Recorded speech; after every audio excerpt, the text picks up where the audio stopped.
So the fall 2015 anime season is already almost 2 months underway, and now that I've climbed out of my cryo sleep chamber that beams old Gynax shows into my head for weeks on end, I guess I'll give one of those seasonal charts a look. Alright, we've got One Punch Man. This is obviously gonna be cool as shit. Everyone's been hyping up the manga for years now, and the main character is like some kind of weird, melon-headed, bald superhero dude surrounded by wacky and interesting alien cyborgs and shit. Studio Madhouse is still pretty damn reliable when it comes to action shows, and the director is the same guy who led Space Dandy under Watanabe's supervision last year, which was probably the best-looking anime TV series ever made. Definitely gonna watch this one. Next, we've got some sequels to shows I didn't watch, some Silverlinks show I don't care about, and oh, look, an A1 Pictures show. Judging by this cover art, I'm guessing it's a light novel adaptation, not that I need to guess because it says so right there. Now, I realize I'm probably the only weirdo who feels this way, but it's been over 3 years since this studio put out a show that I actually liked. A time span in which the studio has released approximately 17,000 TV shows, and it happens that Suritama was directed by a dude I generally love anyways. Every time they make a show that seems kinda cool at first, I end up hating it by the end, and their visual aesthetic drives me up the fucking wall with how unappealing it is. My gut reaction when I see A1 Pictures and light novel is to stay the fuck away and never look back, which might seem a little closed-minded and dickish to people who don't get where I'm coming from. Justifying why I feel these stupid emotions is hard. It's not the kind of thing I can just explain away in one sentence or paragraph or informational video. It's not just one thing about these shows that rubs me the wrong way. It's a little bit of everything. So if I'm gonna get to the heart of this and try to get you to appreciate my big dumb hate boner for this studio, then we're just gonna have to watch this show together while I bitch about everything! Now before you leave a comment about how I shouldn't watch a show I don't like, or about how I'm an asshole for ragging on some show that people love, or whatever other reactionary comment you might be typing up right now, let me set some things straight. First of all, there are reasons to watch something other than enjoyment. In this case, the reason is a combination of intellectual curiosity and a desire to get this off of my chest. Secondly, there are plenty of people who ask me every day to talk more about shows that I don't like, and who love it when I help them to justify their own negative feelings towards a show. And just as easily as I could have decided not to make this video, you could have decided not to watch it. And lastly, this is literally my job. I make YouTube videos about anime, I don't do anything else.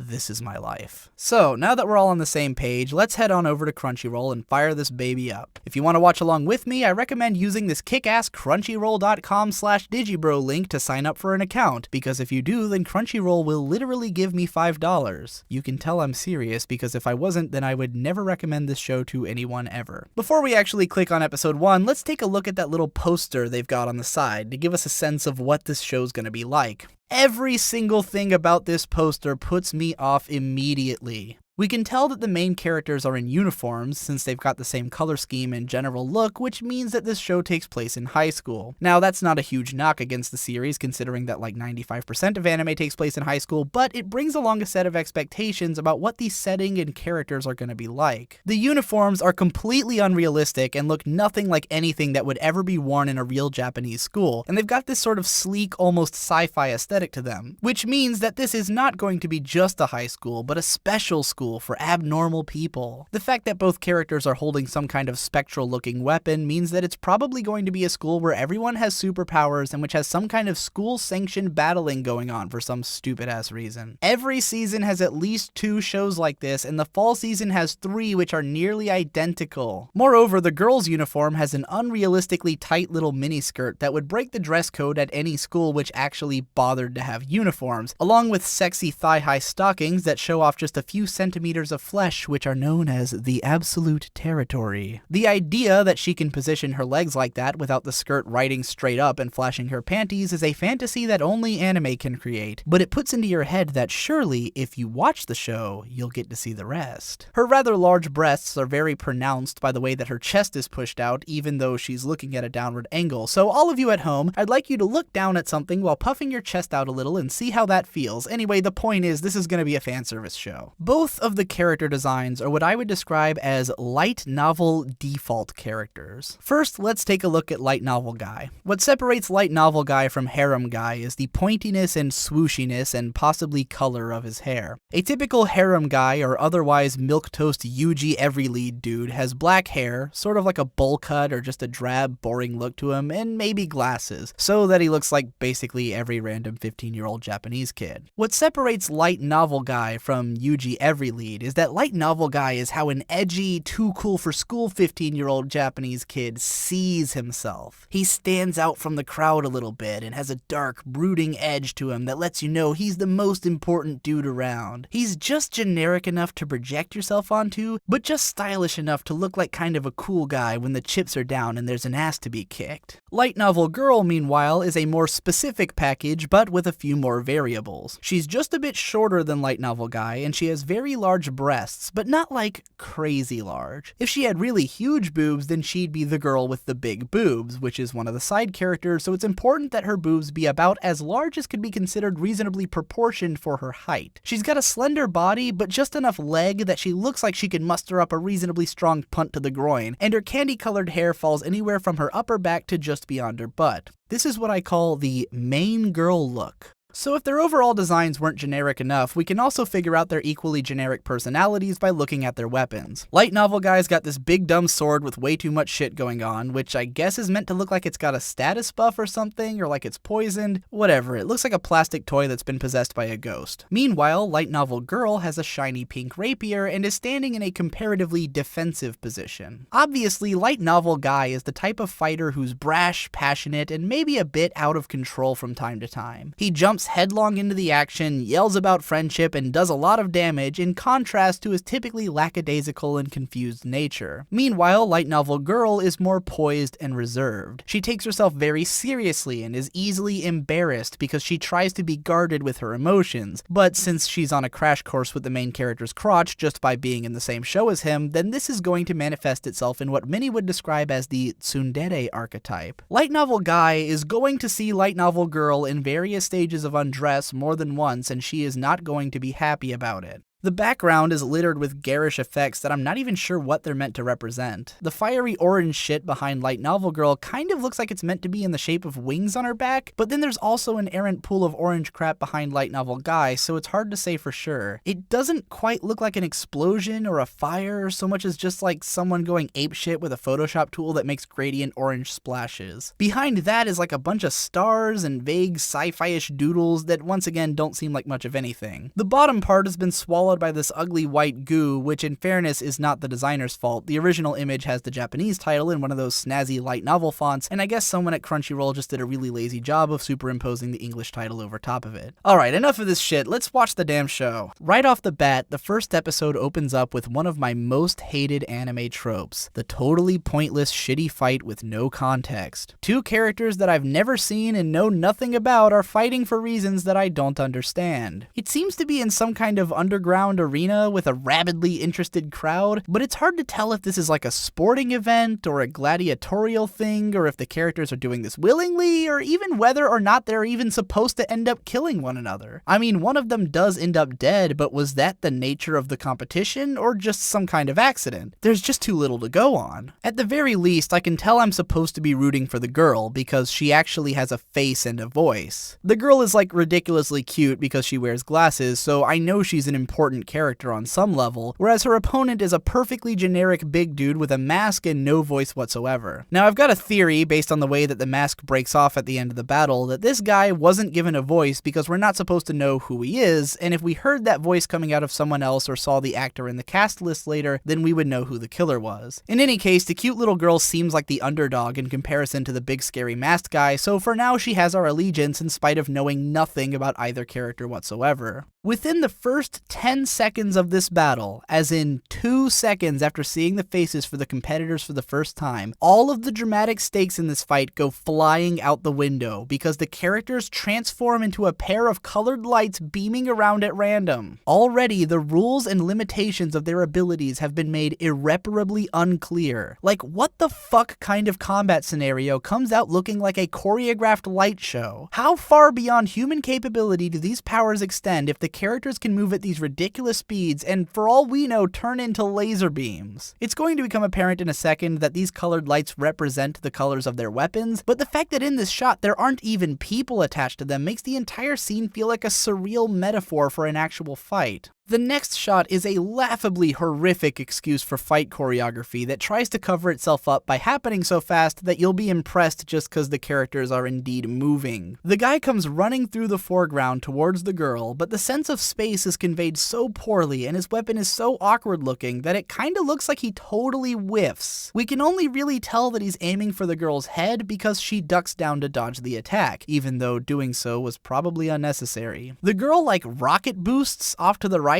and then swings at the dude, but this time he ducks under it, which was probably unnecessary because the colored light representing the sword's arc is actually right where his head would be if not for the fact that it's in front of him and missed entirely. So the guy lunges at her, but wait, what the fuck just happened? Wait, go back. Frame by frame. So in one frame, we see the girl's head start to move to the right, and then in the next frame, she's suddenly in a completely different pose and facing the opposite direction. The dude not only laughably misses his attack, but instead of lunging forward, his body apparently moves backwards, and then he jumps over another sword slash that looks like it wasn't even remotely close to hitting him anyways. After that, the camera just starts switching characters from foreground to background a bunch of times because as long as things are moving fast, they must automatically be exciting. And then we get some more ineffectual stabbing action before the girl goes in with her big yell. Now this moment where the guy knocks the girl's hand away is kind of alright, because it creates a tension dispersal and represents the changing tide in the battle to his taking control, but it's just followed by a bunch of other nonsensical disconnected frames. The whole thing finally wraps up in one of those big all or nothing attacks that always makes me wonder why, if the characters could bust out these super moves whenever they wanted to, they decided to save them for the end of the match when they're already exhausted. There's a clash of swords, a pan up to the weirdest light fixture ever, a hint at this mystery man's special powers, and then the girl is dead. From her last words, "I'm sorry, Ayato," you can pretty easily figure out that this girl is probably the main character's older sister, because who else would it be? The name has to be the main character's name, and the only person who would be around this age and give this much of a shit about him this early into the story would have to be his sister. Now, I don't think it's impossible to open up on a big, stupid, flashy fight scene and have it be an enticing way to start a show. Obviously, any amount of dialogue or setting detail which might clue us into the purpose of this fight would go a long way in making it more interesting, or even just if the fighting styles of the characters hinted at what kind of people they are, be that idealistically or culturally or just in the way they fight. Both of these characters seem to have the exact same superpower and nearly identical weapons. How boring is that? Lowering my standards about as far as I possibly can with regards to scenes like this, let's take a look at the nearly identical opening minute and a half of the Blackrock Shooter OVA. Once again, we've got a fight between two characters I've never seen and who have no dialogue, and the scene ends with one of them being killed. Their powers are so over the top that there's no sense of stakes or limitations, and a lot of it is just aimless sword swinging. But even this scene manages to intrigue me in a couple of ways. The location of the battle is like nothing I've ever seen before, and is gorgeously rendered with excellent cinematography. The characters are both pretty goddamn cool looking, and some of the animation cuts and fight choreography is downright stellar. Even the way that Blackrock Shooter's death is represented is a lot more artful and interesting than the spot coloring pool of blood. And let's address that too. When I watched this opening scene from the Asterisk War, I wasn't sure at first if it was supposed to take place in the past, or if it was colored this way just because the location was supposed to be a dark and dreary place. Black and white is like a universal film shorthand for flashbacks, but the scene isn't actually in black and white, it's just really heavily desaturated, but not so much that you can't tell that the girl's hair is supposed to be purple. The laser beams are still bright and colorful, which makes it seem like the location is just a really dark place and the swords are really bright, but then the blood is also really bright, which gives the impression that it was meant to look artsy and cool. It's like they couldn't decide whether they wanted to do like an artsy black and white spot coloring flashback scene, or like a more normal looking fight scene where you can still tell what the characters are supposed to look like and which still has the same general feel as the rest of the show. So they went halfway in both directions and made something that looks like shit. Now that I'm finally done talking about this stupid fight scene, we can let the camera pan up through all these weirdly esoteric shapes which don't seem like they're meant to be literal layers of the building where this fight took place, and then abruptly cut to this screenshot of the Sword Art Online opening theme. This has got to be the laziest possible visual shorthand for vague futurism. It seems at some point that the anime industry collectively decided that the inside of the internet is a stylish color gradient with a bunch of random particle effects and image tabs opened up across an ethereal plane of nothingness. Years of Hollywood films have conditioned us to associate random pictures of vaguely industrial buildings with exposition about the current state of humanity, and through a handful of helpful photographic screenshots, we learned that something called inversia drastically changed the world as we know it, apparently by way of a bunch of meteors falling on Tokyo. Continuing the theme of vague futurism, a CG globe with a bunch of random names on it and some weird hexagon with meaningless symbols attached to it apparently are meant to represent the shift in world powers. It looks more like an RPG stat graph. We are told that the inversia caused a shift in the moral principles of society for some reason, which only informs us that the people of this world should be completely unrelatable to us. This is a very important and accurate detail. I hope you've also figured out that the word inversia is a not at all clever reference to the idea that this incident inverted the nature of the world as it stood. This will not be relevant later on. Over the course of the following scene, the narrator informs us that the inversia led to a new race of people being born with superpowers called the Genestella, and that those people meet in this city called Asterisk in order to fight one another. But I want to break the rest of this scene down in more depth for what's happening visually, and I'm out of time in this video. Yes, it took me 15 minutes to make it 2 minutes into the first episode. Yes, this is going to be a long ride. Yes, I am a crazy person. Continued in part 2.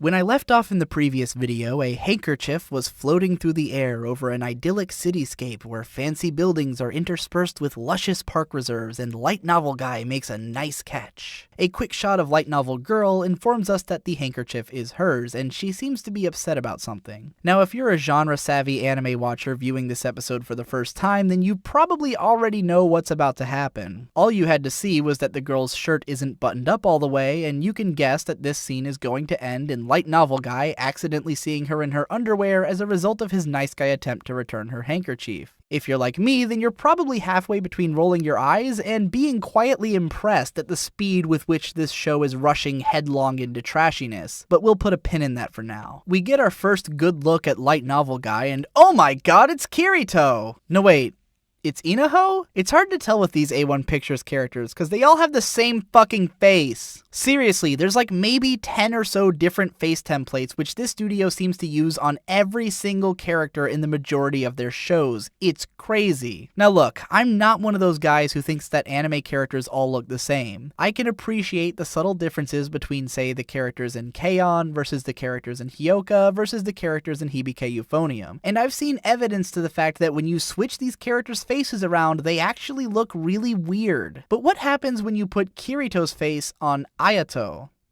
Oh. Or what about Inaho's face? Oh. I guess anime characters do all look the same. And it's funny that I'm even bringing this up right now because it is so much worse with their girl characters. Anyways, I digress. Light novel guy, by the way, this guy's name is Ayato, gets all glowy, meaning he's gonna do some superpower stuff, and makes this really awful looking leap up to light novel girl's window. He lands all dainty and smooth, but then is struck with embarrassment as he realizes what he's just accidentally done. Pat yourself on the back, everyone, cause you saw this coming. Funnily enough, our first panty shot is decidedly not tantalizing on account of light novel girl apparently has no ass whatsoever, but the camera pans up quickly to hide it and to get into some bra territory. We will come back to this in a second, after the camera's done panning out across the entire world of the story, in a way that actually kind of reminds me of the opening panning shot from Kill La Kill, besides being several fathoms less interesting because it's just a normal city and not the creatively constructed world of Honnouji Academy. This comparison may end up being more relevant than you first expect, but we'll save that for later. After the title card, we fade in on this shot of a huge building complex, which at this point I'm going to assume is a school campus, in which case it may indeed roughly share the populace of a small city. The main building is 28 stories high, I counted. So of course it wasn't enough that we caught a glimpse of this girl in her underwear before, now we get the full-on slow camera pan treatment with all of the details in the garments. May I remind you that this is our first exposure to this character, forgive the double entendre. Before we've been treated to any piece of information about her whatsoever, our first impression is that her underwear matches her hair. Now look, I'm not someone who dislikes fan service in general. In fact, I actually enjoy shows like Kanokon and Seikon no Quasar, wherein the fan service is pretty much the entire point of the show, because at that point it's basically just softcore porn with actual characters. Even in shows that aren't about fan service, I tend to be okay with it as long as the fan service is what I call diegetic. What I mean by this is that the characters are scantily clad for reasons that actually seem normal and make sense narratively. Like, it's not unusual to think that if you say went to the beach with a bunch of girls, then you're going to see them in sexy bathing suits. That kind of thing is a part of life. It can even add to characterization or to our perspective on a character to see how they may act in situations that lead them to be naked or sexualized, and that is totally normal and makes sense. What bothers me is when you take like a plot-driven show that doesn't really have much to do with sex or sexuality, and then you cram in a bunch of random, totally unrealistic scenes wherein characters accidentally see one another naked just for the sake of itself. I mean, it's not like I don't understand the appeal of having like a real, normal, plot-based show that happens to be full of cute girls and maybe sometimes you get to see them naked. But it's not even slightly difficult to accomplish this just by having the girls like converse in a locker room or make a pool episode, or at the very least, just admit that the guy is deliberately checking the girl out. A moment like this doesn't even feel like it's happening in the context of the story. It feels like it's happening directly to the viewer. Like the universe of the story has conspired around finding a situation in which the audience can be treated to a titillating camera pan of a half-naked girl, which isn't really in character from the main guy's perspective, nor a logical result of the narrative at all. And what's more, in this particular case, I'm not even really sure how this is meant to attract me to the show. Light novel girl certainly isn't my type, which is more a matter of personal taste, but why do I even care that I caught a 2-second glimpse of some girl I've never even seen before in her underwear? If I wanted to, I could minimize this window right now, open up a new tab, and type pink hair anime boob into Google and immediately have hundreds of pictures of girls identical to this one in whatever state of undress most interests me for as long as I want. What is so enticing about random disjointed fanservice moments that it could possibly compete with the infinite resource of carnal pleasures known as the internet? But for the sake of argument, let's say that I live in a universe where the only source of entertainment in existence is anime, and my browser has been set to automatically load up Crunchyroll at all times and no other websites whatsoever. I'm still only a few clicks away from Kanokon, Recently My Sister is Unusual, Demon King Daimao, and So I Can't Play H, which all have a lot more fan service with actual nudity and better animation. If I'm specifically only into girls with long pink hair, I've got Shinkoi Hime Muso, R15, and Familiar of Zero right there. If I'm specifically interested in seeing fan service of a character voiced by Ai Kakuma, then I can watch Amagi Brilliant Park and Kanojo ga Flag Oraretara on the same site. The only thing that this scene provides me, which I can't get a better version of elsewhere, is fan service of a pink-haired girl voiced by Ai Kakuma. And if you're watching this show for such a specific reason, then you probably don't really give a shit about whether it's good or not. By the way, if you want to watch all of those shows, why not use my Crunchyroll link to sign up and make me some money? So Light Novel Girl reacts about how you'd expect, and we watch her change into her weird illogical school uniform as Kirito explains his reason for being there. As soon as Light Novel Girl hears this, she makes the fastest transition from Tsun to Dere that I think I've ever seen, lowering Inaho's guard and making her look like kind of a reasonable person. On a side note, it sure was considerate of the school to provide their students with uniforms that conform perfectly to the contours of their ass. I bet that's real comfortable. Of course, the idea that Light Novel Girl is actually a reasonable character is nothing but a false promise, and as soon as she remembers her purpose in the story, she immediately flips into attack mode and destroys her own living quarters. Like, what else is this shot meant to communicate if not that she has literally blown up her entire apartment because some guy to whom apparently she is incredibly grateful happened to see her in her underwear for a second. It's a good thing this show takes place in a world where everyone's moral principles are different from ours, or else this behavior would seem completely irrational. Now, you've probably figured out at this point that I'm not going to offer this show a whole lot of compliments. That's not what any of us are here for anyways. But while we're on this shot of Light Novel Girl's cocky smile, I'd like to give it credit for the one thing that I do think was handled alright by this show.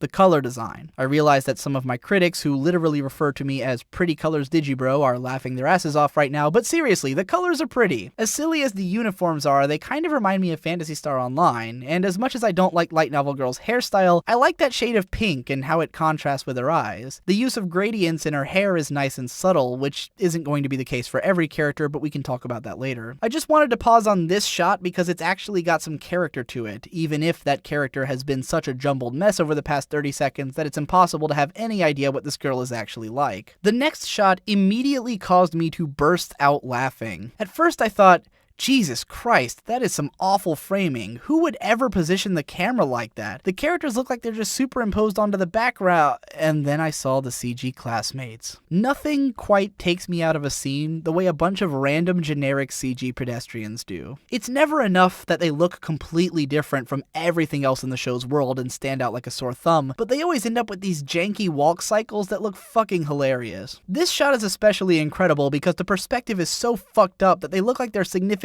shorter than the main characters. After a couple more students filter into the foreground, it becomes apparent why the main characters look so awkwardly superimposed onto the background. The trees in the distance have this awful filter drawn over them to make them look washed out, as do the CG classmates, and the students in the foreground are blurry and out of focus, which is meant to suggest that the focal point of the proverbial camera is fixed on the main characters. However, the entire grassy area that they're standing on is all in focus, especially the foreground closer to where the students are standing. This is yet another case where it seems like they tried to pull off something cool and cinematic, but only went halfway and ended up with something janky and hideous. We're treated to a quick rinse and repeat of the girl being irrational and then standing awkwardly in a shot full of CG dudes, and then we finally learn her name. Yulis. I'm probably pronouncing that wrong. She presses this button on her boob and then a super weird laser thing shoots out of it and a duel is begun. I'm not going to comment on the other details here because they'll kind of be more relevant later. Believe me, you're not missing anything. They just kind of stand there and talk about how they're gonna fight for like a minute and a half while the camera tries its damnedest to find new angles to shoot them from. After some random weird little sci-fi holograms float around for a while, we finally launch into yet another big, stupid, pointless fight. Only this time it goes on for 2 whole minutes. I mean, it's better than last time since we at least know that both of these characters are relevant and we know their names and why they're fighting, but somehow knowing that this entire fight is predicated on a stupid-ass accidental pervert scene and that there is literally nothing at stake somehow makes it all the more annoying. The only conceivable narrative purpose for this fight would be to show off the powers of the main characters, but like everything else in this show, the powers are generic and meaningless. Yulis has a bunch of terrible-looking fire spears that she throws at Kirito and he blocks them all easily. Then she uses the same attack at a higher speed and the result is basically the same. The constantly changing camera perspective, ultra brief cuts, and random explosions all create a nauseatingly difficult to comprehend scene that looks like a million things are going on even though barely anything is actually happening. Yulis is impressed with Kirito's speed, so she decides to hit him with a stronger attack. All of her attacks have stupidly long and complex names that you will never ever remember if they come up again, but that's okay because the attack is just a really big fuck off fireball. Kirito runs straight at the fireball, but it's a trap. Yulis actually makes it explode. Now, in the process of making this video, I have watched this fight scene 4 times, and it wasn't until the 4th time that I really sat back and thought about what happens next. Every other time, I was so bored and disoriented by all the flashing lights that I just kind of stopped thinking about it until the fight was over. But now that I'm going through this moment by moment, I can really allow myself to drink this in. Inaho jumps directly through the explosion as if it didn't do anything to him at all, while shouting the name of an attack called like the Twin Dragon or whatever, and then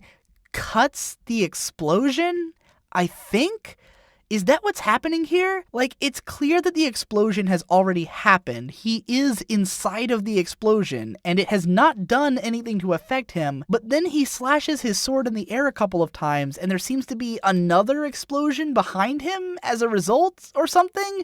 What the fuck is going on in this shot? Right from this, we cut to Kirito pushing Yulis to the ground to protect her from a yellow energy bolt thing fired from the sideline, so whatever the fuck was going on with him inside of that explosion is just kind of written off in the next shot. shot. I'm willing to bet that no one even noticed how utterly and weirdly stupid that fight scene actually was. So many things were moving around so quickly, and there was so much visual stimulation that the entire thing just kinda turned into white noise. And it's not until that moment when Ayato pushes Yulis to the ground that you wake up from your trance and realize that the episode is still happening. Considering that all of those enormous explosions didn't even manage to scorch the grass in the place where the characters were just fighting, you could be forgiven for mistaking that entire scene for a fever dream that you had after passing out during the prior 2 minutes of characters standing around. It was right around this point, in my first viewing of this episode back when it came out, that I stopped watching the show. After 7 minutes of nothing but irritating, generic, and boring scenes, this utterly meaningless action sequence finally lost me to the point that I got out my phone and started tweeting about how shitty and boring the show is, and I think I left it running for like 3 more minutes before I finally shut it off. At this point, you probably have a pretty solid general sense of what goes through my head when I'm watching a show like this. The kind of relentless scrutiny that builds up and breaks a show for me so quickly that I just can't take it anymore. But, my dear viewers, if you'll have me, then this is not the end. I did not make this video to explain why I dropped the Asterisk War. I made it so that I can slowly try to get to the heart of all the things that bother me so much about shows of this nature and about the works of Studio A1 Pictures. In pursuit of this, I have already watched all of the 7 episodes of the Asterisk War which have aired at the time of this writing, and believe me, I have a lot more to talk about. So stick around on my channel if you want to see more. Continued in part 3.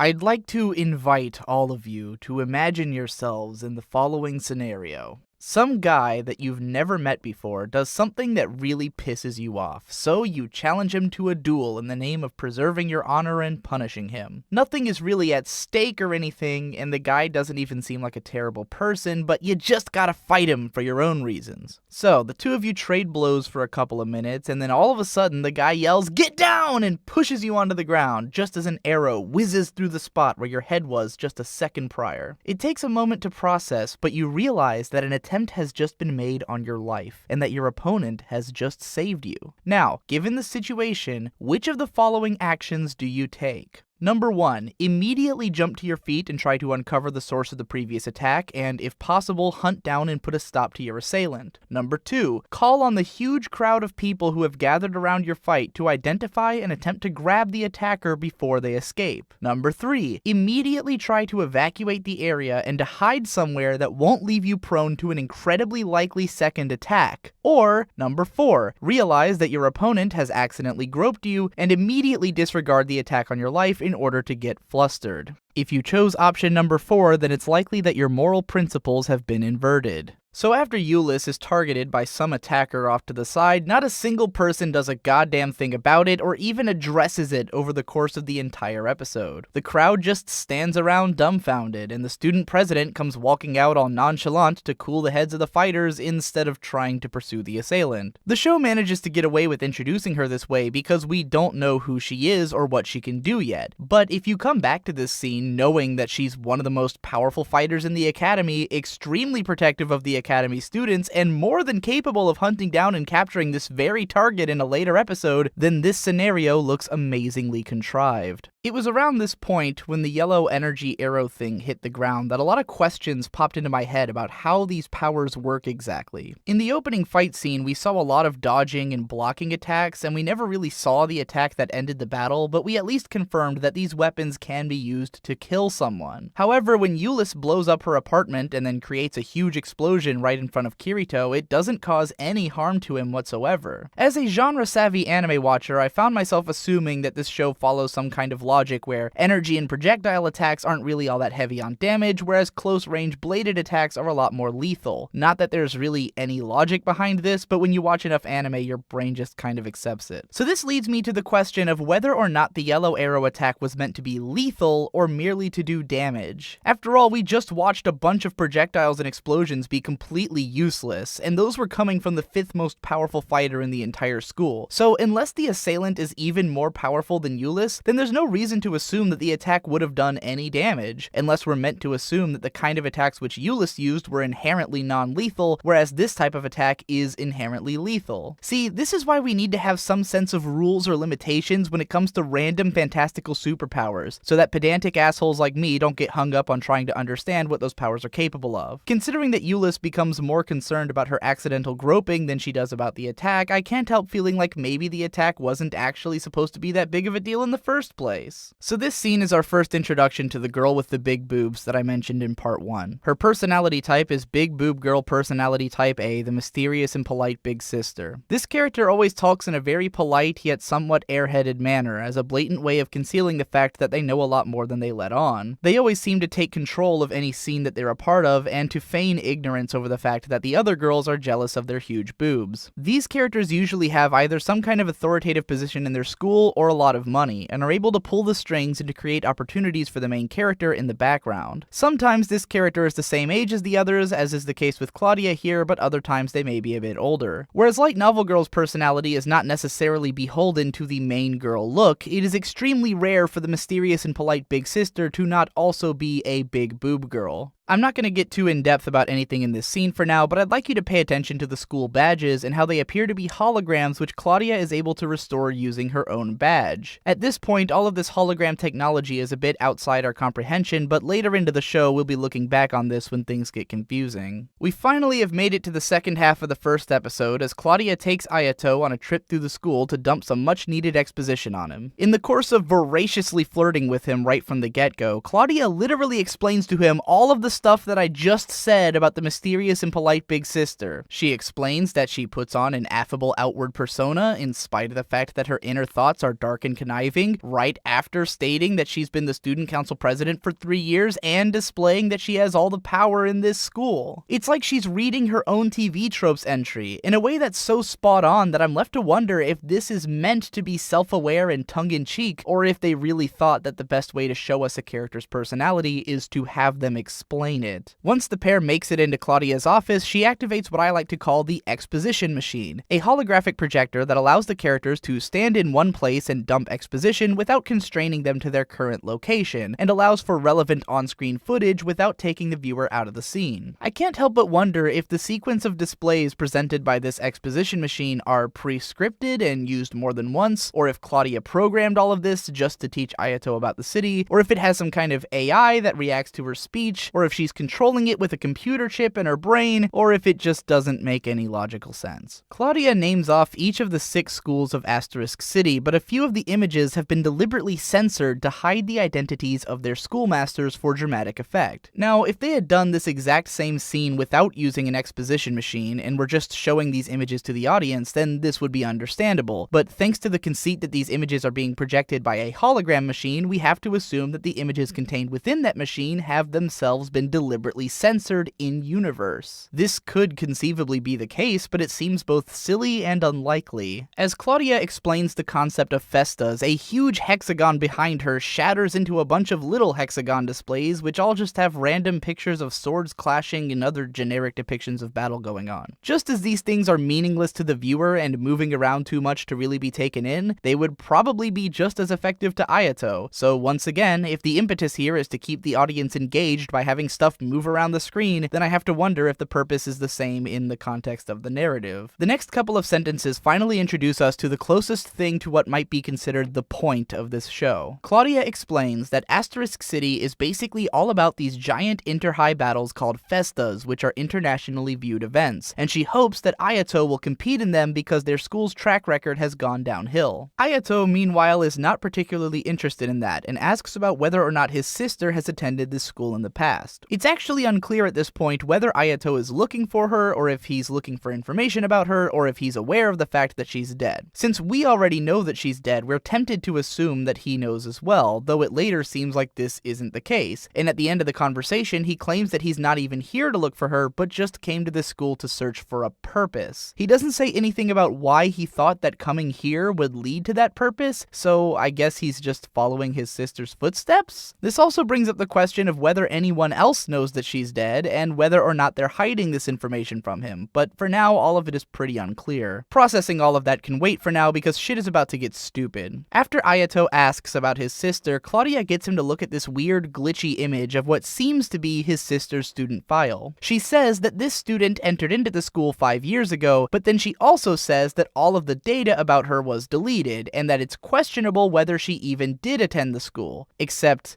all of the data wasn't deleted because that right there is in fact data, which suggests that she did in fact attend this school, because why the fuck else would this file exist, and why would it say that she was a student? Moreover, what in the name of God is up with the file itself? Like, if all of the other data about her was deleted, then how come this one is just fucked up looking? Why does it seem like this image has some kind of glitch or virus when the rest was totally deleted? Was this image left on purpose in order to create a trail or a clue for someone? Or are we meant to assume that this was some kind of botched attempt at file deletion? If it's the latter, then how in the world did the perpetrator fuck up so badly that they deleted all of the other files but left the one with her face and name with just a glitchy, fucked up look to it? Also, am I to believe that in this world where they can turn an entire room into a hologram projector, they don't have the technology to try to reconstruct this file to look right? This just seems like such a poorly thought out visual representation of his sister's lost data that it raises way more questions than it seems like it was intended to. Claudia goes on to explain that there's an incredibly powerful sword at this school, which, in spite of never having been officially checked out, has a bunch of recorded combat data from around the same time that his sister attended this school, meaning that there's a possible connection between them. If you're thinking right now that you didn't actually realize that this is what Claudia was trying to say here, then don't worry, because you're not alone. The first couple of times I watched this scene, I got so lost amid all the made-up technical jargon that I just kinda zoned out until the conversation was over. It was only after realizing that I had no idea why the conversation went from the sister to the sword that I watched it again and fully processed the information. I mean, I got that she was basically saying that they have the sister's sword and therefore Ayato was probably going to end up using it, but I sort of lost the logical thread of the conversation. Now, once again, it's probably apparent that I'm not going to say a lot of good things about this show, and why would you want me to anyways? But I will say that I think that the music is actually pretty good. It's not enough to salvage the mind-numbing script, and I don't know if I'd listen to it independently, but it would have been a fitting backdrop to a much better show. Weirdly enough, the soundtrack was composed by a Swedish electronic and jazz musician named Rasmus Faber, who leads a band called Platina Jazz that's done 5 albums worth of anime theme song covers, and has a channel on YouTube with them playing a lot of them live. This guy's entire career is more interesting than anything that actually happens in this show, and he seems to have some pretty excellent taste in anime theme songs, so maybe go check out his channel. Getting back to the show, Claudia hands Ayato a weapon that looks and sounds like a plastic toy. こちらをお使いください。ありがとう。あ、そういえば、どうしました？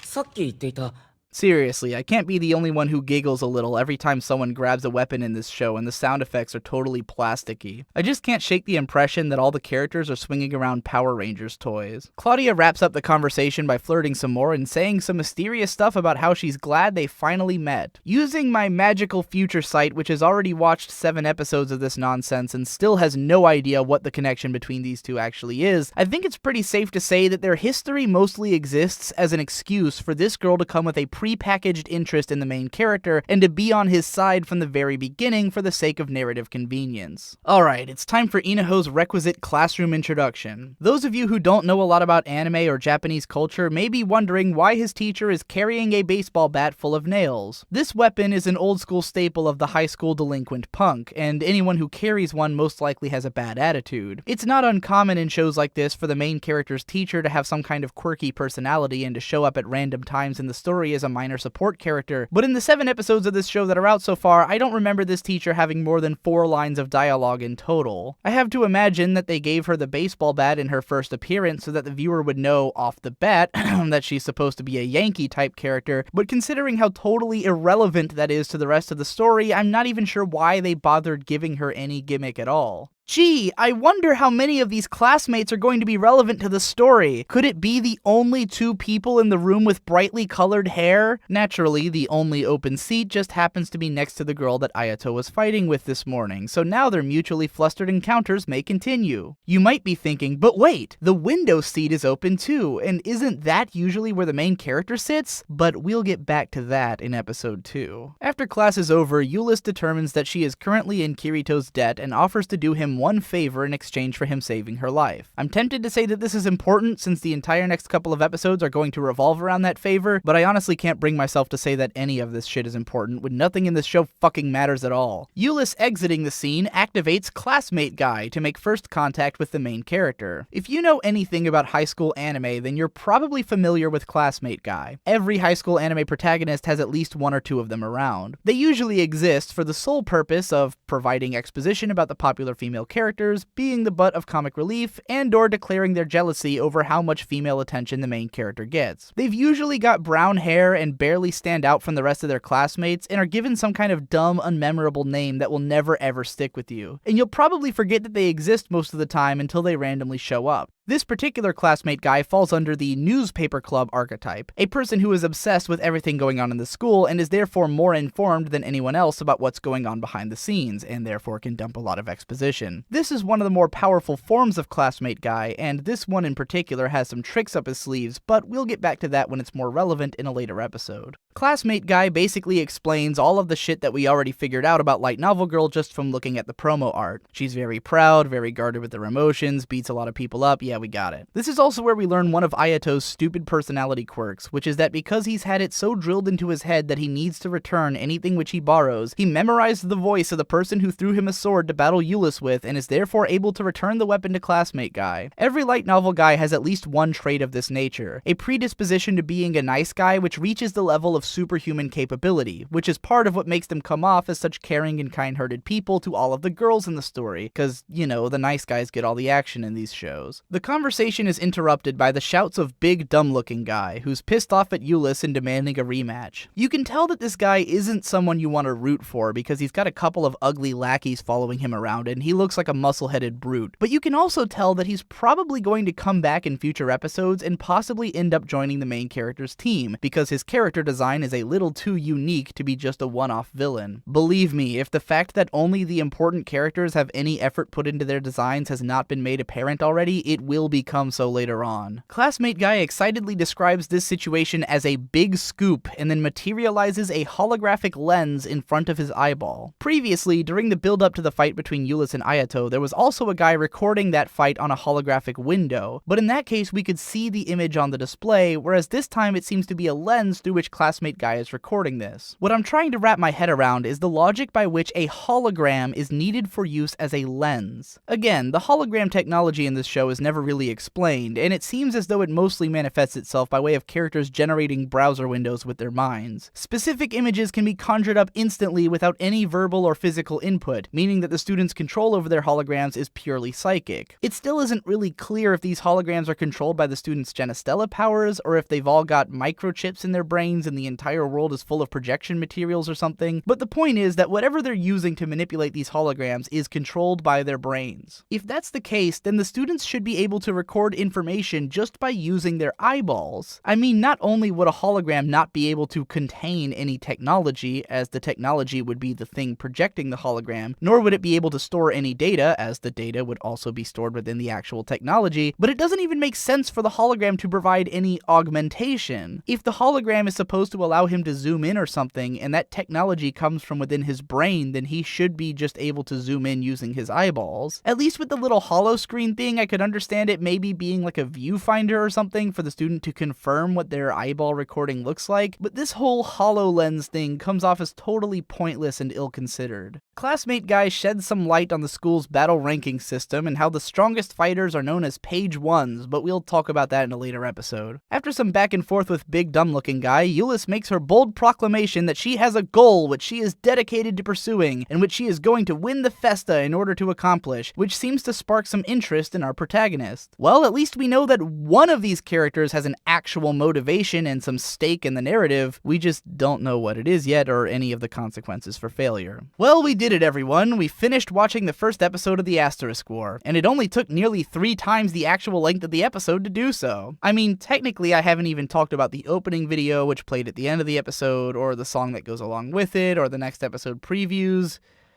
So I guess our work is cut out for us. Continued in part 4.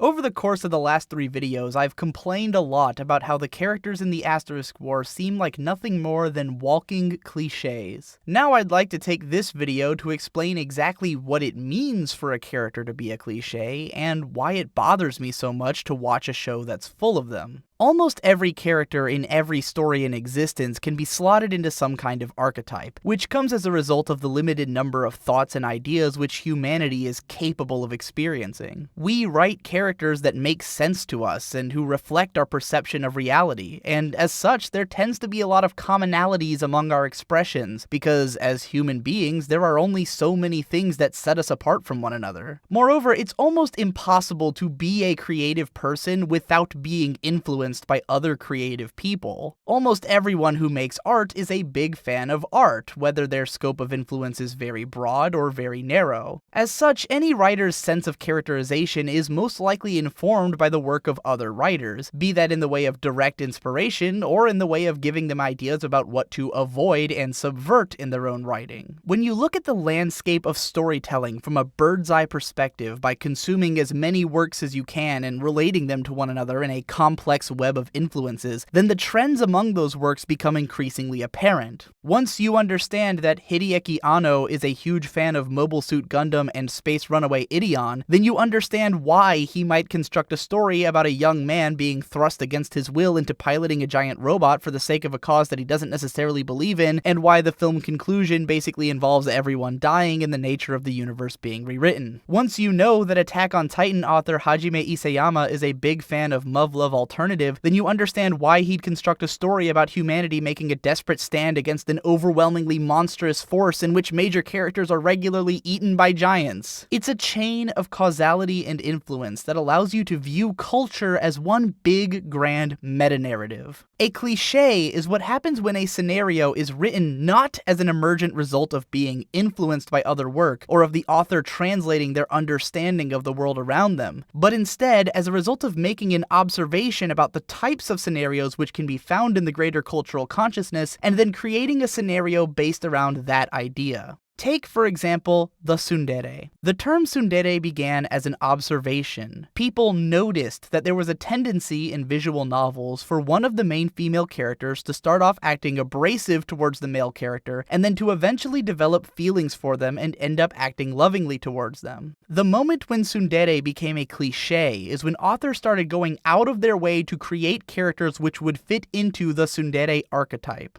Now, I don't think it's impossible to write a good tsundere character while being aware that you are in fact writing one. It's more a matter of your approach. To me, the easiest way to tell a good character from a cliché one is to ask yourself the simple question, why does this character act the way that they do? For example, Louise from Zero no Tsukaima starts off acting abrasive towards the main character because she's generally a prideful, insolent, angry, and sensitive rich girl who spends most of her time pissed off at everyone. Her personality gradually changes as a result of the main character's influence, and she finds herself falling in love with him, but let's take a step back and ask ourselves why she acted that way in the first place. We understand from the beginning that even though she comes from a noble and important background, Louise is possibly the weakest magician at her school, and this disconnect between her prideful upbringing and the constant source of ridicule that is her powers causes her to understandably develop a complex about it. As the series continues, the more that we learn about her family and her past, the more her attitude just kind of makes sense as the result of her surroundings. Whether you find her personality to be tolerable or not, I think that Louise is a pretty well done tsundere character for this reason. Now, let's take a look at Euless from the Asterisk War. Like Louise, she's known for acting abrasive and insolent towards her classmates and getting into fights, and we see in the first episode that she's very sensitive and prideful. Likewise, her personality is changed by the main character, and she very quickly begins to develop feelings for him. So let's ask the big question again. Why did Euless act the way that she did in the first place? In episode 3, we learned that when Euless was a kid living as a princess in another country, her life was saved by a bunch of kids from a local orphanage, and she spent a lot of her time hanging out with them afterwards. She decided to come to Asterisk City so that she could win money and put it back into the orphanage, and she seems to harbor a deep grudge against the world, and against this city in particular, for its callousness and its reliance on money. However, while this explains her motivations, it doesn't really tell us anything about how she became the kind of person that she is today. We don't really get a sense of what she was like before or after meeting these orphaned kids, or if she might have changed after coming to the city. We really don't know much of anything about her besides the surface level details of her personality and the broad strokes of her endgame motive. Now, I don't think that every character needs to be given an extensive backstory in order to sell us on the idea that they are who they are for a reason. Another method is simply to reinforce the character's personality throughout the narrative. It's not until episode 9 of Toradora that we learn some of the reasons for Taiga's bad attitude and solitary, clumsy living experience, but we get a pretty firm grasp of her character by the end of episode 2. We more or less understand who she is and what she's going through and the difficulties created by her situation, so that even if we don't know exactly how she became this way yet, we can appreciate how much she changes when she starts being influenced by her friends. Meanwhile, our entire understanding of what kind of person Euless had been before the intervention of the main character comes from a couple of accidental pervert scenes and one little explanation from classmate guy. In fact, we're only informed of the idea that she's known for being hard-nosed towards her classmates after we've already seen her softening up towards the main character as early as their introduction. Her dere is built directly into her sun. We never once get to see what Euless was like before the beginning of her transition into the person that she is by the end of episode 4. Oh, and yeah, the transformation only takes like 4 episodes, but we'll talk more about that later. All of this gives me the impression that Euless was written as a tsundere first and as a character second. She was built from the ground up to be a girl who would start off with an antagonistic demeanor towards the main guy, and then to eventually soften up and fall in love with him. Any other aspects of her personality feel like window dressing to the core idea of her being a tsundere, and as a result, nothing about her character resonates with the audience. The only appreciation that you can have for her is on the database level, by recognizing her place within the tradition of the tsundere archetype, and possibly having a categorical attraction to that archetype as a whole.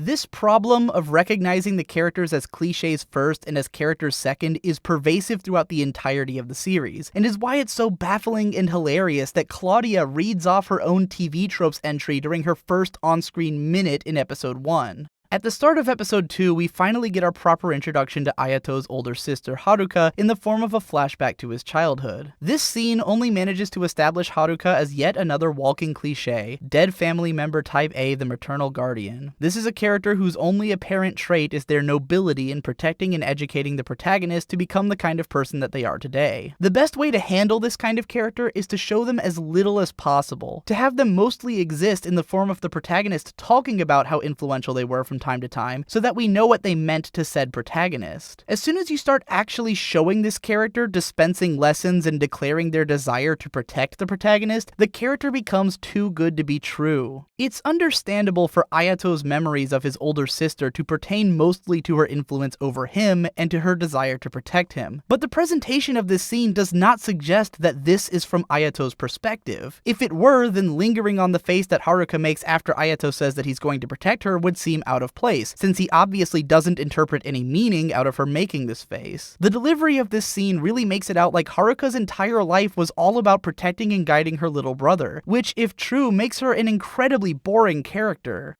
In Fullmetal Alchemist, the mother of the main characters was dead from the beginning, and the brothers often remembered her as a caring and kind mother whose death and their attempt at resurrecting her were the inciting incidents of the story. However, what eventually made Trisha Elric interesting was that she never quite got over the departure of her husband or was able to be completely happy with her life as a solo parent. It was in recognizing how hard her life had become and trying to make her happy again that the brothers began developing their alchemy powers and learning to become stronger as individuals. Even though though we barely knew anything about Trisha, we had some idea of the fact that she had a life and feelings outside of taking care of her children, and that realizing this was a huge part of those children coming into their own as responsible people. In contrast, what Ayato remembers about his sister is that she was always trying to protect him, and what he takes away from that is that it's his job to try to protect someone he cares about as well. Like the Elric brothers, Ayato wanted to protect his maternal figure, but unlike them, he doesn't even know yet that he failed to do so. Whereas the Elric brothers had to confront the real meaning of being a protector and the sacrifices that come with caring for someone before the death of their parent in the beginning of their journey, Ayato only learns the basics, that protecting someone is the way to go, and he doesn't even know what his sister eventually sacrificed in order to protect him. He will never have the opportunity to see his sister in another light, and neither will we. Moreover, the narrative has no intent of punishing him for the shallowness of his ideals. Ayato is so fucking overpowered that protecting the people he cares about is the easiest thing in the world. Like everyone else in the Asterisk War, Haruka's existence seems like it was intended to fulfill a narrative purpose more so than anything else. She exists so that Ayato can have a guardian figure who is responsible for his sense of morality and even possibly for his combat abilities, as well as to facilitate a mysterious connection between Ayato and the school. Her personality is only revealed in as much as what is necessary in order to fulfill these narrative goals. It's entirely possible that we may one day learn about Haruka's personality and motivations in more depth, but given the overall dearth of creative ideas in this series so far, I would be absolutely fucking shocked if such a thing were to happen.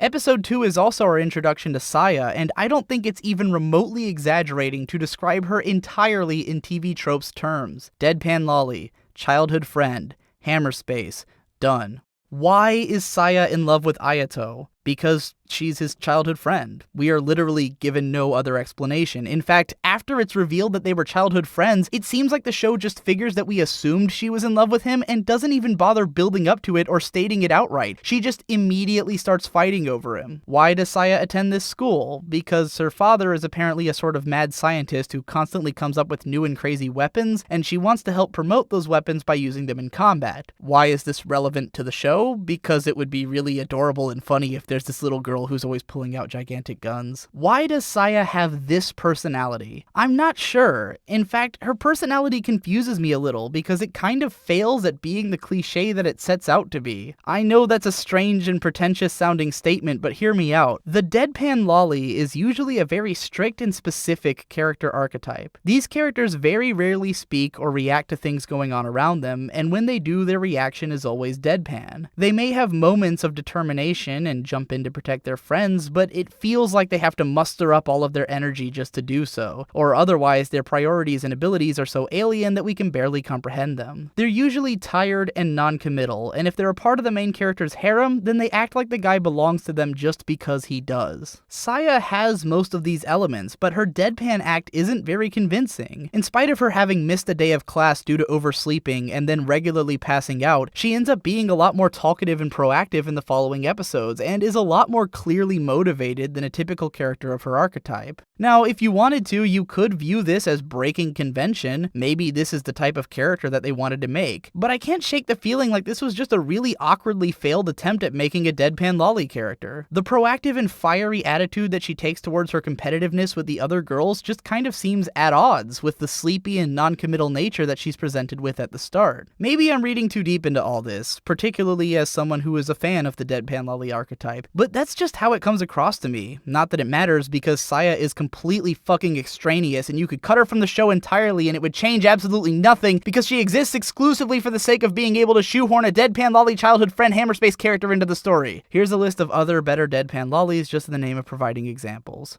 Now, I don't necessarily think that a viewer needs to be able to recognize these cliches or to be able to provide examples of other characters who follow the same archetypes in order to recognize that these are cliched characters. Even if you've only seen a handful of different anime series, you will probably suspect that these are not the most interesting or unique characters in the medium, because all of them have so little in the way of personality or motivations. They aren't the kind of characters that you easily connect with or understand, and if you've even heard the word tsundere before, then you could probably figure out that Euless is one of them. However, I do think that the more familiar a viewer becomes with these cliches, the more annoying they become. I think if you challenged me to try and name 100 tsundere characters in less than 20 minutes, then I would be able to do so with time to spare. I have seen tsundere who were the main characters of some of my favorite anime, such as Taiga from Toradora. I heard the term for the first time in 2007 when I was being disappointed in characters like Shana and Nagi Sanzanin, and I've seen characters following this archetype from before the term even existed, like Akane from Ranma 1/2, or even, to an extent, Yukino Miyazawa from Kare Kano, one of my favorite anime characters. I've seen decent tsundere like Asuna and Misaka, and I've seen terrible cliché tsundere from,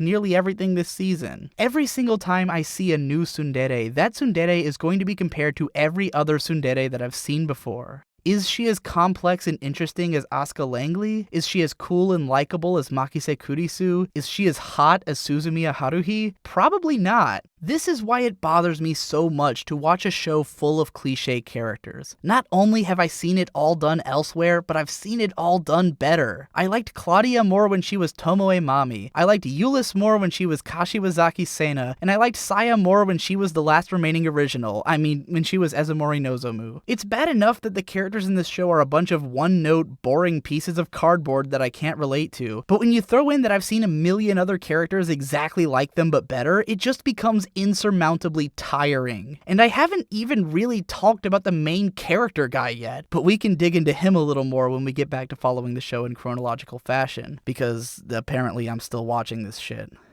Continued in part 5. Episode 2 is when it really sinks in that the Asterisk War is fucking boring. Sure, the first episode was boring too, but for a lot of more technical reasons that have to do with pacing and craftsmanship, it tried and failed to lure the audience in with a bunch of fan service and flashy action sequences, and then remembered that it had to actually explain the setting and dumped a shit ton of exposition on us all at once. But episode 2 is where it starts to become apparent that even if we did have context into who all of these characters are and what they were trying to do from the beginning, then it wouldn't have mattered, because they're all fucking boring. I'm not even gonna talk about this scene where Euless explains that she has no friends and then flirts with the main guy like a fucking idiot. Who cares? This entire 3-minute scene only serves to clue us in that Euless and Ayato are going to end up being a pair when they go to the festa. The setup is basically beating us over the head with it, yet somehow doesn't call attention to it, as if anyone is going to wonder, oh, who could Euless possibly end up having as a partner? This whole show is just like a wink and a nod away from being like a shitty parody of itself.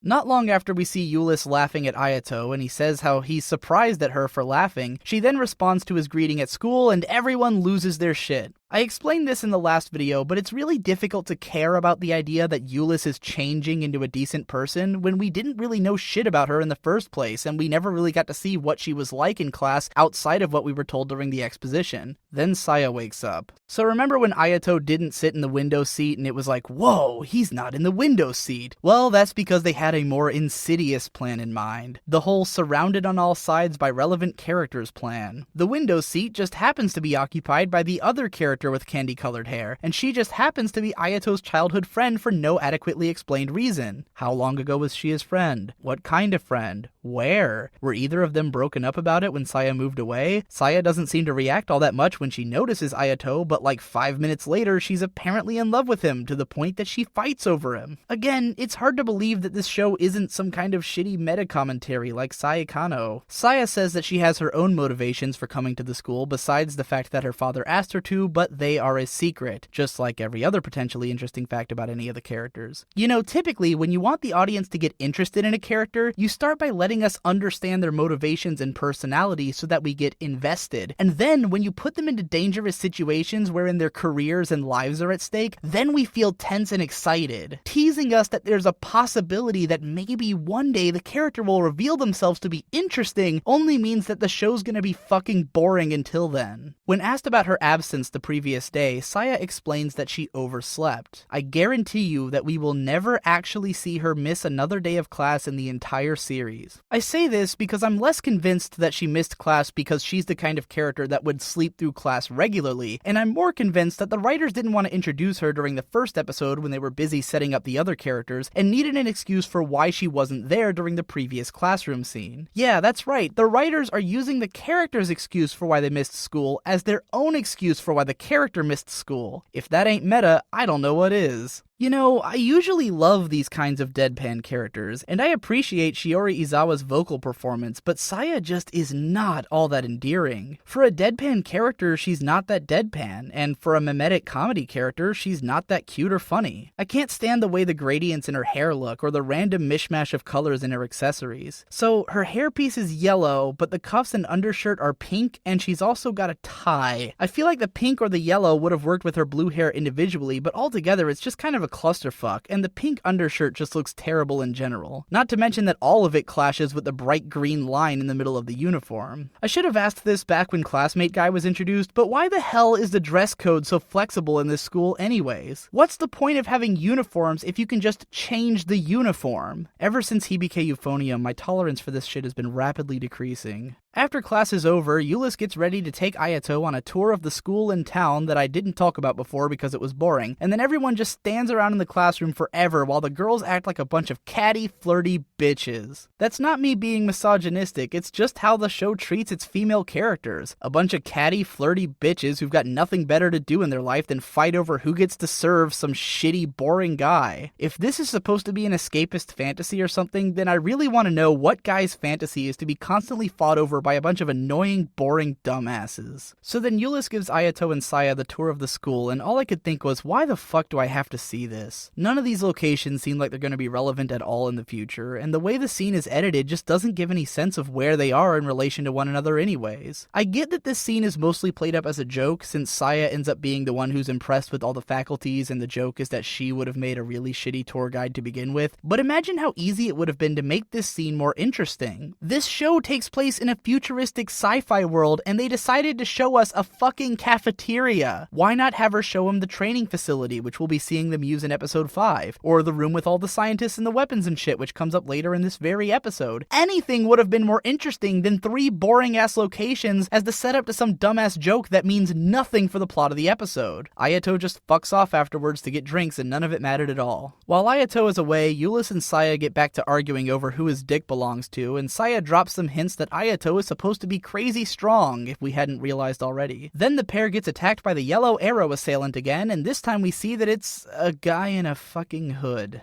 You want to know what's the #1 fastest way to eliminate all tension during an action scene involving the main characters of a show? Have their opponent look as unthinkably generic as humanly possible to the point that they don't even register as a character. Euless tosses a couple of fire spears at him, and then Saya blows up the entire area with her giant gun, and the scene just ends. No, seriously, the camera just never cuts back to the opponent. Did he die? Did he run away? It doesn't seem to matter either way because Saya instantly challenges Euless to continue their spat from before. No one tries to figure out what just happened, or to maybe run away and tell someone about it or something. They just fucking stand there until Ayato gets back and they realize that their clothes are wet. Once again, the show uses fan service as like one of those red lasers from Men in Black, and everyone just forgets what just happened. Luckily, the following scene finally decides that they've gone way too long without addressing this whole assassination bullshit, and we learn that the school has indeed begun looking into it. However, Euless has stubbornly declared that there is no need for an investigation or for bodyguards. At this point, I think it's safe to say that Euless is completely fucking retarded. When Ayato asks Claudia why Euless is so fucking retarded, Claudia gives some bullshit esoteric explanation about how she's afraid that what she has might slip through her fingers. Do these people not grasp that in a situation like this, Euless shouldn't even be allowed to decide whether or not there's an investigation? This is a series of criminal attacks threatening a member of their student body. The campus police force should be massively patrolling the entire campus and opening the biggest fucking investigation possible, because whether this selfish bitch likes it or not, there's no way of knowing that she's the only person being targeted or that other students won't be caught in the crossfire of the next attack. Even if it was just a matter of Euless versus the attacker, the fact that their battles result in massive property damage to the school should be grounds for an investigation. And what about Saya?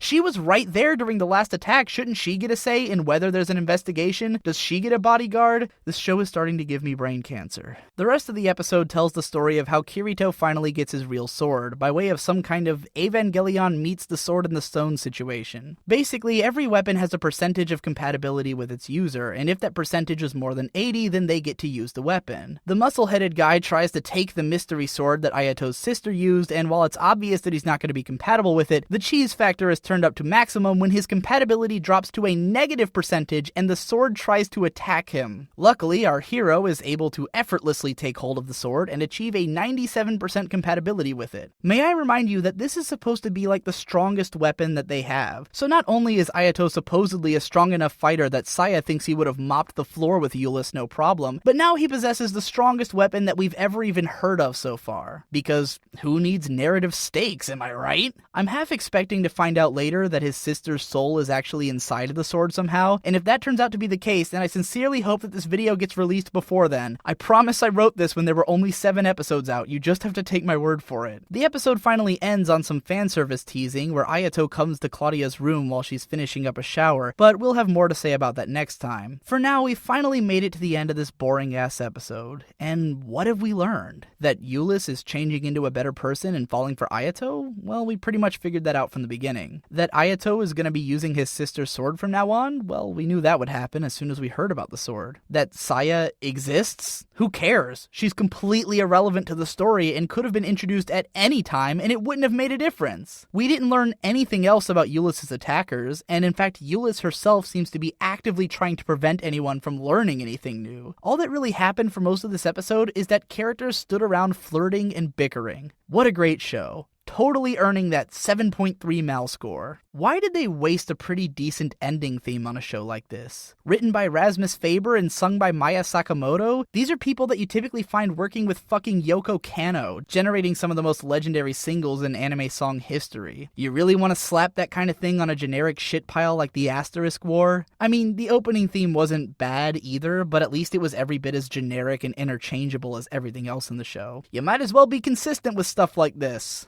You know, looking back on this episode, it really starts to sink in just how cynical and half-hearted this entire production feels. Like how it really does read like they're just throwing action scenes in for the sake of having them, and then using fan service to sweep under the rug how totally incomprehensible those scenes actually are. Maybe I'm so inclined to believe that Saya's like some kind of weirdly botched attempt at making a deadpan character because everything else is so weirdly botched in the same kind of way. It's like the show just takes for granted that you get where it's coming from. Euless and Ayato are given exactly 3 encounters before the one in which Euless starts fighting over him. The accidental pervert scene resulting in a duel, the scene where they meet in class, and then the scene where he talks to her after dealing with the muscle guy. In all of these encounters, Euless is continually abrasive and argumentative with him, but immediately won over by his kind demeanor. Then one scene later, she's doing her makeup in preparation for showing him around the school, and then gets into a territorial argument over him with her classmates, one of whom we learn is in love with him at that exact moment, and the other who started flirting the instant she saw him. Think about that. Euless is the only character with any kind of explicit moment in which she develops an attraction to the main character, and half of our understanding that she's fallen for him comes from our genre-savvy awareness that she's a tsundere. This show starts having its girls argue over the main guy before even bothering to explain the fact that any of them are in love with him, or why that might be the case. It's just taken as a matter of fact.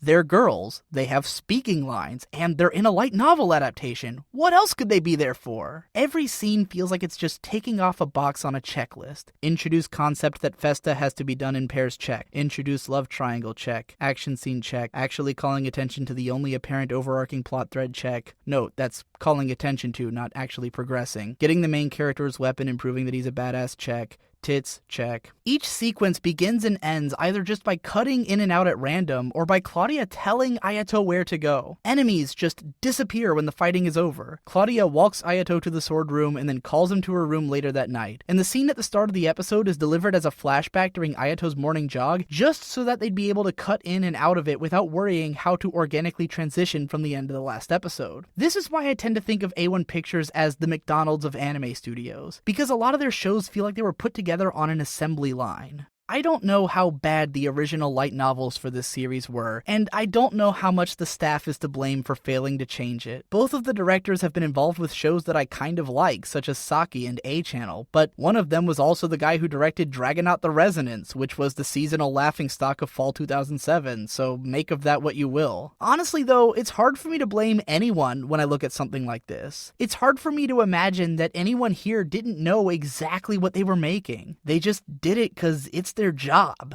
Because for some reason, this kind of shit has a market, and by God, they're going to cater to it. I'm sure that some of the people working on this show are really passionately giving it their all, but I also like to think that for some of them, knowing that this monster they've created is actually pretty successful is as depressing to them as it is to me.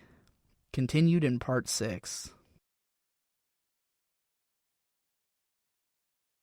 You know, when I stop to think about it, the Asterisk War is basically just an incredibly shitty cyberpunk story. Aside from the fact that it's missing the film noir aesthetic, it's pretty much got all of the elements. Advanced technology and science, information networks and cybernetics, a breakdown and radical shift in the social order of society, megacorporations, a near-future Earth, and being primarily focused on the marginalized members of its society, in a way. Given that cyberpunk is my favorite genre of fiction in general, it's a little surprising that I didn't realize it sooner, but then cyberpunk is so heavily defined by its aesthetic that even with all of those elements, it's still difficult to consider this show to really be a part of the genre at all. And the funny thing is that I think that's part of its problem. Like every other aspect of its narrative, the setting of the Asterisk War seems like it was cobbled together from the ideas in a bunch of other better stories with no understanding of how or why the settings of those stories worked. To explain what I mean, I'm going to have to start with the broad strokes of the society described in the show's narration and work my way down from there. So from the top, we're told that the major event which put the Earth on course to become what it is at the time of the story was the Inversia, an unspecified catastrophe which apparently caused most of the world's nations to rapidly decline in power, leading to the formation of one global superpower. It's difficult to interpret exactly what kind of situation would lead to this, considering that this trope usually comes from all of the world's nations uniting against a common foe, more so than in the wake of a catastrophe, but whatever, it's not a big deal. This is the kind of stuff I'm willing to suspend my disbelief over. We next learn that the Inversia caused the birth of a new race of humans with superpowered capabilities called the Genestella. Whether this came about as some kind of genetic mutation or evolution is unclear, but that's fine. The nature of these powers and their limitations are also unclear, which is lame, but not a deal breaker. Things start to get weird though once we get to the foundation of Asterisk City. We are told in no uncertain terms that Asterisk City exists for the sole purpose of facilitating a yearly tournament of Genestella Mortal Kombat known as the Festa. So if we're thinking of comparisons, then I guess it's kind of like an Olympic village that doesn't move and has an entire gigantic city built around it. You would kind of think that whatever goes on in all of those massive skyscrapers would have taken precedence by now, unless all of it is corporations tied into running these festas, which honestly wouldn't surprise me anyways. Here's where things get weird. The combatants in these festas are all students who each attend one of the city's 6 huge academies. These students consist of powerful Genestella from all over the world who are scouted for competition, or otherwise who arrive in the city with the desire to compete. This is where they lost me.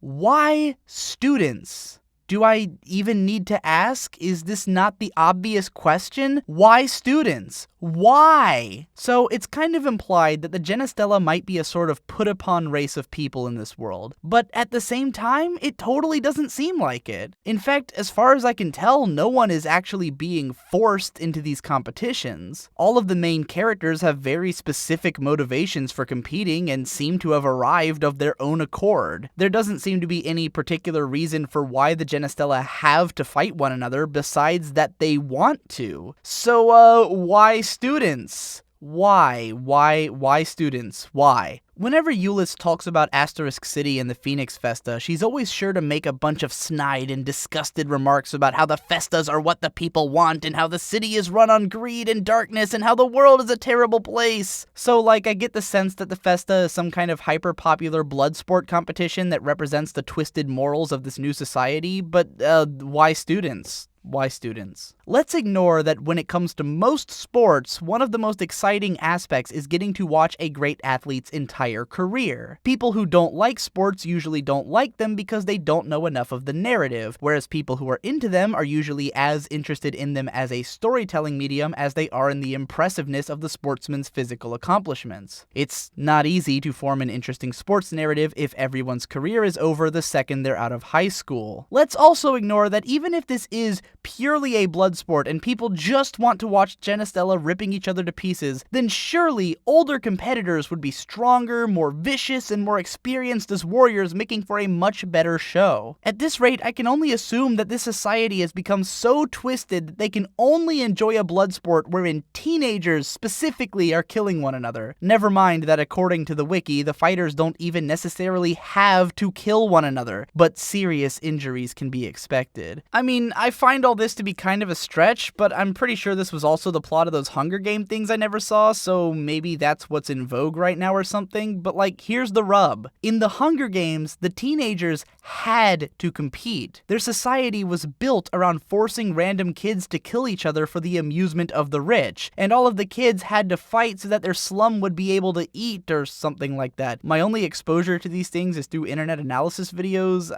I have a problem. The reality is that the entire story concept is completely implausible. The answer to the question of why students is simply because light novel. Because this author decided to simultaneously write in the genre of a typical high school harem action series while also attempting to write a dystopian sci-fi story, and they fucked it up. I wish I could pull back all the layers on this whole system of government and society, but it's difficult to do so because the setting is so poorly defined. We're constantly being told how greedy and twisted this city is, but we barely ever see how or why. Like, I get that all the schools are viciously competing and often using underhanded tactics, but fucking everyone signed up for this. It's not like anyone comes to this island just to go to class. They're here because they're supposed to be exceptionally powerful Genestella handpicked for competition, right? Well, that brings me to another question. Why are the students students? As in, why are they just going to school at these schools? I know there's a bunch of training facilities and shit, and that the school provides everyone with weapons, but why even keep up the facade of a school at all? Are these students not here to become career warriors? Aren't the best of them expected to compete with their lives on the line? Maybe they should be spending more time learning how to fight so they can fucking survive. Fat lot of good all that math is gonna do them when their ass is getting killed in the festa. Plus, the winner is supposed to be able to basically ask for whatever they want, so it's not like they're gonna need all that knowledge if they do win. There's this part in episode 3 when Euless is explaining that the city is full of stages everywhere, both big and small, for people to have random fights, but the animation staff didn't even bother showing any of them. Real fucking nice, guys. Way to nail those setting details and really make this place come to life with its own personality instead of just looking like any fucking generic city. But therein lies another question. Why are people fighting at random? Euless says that most people don't even bother taking their fights to the stages, but why? The way I understand it, each school has its own ranking system, wherein people challenge one another to duels, and whoever wins a lot of duels gets a higher rank, and then the highest ranked kids get to compete in the festas and potentially fulfill their wishes. So I kind of understand the incentive to fight people from your own school at your own school, but why would you ever challenge anyone from any other school out in the open? What would be the benefit of that? Throughout the first 4 episodes, Euless is hunted by one of her classmates who is being paid by a rival school to try and take her out. The fact that this guy comes from her school means that he's probably a much lower rank than her, considering that she's one of the strongest students in attendance. So she's probably just gonna wipe the floor with his well, it would have made sense. But here's what also would have made sense. If the other schools just sent their strongest dudes to fucking beat the shit out of her. Sure, the whole inside man thing makes sense on paper, and if Euless was like barricaded inside the school and the school was under high security, then all of that would be understandable. But Euless doesn't just make regular trips out of the school, she makes a point of it. She outright states that she doesn't intend to let these attackers alter her daily routine, because I guess she sees them as some sort of terrorists.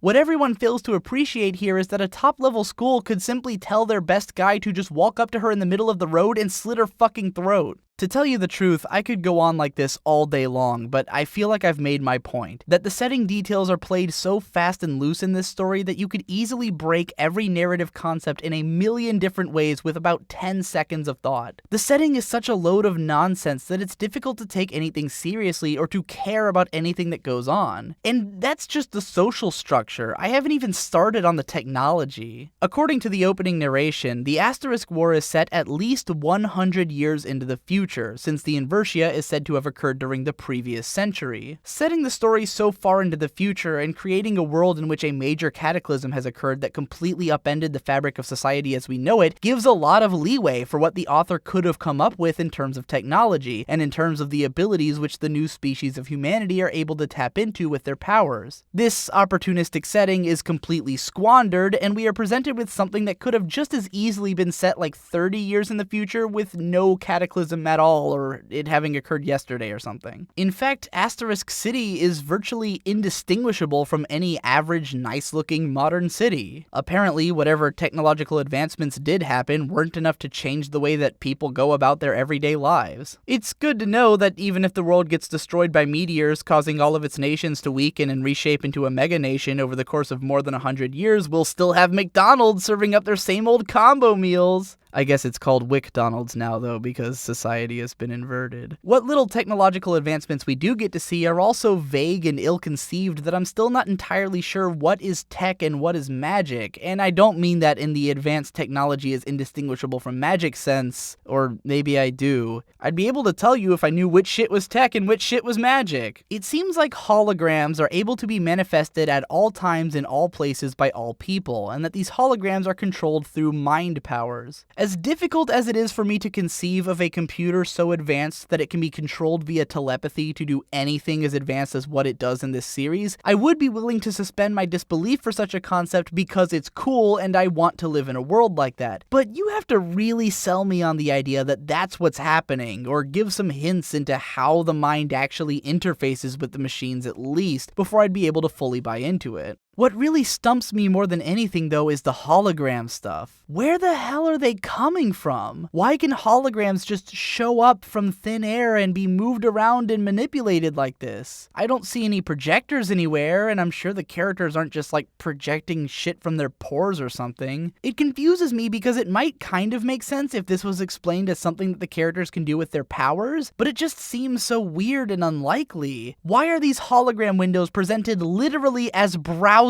tabs? Do we need browser controls for a computer that you operate with your mind? And what's more, if it really was all controlled with superpowers, then why does it seem to operate on a shared network like the internet? Believe it or not, I was able to come up with a couple of ideas that honestly would have justified some of these issues for me and gotten me to stop asking questions. Maybe the whole city is full of some kind of airborne particles which can be manipulated through technology, sort of like if the air itself was made up of pixels and the computer system is able to wirelessly detect the pixels around them and project light onto them or something. It's far-fetched as fuck, but I came up with that idea in 5 seconds and it's a better justification than nothing. Better yet, what if the superpowered kids were just able to generate some kind of light using their powers and the computer in their brain projects itself onto the light like a monitor? I don't know. I'm trying so hard to justify this technology that I'm writing an entirely new story in my head, all because it hurts my brain to imagine that someone sat down and said, it's the future and people can make computer windows with their mind, and no one in the room raised their hands and asked them, how? I just can't believe how totally uncreative this entire setting is. The story is set 100 years in the future, and all that's changed is that you can now open Google Chrome on the go without having to bust out your phone? Why in the fuck does Ayato have to sign documents on paper? Why are those kids who filmed the fight scene in the episode holding the holograms that you control with your mind? Why do the characters sometimes sit in front of the screens like they're computer monitors when they can open and manipulate them anywhere? They only did one thing with the setting and they didn't even do it right! Then we've got the whole superpower thing, and I don't even know what the fuck is going on with this. It seems like everyone's basically got the super speed and the super strength abilities, but the stuff they fight with is like some kind of energy material called prana. The school has a bunch of prana channeling weapons that they hand out on the basis of whether a student has strong compatibility with it, which seems like it was intended as a way for all of the characters to have different abilities. series. You know, make it so everyone's got certain weapons they're compatible with, and since it's heavily suggested that the weapons have some kind of mind of their own, I won't ask how that makes sense, we've basically got an Evangelion situation where each user is intrinsically tied to their weapon. Never mind that most of those weapons are just swords. But then there's also apparently a market for weapons outside of the school, given that Saya's father is a weapons developer, and Saya even uses several of her father's weapons, which seems reasonable, like maybe he knows how to make weapons that would be compatible with her. But then what about the weapons that he's trying to sell through her promotion? I'm not going to try to answer that because I'm already sure I've thought about this more than the writers. Moreover, certain characters seem to have their own unique abilities which aren't related to their weapons, like Eulis's fireballs, so I guess you can also manipulate prana without the weapons? I looked it up on the Asterisk War wiki, and apparently Eulis is a Strega, which is a certain type of female-only genistella representing 1.8% of the race, which has an especially high ability to manipulate prana, and each of them has their own random unique abilities.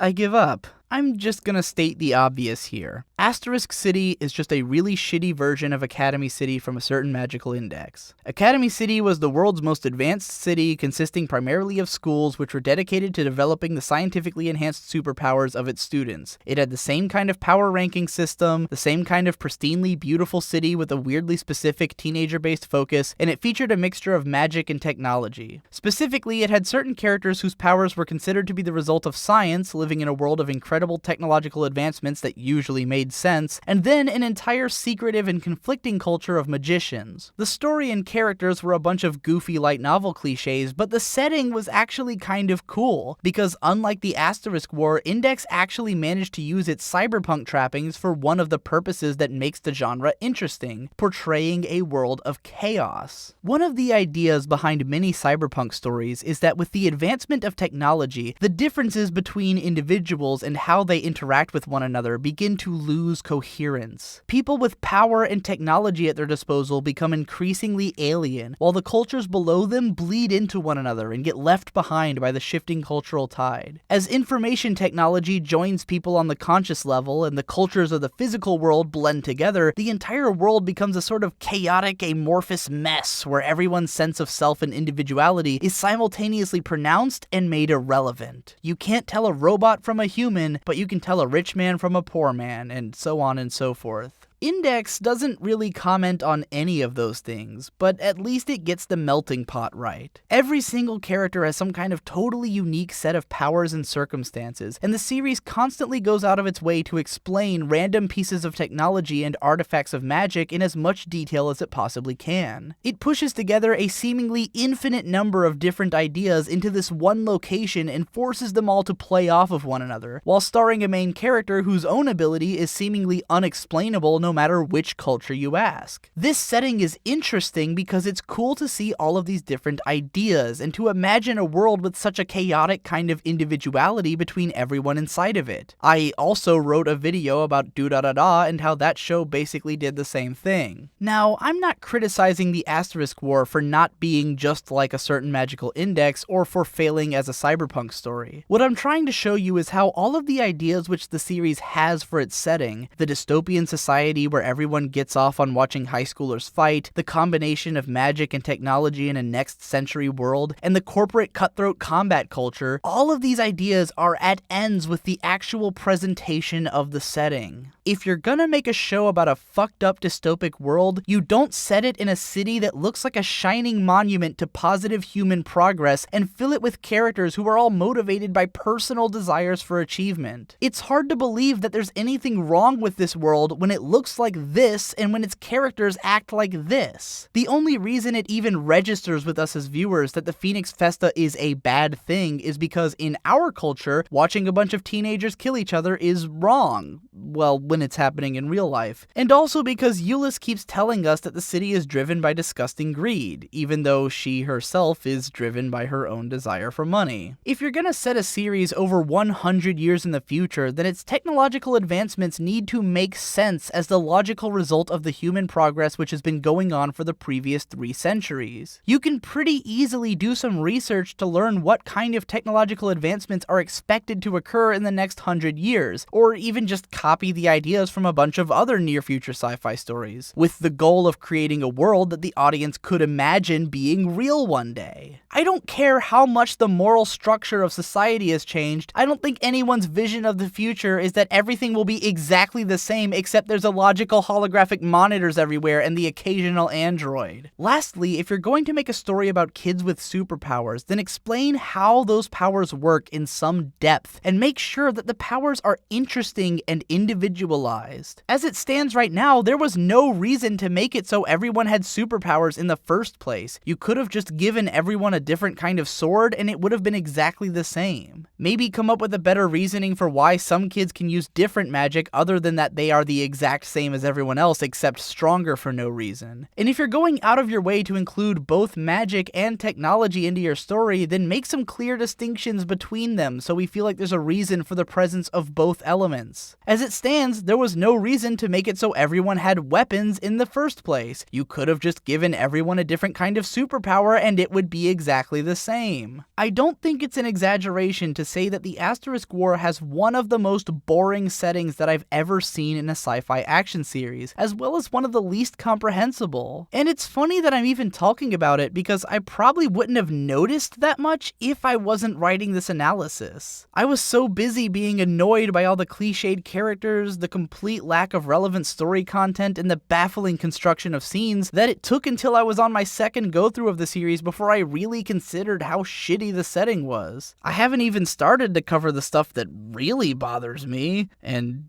you know what that means. Continued in part 7.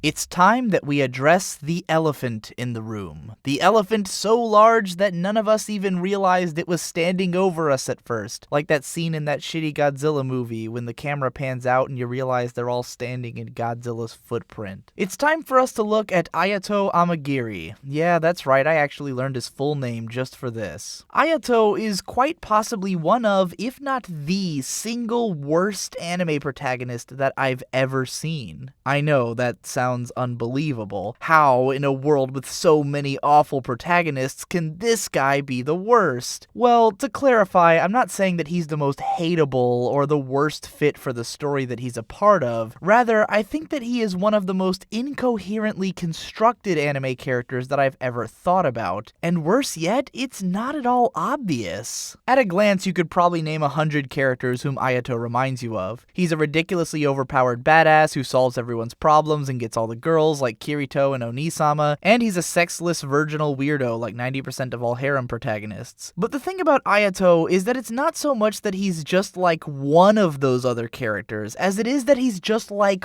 all of those other characters. Ayato Amagiri is a hideous Frankenstein monster of anime protagonists, so baffling in its construction that if the creators told me that he was meant to be a parody of the typical light novel protagonist, then I'd be inclined to believe them, and to congratulate them on a job well done. Allow me to examine the patchwork of this monstrosity. Ayato's baseline state of being is that he's tired and bored. He sighs whenever he has to do anything or put up with anyone, and generally seems like he'd rather be taking a nap than doing whatever the show asks of him. This kind of attitude is pretty typical among light novel guys because it's a part of the image that the viewer is supposed to project itself onto. This sort of hipstery desire to not come off as a tryhard so that whenever you do something badass, it looks like you did it with no effort and without even really giving a shit. It's possible to make a great character following this sort of archetype. Yoshihiro Togashi seems to be a master of it. Yusuke Urameshi was a punk kid who just wanted to relax and take life at his own pace, but the world was constantly asking more of him. And what made him endearing was to watch him mature into someone who gave a shit about the world around him. He learned to become that guy by getting the shit kicked out of him constantly, even in the process of being a badass cool guy.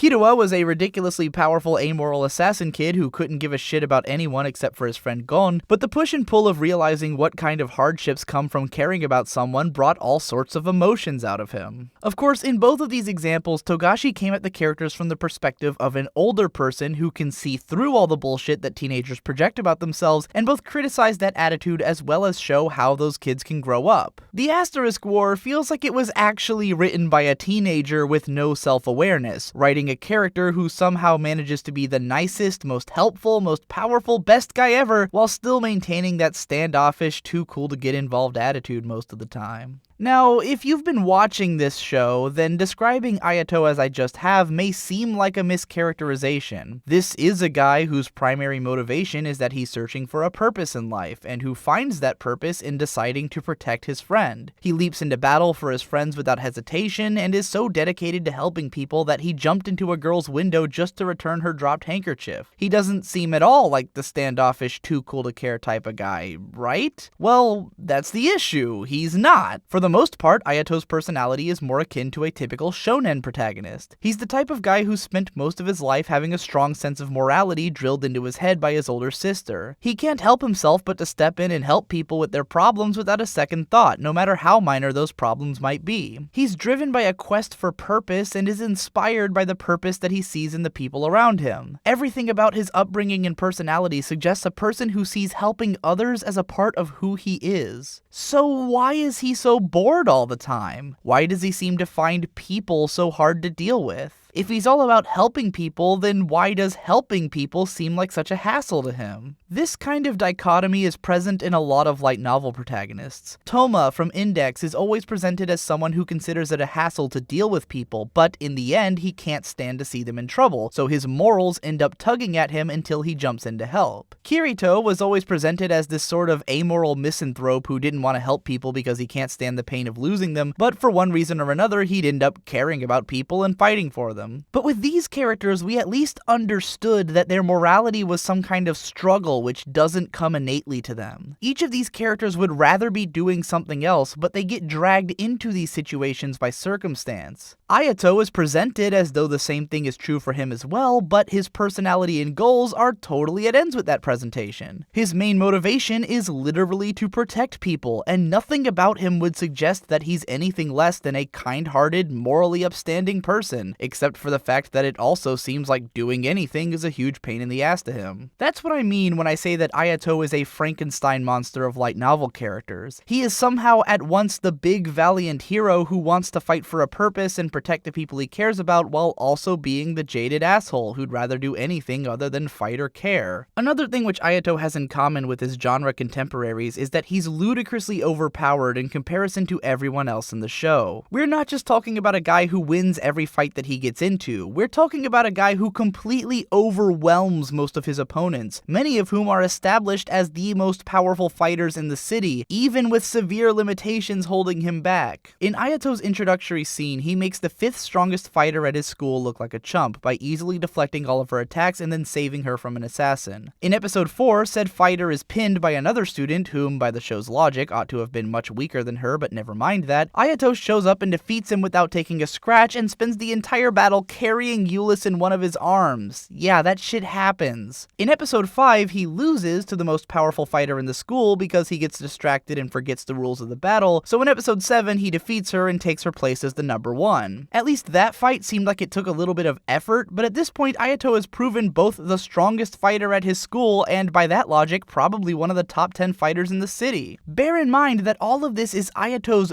baseline power level. This guy hasn't spent any time beefing up or training or anything. No one at this school was competition for him in the first place. In episode 2, he tames the most powerful weapon that the school possesses without breaking a sweat. In preparation for the festa, it seems more like he's training Euless to try to catch up to him more so than actually training himself to get better. But Ayato's power does come with a catch, as we learn in episode 4. Apparently, his older sister has put some kind of curse on him that limits his supposedly supposedly uncontrollable powers, and when he goes too far beyond those limits, then it causes him to crash in a painful burst. Allow me to detail all of the reasons that this is the worst excuse for a power limitation that I've ever heard. Number 1, Ayato doesn't even lose control of his powers when unleashing them. It's possible that maybe his sister had intended to remove these limitations once he was old enough to master his powers, but either way, there is currently no consequence for using them. Number 2, the problem that comes from using this power only appears after it's already been used. Ayato can potentially defeat any opponent using this power, and it will only affect him once the battle is over at an indeterminate time. Number 3, the very first time that we're introduced to this limitation is after Ayato has already exceeded it. He says that he's never been able to use the power for as long as he did in that first battle, meaning that the limitation is flexible and can be broken to fit the situation. Number 4, likewise, the source of power is so ill-defined that it could potentially grow infinitely. We have no reason to believe that Ayato can't just continually unleash more and more power to match the situation based on how motivated he is or whatever. Ayato's limitation barely even qualifies as a limitation. If anything, it seems to suggest that he can be as powerful as he needs to be at any given time, so he'll always be able to turn the tide in any battle with the odds against him. Moreover, he barely even needs this power in the first place to conquer most of his opponents. It would be laughable to consider that Ayato may ever be in danger during any of his encounters unless he had to fight someone with the same powers that he has, and even then it's hard to imagine that anyone relevant will ever be in danger in this show. Now, I don't doubt that these limitations are going to come into play in the future battles to try and add to the tension. In fact, I've read some spoilers, so I know that to be true. My point is more that this is how Ayato is established, as someone so much more powerful than everyone else that even his limitations are suggestive of larger capabilities. And going by the spoilers I've read, his power level is only going to get even more utterly insane as the series continues. This character takes the wish fulfillment aspects of the light novel protagonist to a far away extreme, which is why he only gets weirder when we start looking at his sex life. There seems to be a trend in light novels lately of filling the main character's harem with girls who would otherwise be the strongest characters in the story if not for the main guy. The wish fulfillment aspect of this is obvious. You get to date all of the hottest, coolest, most powerful women around while still outdoing all of them and keeping your position as an alpha dude. At the end of the day, when the chips are down, you get to swoop in and save the girls like the big hero that you are, but you don't have to feel bad about being attracted to a damsel in distress because she could totally kick anyone's ass on a good day. It's all about striking that balance between having so-called strong female characters while also promoting the male power fantasy that young guys who watch this stuff are looking for. Naturally, all of the relevant female characters are attracted to Ayato, in this case usually for no reason whatsoever. It's almost creepy the way this show just takes for granted that any woman with a speaking role would have to be a part of the main character's harem without even really convincing us of why any of them would care about him beforehand. Nevertheless, you could reasonably make the case for why these girls might fall for him, and given the type of show that this is, it would hardly be shocking that they do, but that's not the part that makes him weird. The weird part, rather, is how Ayato keeps his distance from these girls. Once again, it's something that the show takes for granted because it's a common trope in anime that the main characters remain virginal weirdos for the majority of the series, but the way that this show presents this aspect of the relationships is what makes it come across as strange. To explain what I mean, I present this scene from the start of episode 3. Claudia calls Ayato up to her room in the middle of the night and deliberately times it so that she's just gotten out of the shower when he enters. After several minutes of Claudia showing off her body and Ayato clearly checking her out, Claudia outright comes onto him, basically propositioning him for sex and placing his hand on her breast. Ayato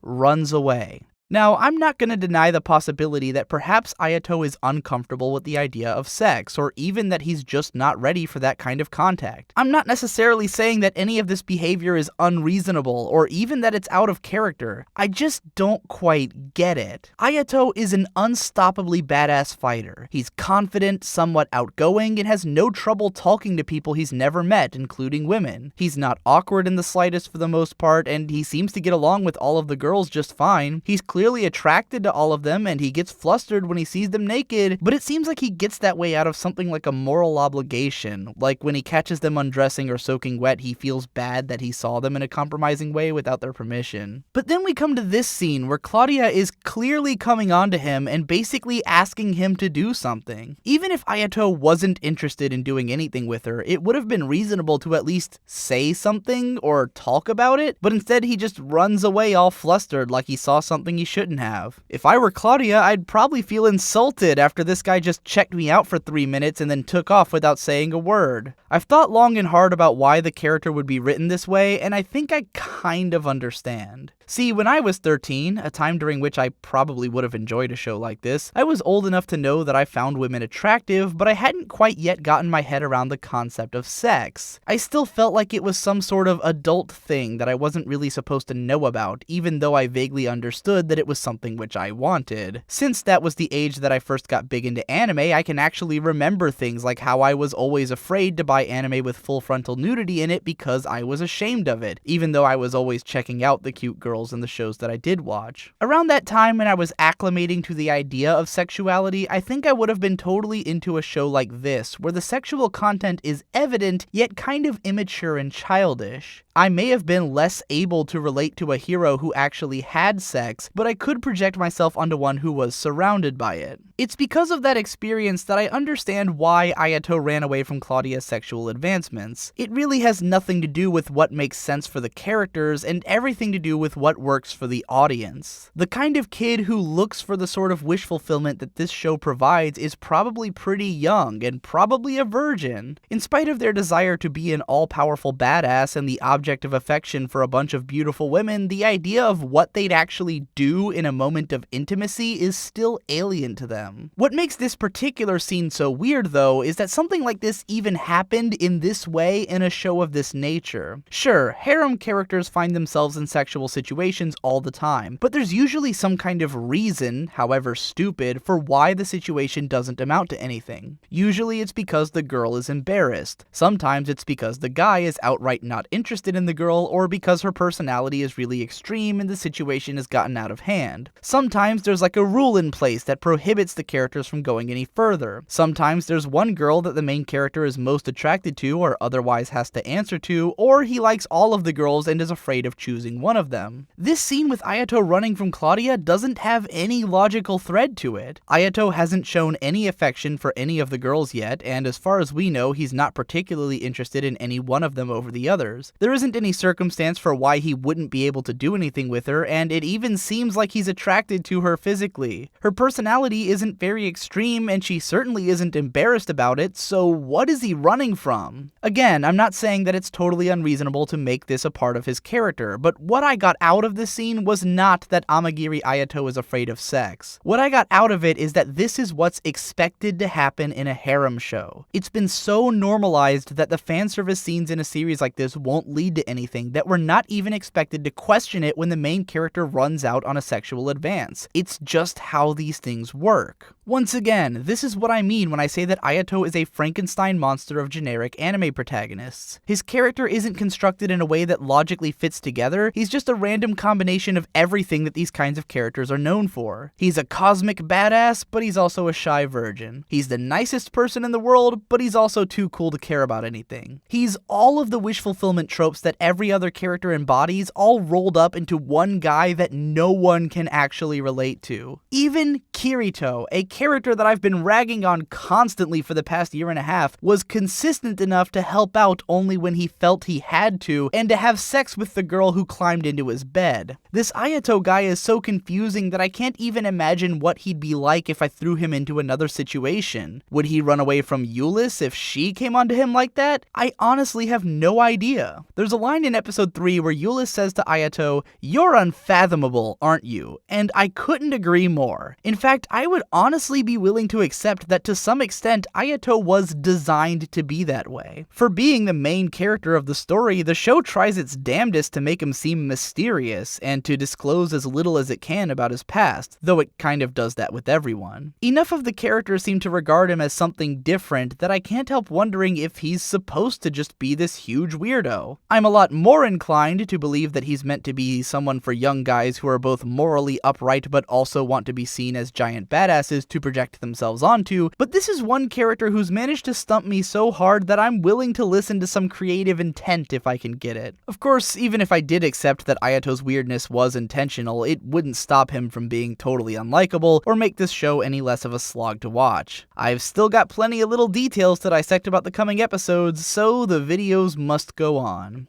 Continued in Part 8. But wait, there's more! Part 8 of the Asterisk War Sucks is probably going to take a little bit of time to make because it's a bit longer than Part 7. So if you didn't quite get your Asterisk War Sucks fix yet, then check the description because I've put a link to a Google Drive video where me and my brother Victor reacted to episodes 3 and 4 of the Asterisk War. This video was recorded when I had written parts 1 through 7 of the Asterisk War, but I had not yet started editing any of the videos, and Victor had not seen any of my videos about it. He didn't know anything about the show. I just told him he had to watch it with me because I thought it would be funny, and it is absolutely hilarious. So I highly recommend checking out this video. It's really funny, definitely the more entertaining and hilarious version of the Asterisk War Sucks. Go check it out down in the description, and have a nice day. Alrighty, at this point I think we've all got a pretty firm grasp on the broad strokes of what's wrong with this show, as well as a lot of its typical methods of fucking up. Generic and boring characters, a nonsensical setting and worthless storyline, badly directed fight scenes full of weak effects animation, and the worst versions of any tropes that it tosses into the mix. But I don't think it's fair for us to simply call it here, because the Asterisk War is kind of worse than that. Another way of putting it is that most of what we've covered so far were probably issues with the source material just as much as with its adaptation, and were things which could have been a problem with any number of shows. What I'd like to get into now is more of the issues that I have with the way that this series was adapted, focusing most strongly on its lack of attention to detail. After all, this is a huge part of the problem that I have with this studio in particular, the way that so many of their shows seem to have so little thought put into their presentation, leaving us with a product that would probably have looked better in our imaginations while reading a book. After some recap footage at the start of episode 3, which they hope you won't mind as long as there's a couple new angles on Claudia's naked body, Claudia explains to Ayato how Seido-kan Academy basically follows kill la kill rules. The higher a fighter's rank, the more spacious their accommodations. It doesn't seem like this counts for much though, because it's not like the weaker students are living in the slums. The entire city is pristine and beautiful. We never get more than a glimpse of what Ayato's room looks like as a new student anyways, and at worst it seems like he just shares a college dorm style room with classmate guy. Big deal.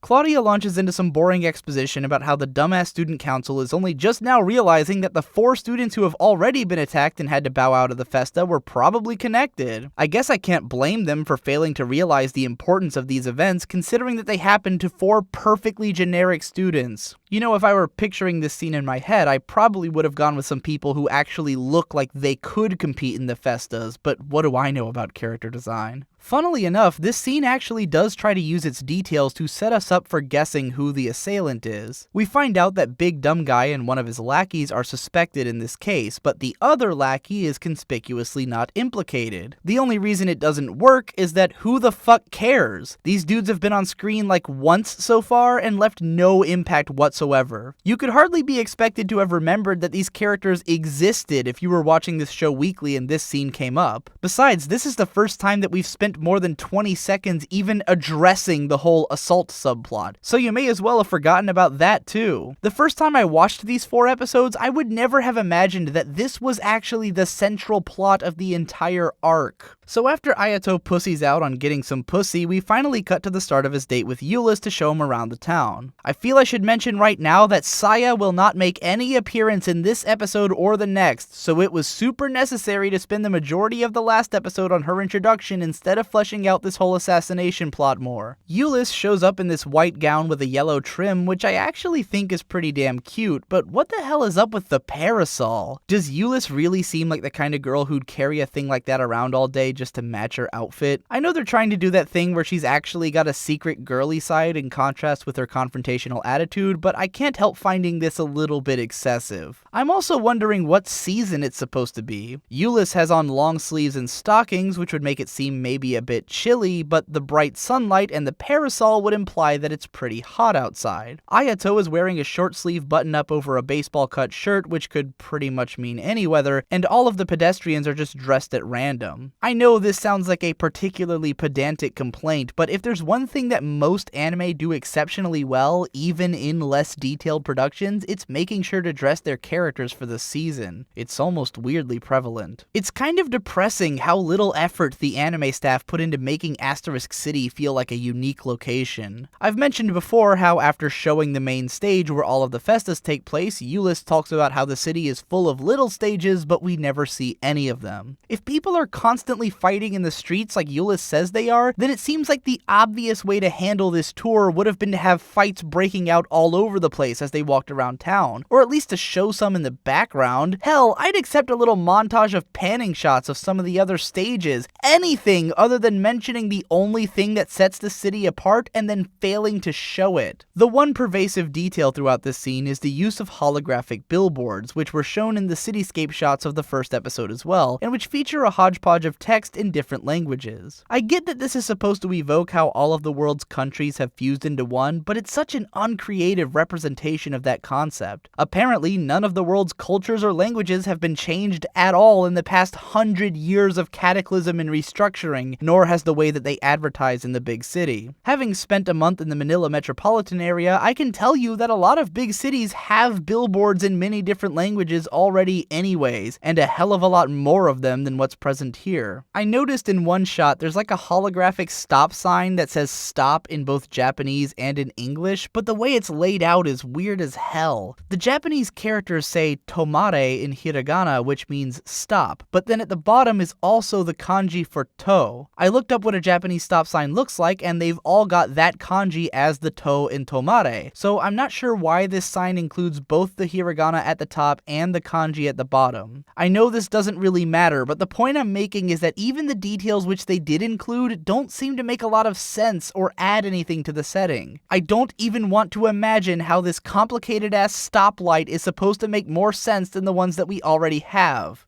Our duo stops for a bite at WickDonald's and orders a Wick double dose of cliches. First of all, WickDonald's is one of the most commonly used parody names for a major business in anime, and it barely even makes sense in this context where McDonald's should probably either be out of business or changed into something radically different by this point. Secondly, the whole joke about how rich girls are fascinated with fast food has gotten old. It was funny when K-On! Did it 6 years ago, but the returns have rapidly diminished. I'm willing to give the show some credit for this not being Euless's first time at a fast food place, and for her criticizing Ayato's assumption that princesses wouldn't be into fast food, but I don't think being a little tongue-in-cheek about it alleviates the fact that I've been here a number of times by now. Ayato broaches the topic of the attacks on Euless's life, and she responds essentially that she will not allow herself to give in to terrorism. She then starts prattling on about how she's going to forge her own path, and about how her will belongs to her alone, and it's at this point that I feel the need to dive into this show's confusing politics. Looking at the broad strokes of what Asterisk City stands for, it seems to operate under a sort of hardcore capitalist mindset. The idea is that your quality of life will be determined by your functionality in society. The strongest fighters get the biggest houses and the chance at untold wealth, and they're handed this power by the corporations that run the place. Any semblance of government that exists on this island seems to be operated by those corporations, and everyone who lives there does so by deciding to work within that system to achieve their goals. Euless seems to be intended to function as the viewer's moral compass through which to navigate this city's way of life, but trying to follow her line of thinking has gotten me lost. Near as I can tell, Euless has a pretty capitalist mindset herself, with a hard dose of libertarian ideals sprinkled on for good measure. She doesn't want the government, i.e. the school, interfering with her business, and she holds her own autonomy in very high regard. She comes to this island in the hopes of fulfilling her personal goal, which is to make a lot of money and to put it into the orphanage that her friends come from. And to accomplish this, she's fought in countless battles and maintained a stubborn pride about her status. And yet, in spite of the fact that Euless has chosen to operate within this capitalist system and to harbor a capitalist mindset, she apparently hates this city and considers it a greedy hive of scum and villainy. She criticizes the fact that money is what drives society and seems upset that the greedy people of this world aren't, say, putting money into that orphanage, even though she herself seems to have a libertarian, fight my own battles myself mindset. It's a little confusing when a character denounces money in one sentence and then says that she's fighting for money in the next, and talks about how she's the master of her own destiny, while also lamenting that the world doesn't seem to care about impoverished people. If this show were smart enough to recognize this duality and to paint her as like a hardcore socialist who feels that she has no other way to fight but then to do so within this capitalist system, then maybe she could be made interesting, but honestly, it would take a lot of effort. Luckily, there was another show that put in such an effort, and it was called Kill La Kill. In that show, one of the main characters created a hardcore Randian objectivist society wherein the living conditions of the populace were really determined by the fighting capabilities of teenagers, and where she was trying to raise a team of elite fighters using the same system as the force which she was attempting to rebel against. In the end, she realized the flaws in her ideology and how you can't be anti-something while also embodying that something, and joins the side of a sort of nonpartisan coalition of the people. It's a good show,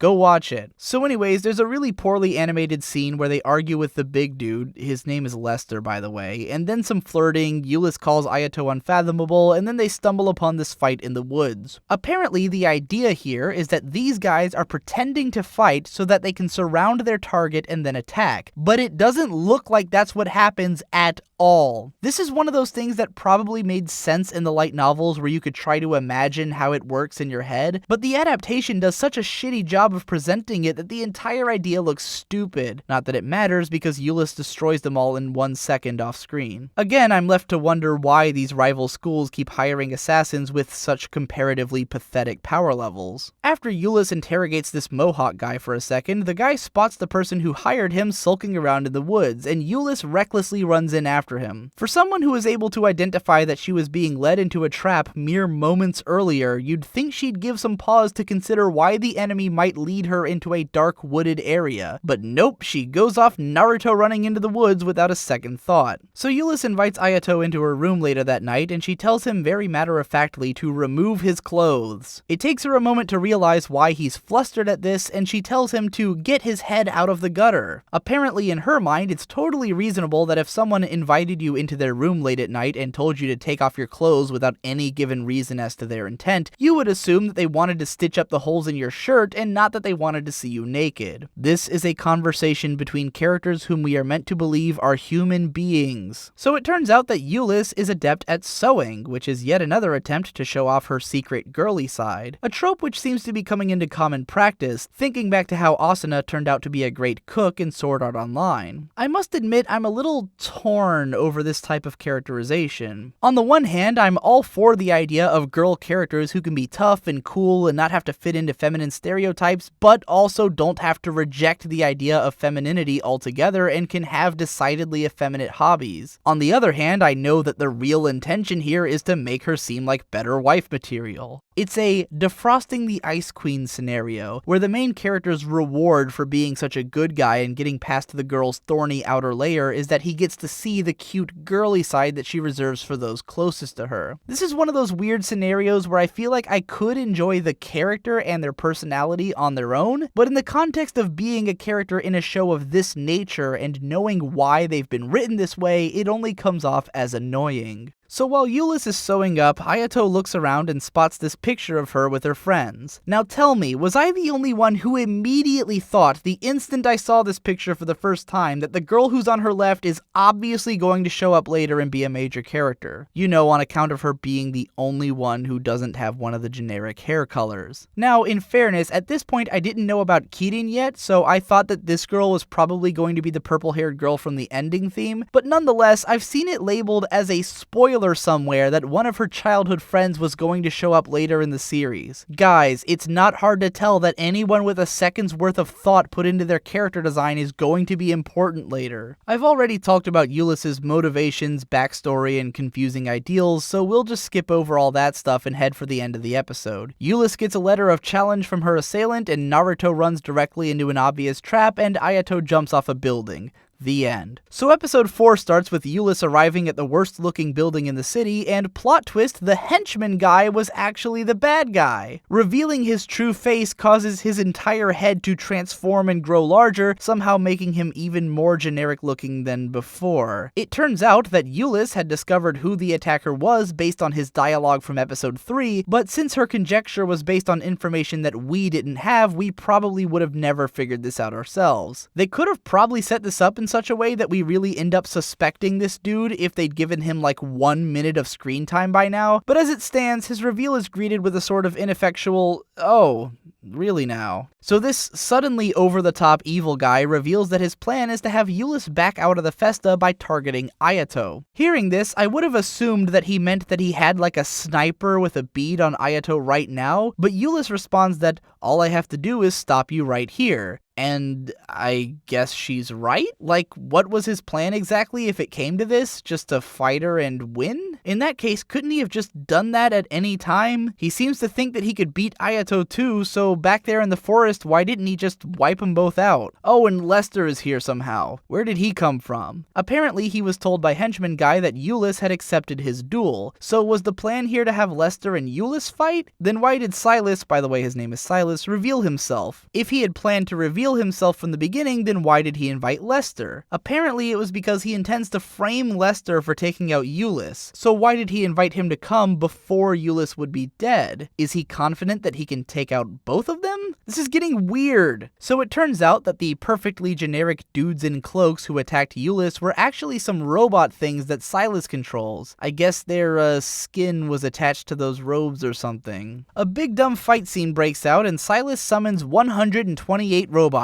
I mean, he says so, but I only counted like 80 at most, but who cares? Lester gets shit canned by a bunch of robots, and then Eulis blows them all away with a big fire dragon. She then fights some of them off with her sword, but then gets caught by one and trapped by a bunch of gunners, so she brings her dragon back around and tries to use it as a shield. This dragon is still active, but instead of using it to just mow down all of the attacking robots like she did 5 seconds ago, she tries to use it as a shield, which doesn't even slightly work. Surely she ought to know better? Because of a tiny flesh wound on her thigh, Eulis is then easily immobilized by way of a couple of the robots which she was just taking out with attacks such as a kick to the face, grabbing her by the arms and pinning her against a pillar. In yet another reveal that means nothing to the audience, Eulis figures out which school this guy is working for, which sets up that we'll need to look out for that school's name from now on. Just, you know, not for the entire next arc. Ayato then finally makes his show-stopping entrance, easily laying waste to the robots which grabbed Eulis and then carrying her up through a hole in the ceiling. Please keep in mind that not only did all of the robots descend from this very hole in the first place, but that we're about to see them all jump up back through the hole in about a minute. And yet for some reason, Eulis and Ayato are able to carry out an entire minute of conversation in the time that it takes for Silas to pursue them up through the hole. He even asks, "Are you done talking?" as if he was giving them breathing room on purpose. Ayato releases his savage force, and then another big stupid fight breaks out. At some random point amid all the chaos, Ayato determines that there's apparently 6 types of robots which can be active at once, and that only 16 units out of those are able to move at a time, which apparently is Silas attempting to evoke chess. Like, in literally no fashion whatsoever besides how many types of pieces there are and how many of them can move. Is Silas even evoking chess deliberately? Because that seems like it's more of a limitation than an intentional pattern of attack. And of course, absolutely none of what Ayato says is communicated visually at all. If they wanted to clue the viewer into the idea that there were 6 different robot types, they probably shouldn't have segmented them distinctly into 8 platoons. After all, the rules of chess are not that there's 8 types of pieces, but you can only move 6 types at a time. There's also nothing about moving all 16 pieces at once, and, you know, nothing about it resembles chess at all. Let's just pretend that we slept through the rest of this fight. Oh hey, it's the orange wings from the cover art that we talked about in part 1, except totally different looking. Cool. Ayato gets a big headache, and him and Euless hook up on the backdrop of pretty colors, and Claudia turns out to have heterochromia and says some mysterious stuff, and classmate guy is there, and that's it. That's the end. I'm done. The first arc is over. I can move on and talk about new things, like the second arc, or the third arc.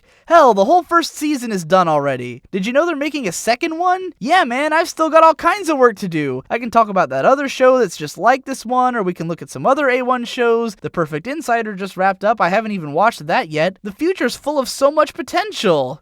Continued in Part 9. Hey everybody, I hope you've been enjoying all these Asterisk War videos. I want to give a huge thanks to everyone who's been contributing to my Patreon since I started up this video series. I've been gaining a ton of patrons and it's been super cool. It's been really making it easier to pay the Devu who edits these videos. I'd love to be able to pay him full time to have him do this amazing work on all of my content in the future. As you can see, he's figured out how to work pretty fast since he's been outpacing my editing, and he's really amazing at this, and I'm not so great. You can look at Asterisk War Part 4 to see how I compare to him. So if you want to see, you know, more videos of this level of editing quality going into the future, because I'm going to keep making, you know, big video projects like this that I'd like to have his help on, then be sure to support my Patreon. As soon as we get up to $600 a video, I'll be able to pay him basically full time, which we're, you know, pushing up from 400, getting up to 500 right now. So, you know, we might be able to eventually reach... Oh wait, I forgot about the next episode previews. Oh my god, they're so weird. Why would they make her look like that? Jesus Christ, what the fuck were they thinking? Why would anyone think this was okay?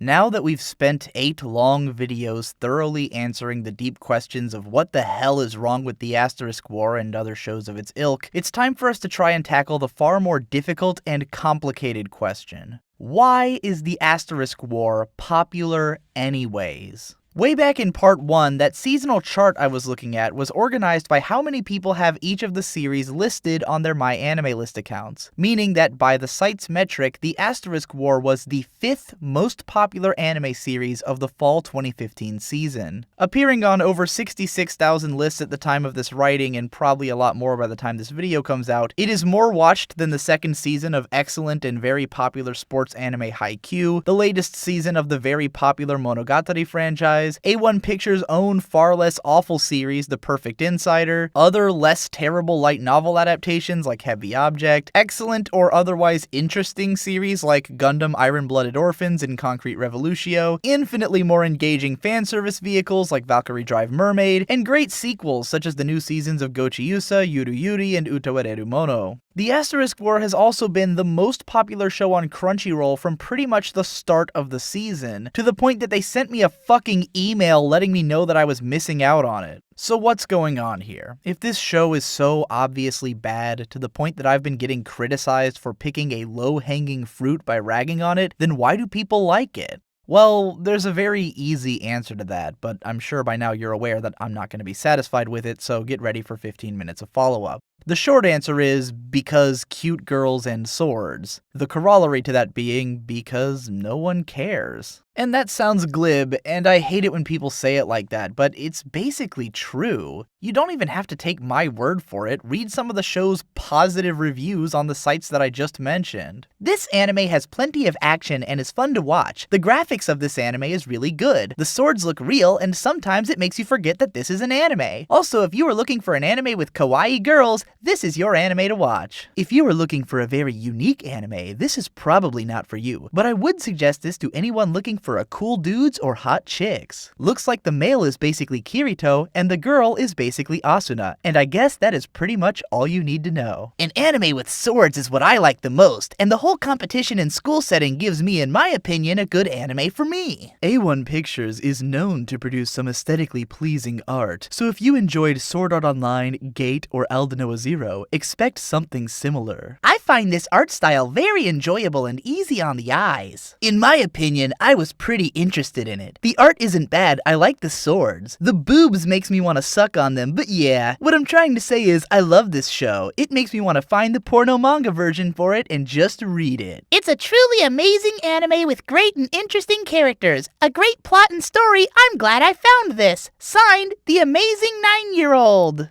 Most of the positive reviews that I found either outright admitted to this series being generic, or were very defensive about pointing out the minor differences between it and other similar shows. Even the guy who gave it an 8 out of 10 only gave the story a 6. With the exception of the amazing 9-year-old, I find it difficult to imagine that anyone watching this series is seriously invested in the characters or gives half of a flying fuck about the story. People like this show because it fulfills a basic craving that some of us have for cute girls and swords, and I get that. I like cute girls and swords as much as the next guy, believe me, but I still don't think that really answers this question. After all, virtually every single anime in existence is inundated with as many cute girls as can feasibly be crammed inside of them, and I'm pretty sure that 95% of Japanese creatives are physically incapable of creating an action-centric piece of media which doesn't contain a single sword. If these were the only criteria, then every anime ever would be equally popular.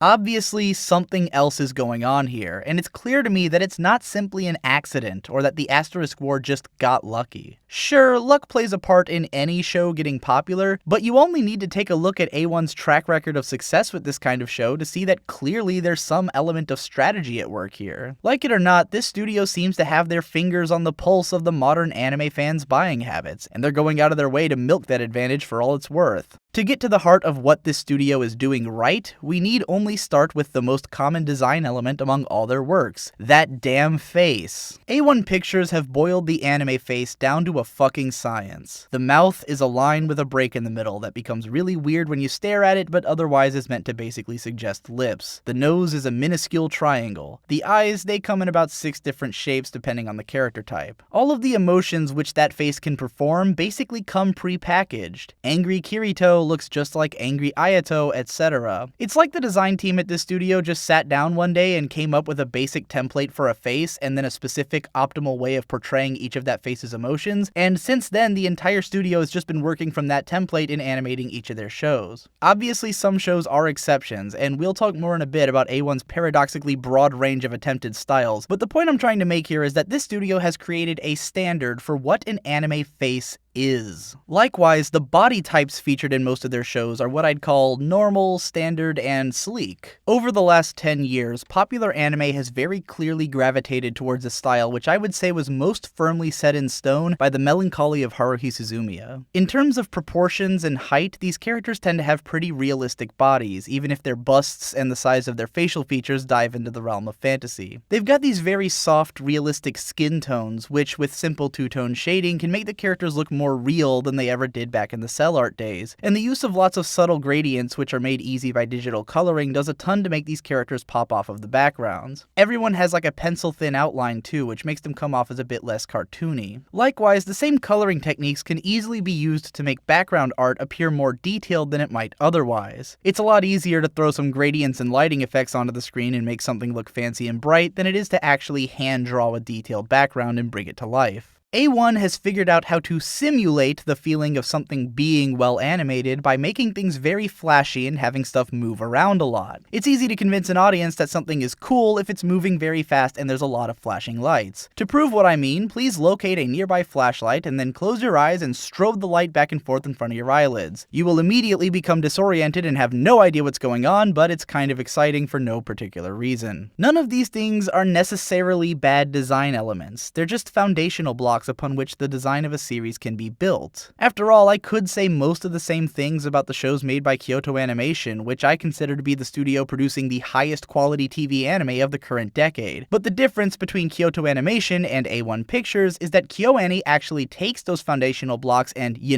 builds on them, whereas A1 puts in the bare minimum acceptable amount of effort. But that doesn't matter, because it works. And it works because it's become standard. I mean that both in the derogatory way that someone might call something standard at best, but I also mean it in the congratulatory way that someone might say that something has set the standard. A1 Pictures have basically created what is now considered to be the standard look of modern anime. By flooding the market with a million shows that look exactly the same, they have set the tone of what anime is in the current decade. And I can't shake the feeling that everyone else is slowly migrating in their direction. Maybe that's unfair since it's it's hardly like this studio was the first to do any of what it does, but it certainly feels like A1 Pictures are the most singular driving force behind shaping the cultural understanding of what a 2010s anime looks like. And I'm not even necessarily begrudging the studio for that, because I totally get the appeal. It's not like I looked at the Asterisk War and immediately thought this show looks ugly. Its characters are plenty attractive, and its color design is really appealing. If it had had some other studio's name above it on the chart, then I probably would have walked in with some pretty high hopes for it, at least in terms of visuals. It's not really the individual design elements of this studio that bother me though. It's a combination of the lack of effort in turning those elements into a cohesive overall design, and the homogeny which has resulted from constantly making shows that look exactly the same. In the process of watching this show like a million times in order to write about it, I have inescapably reached the conclusion that in spite of how much I hate their giant hair, the girls in this show are cute. There are no shortage of adorable little expressions, or tiny mimetic animations, or finely detailed fanservice shots whose appeal I can completely understand. I don't doubt that a big part of the Asterisk War achieving popularity as both a light novel and as an anime series is because the original illustrations were by Okiura, who designed for another similarly popular series called Infinite Stratos, which people enjoyed for exactly the same reasons. I've hung out in those Asterisk War threads on 4chan, and it's almost nothing but people posting the cutest faces from whichever girl they like the most and then stating that said girl is in fact best girl. There's something incredibly base and bestial about the way that this series is consumed. It is watched because it is there. Because no number of cute girls is too many cute girls. Because even in a world where there are 45 new anime shows debuting every 3 months, a lot of people just really have nothing better to do. But I'm getting ahead of myself. I can't help but harbor a deeply driven cynicism towards A1 Pictures. The A that's in their name is in reference to the fact that they are a subsidiary of Aniplex, which is Sony's production firm that has its hands in planning no shortage of hugely popular and fantastic anime with other studios, from Madoka Magica to Monogatari to Fate Zero to Fullmetal Alchemist and half of everything else you've ever heard of. A1 Pictures is kind of like a factory for producing new shows for Aniplex, and their methodology seems to be just pumping out anything and everything. Ironically enough, in spite of how all of their shows look the same, the studio has no sense of identity at all. Most of their shows have totally different main creative staff pulled from all over the place, and when they make something good, it's almost always because they managed to pull in some good people to work on it. It doesn't seem like there's a lot of main staff who just straight up work for the studio, the way that you'd find a core team of directors somewhere like Gainax or Kyoto Animation or Bones or Shaft, studios with extremely distinct identities. From what I understand, A1 Pictures isn't even any bigger than Kyoto Animation in terms of personnel count. They're able to produce so many shows because they hire a constant revolving door of contractors. That's why you get so many random animation cuts that look kind of cool but totally different from the rest of the show, because they hire these animators from other studios to do work for them. But what does any of it get you? There's this part in episode 9 where a character is introduced via several animation cuts by Masayuki Nonaka, and it's immediately evident that the entire style and tone of the animation has changed for these cuts. Besides being really weird in context, I was immediately wondering why the hell they got this person to animate these random segments in particular. Most of Masayuki Nonaka's work has been on Doga Kobo shows like Engaged to the Unidentified, Jijebu, and Plastic Memories. She pretty clearly specializes in animating cute girls doing cute things, usually in lighthearted, cutesy scenarios. She can do dramatic and she can do fan service, but in general, almost all of her animation cuts in all of the shows she's worked on have a very distinct character to them and bring their scenes to life. But this is just weird. It doesn't seem like it was really necessary to go so far overboard with these particular cuts, or like Nonaka was necessarily the person for the job. It just seems like they hired her because they wanted to have some flashy animation happen when they introduced this character, and it wouldn't have really mattered who it was. I feel like I'm talking in circles here, but it's hard to get this point across when this feeling is so personal and difficult to describe. But if I can go on a tangent here, then maybe I can sort of drag you into this narrative with me.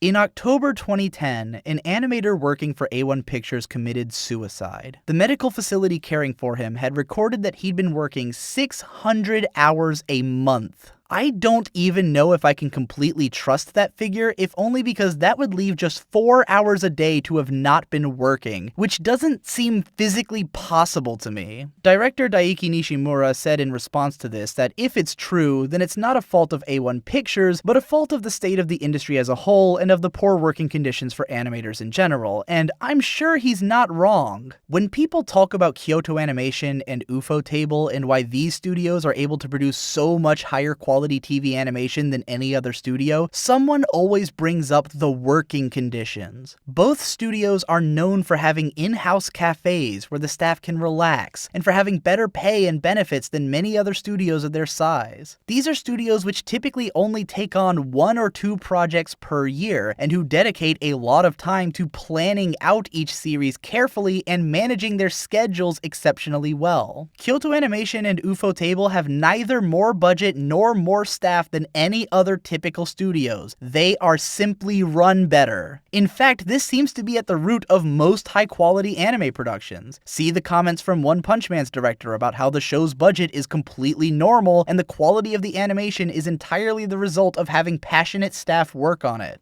I've made the remark before that to me, A1 Pictures is like the McDonald's of anime, and I mean that in every possible sense. It doesn't seem to me like a place where anyone really wants to work, or indeed where anyone who can afford to would take up residence. Sometimes I can't tell if the studio is pulling in noteworthy directors just in the name of having them turn out something potentially good with the studio behind it, or if directors go there with stuff that they can't get approved otherwise because the studio can just crank it out. The studio's willingness to vacuum up sequels to shows from other studios like Ore no Imoto, Nanoha Vivid, and Persona 4 The Golden certainly gives me that impression. Everything about their work just comes off so assembly line to me. By the end of 2015, the studio had cranked out 11 TV anime and 1 film, none of which were even remotely similar to one another, yet all of which felt eerily the same. It's like being in a village where everyone has different bodies but the exact same face.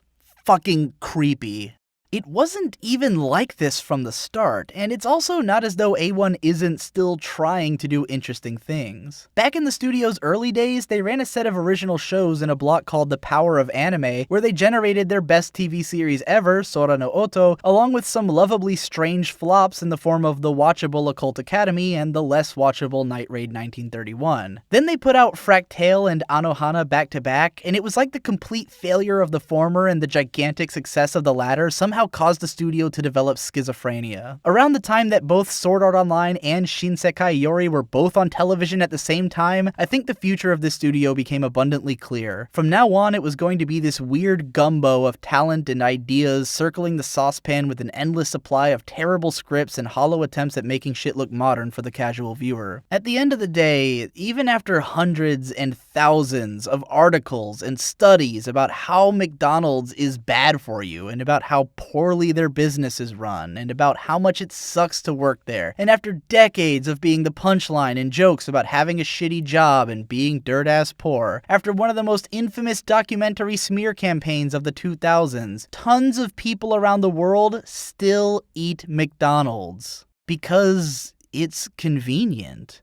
Because it's familiar. Because it's there. Because it's pervasive. Because sometimes nowhere else is open and it's 4 a.m. and I'm starving. Because when I'm in a new town and I don't know where to eat, I can see the golden arches on the hill and at least be aware that food is consumable there. Because sometimes I don't want to pay for a nice restaurant. Because sometimes I don't want to think that hard about what's for dinner. Because sometimes it's all that I can afford and all that's nearby. Because sometimes, against my better judgment, I just want it. The Asterisk War is successful because it looks like anime. It has what you vaguely understand to be decent, up-to-date visuals. It's got cute girls, and it's got swords. No one is operating under the illusion that it's a good show, or that they shouldn't probably be watching something else. They watch it because it's there. Continued in Part 10.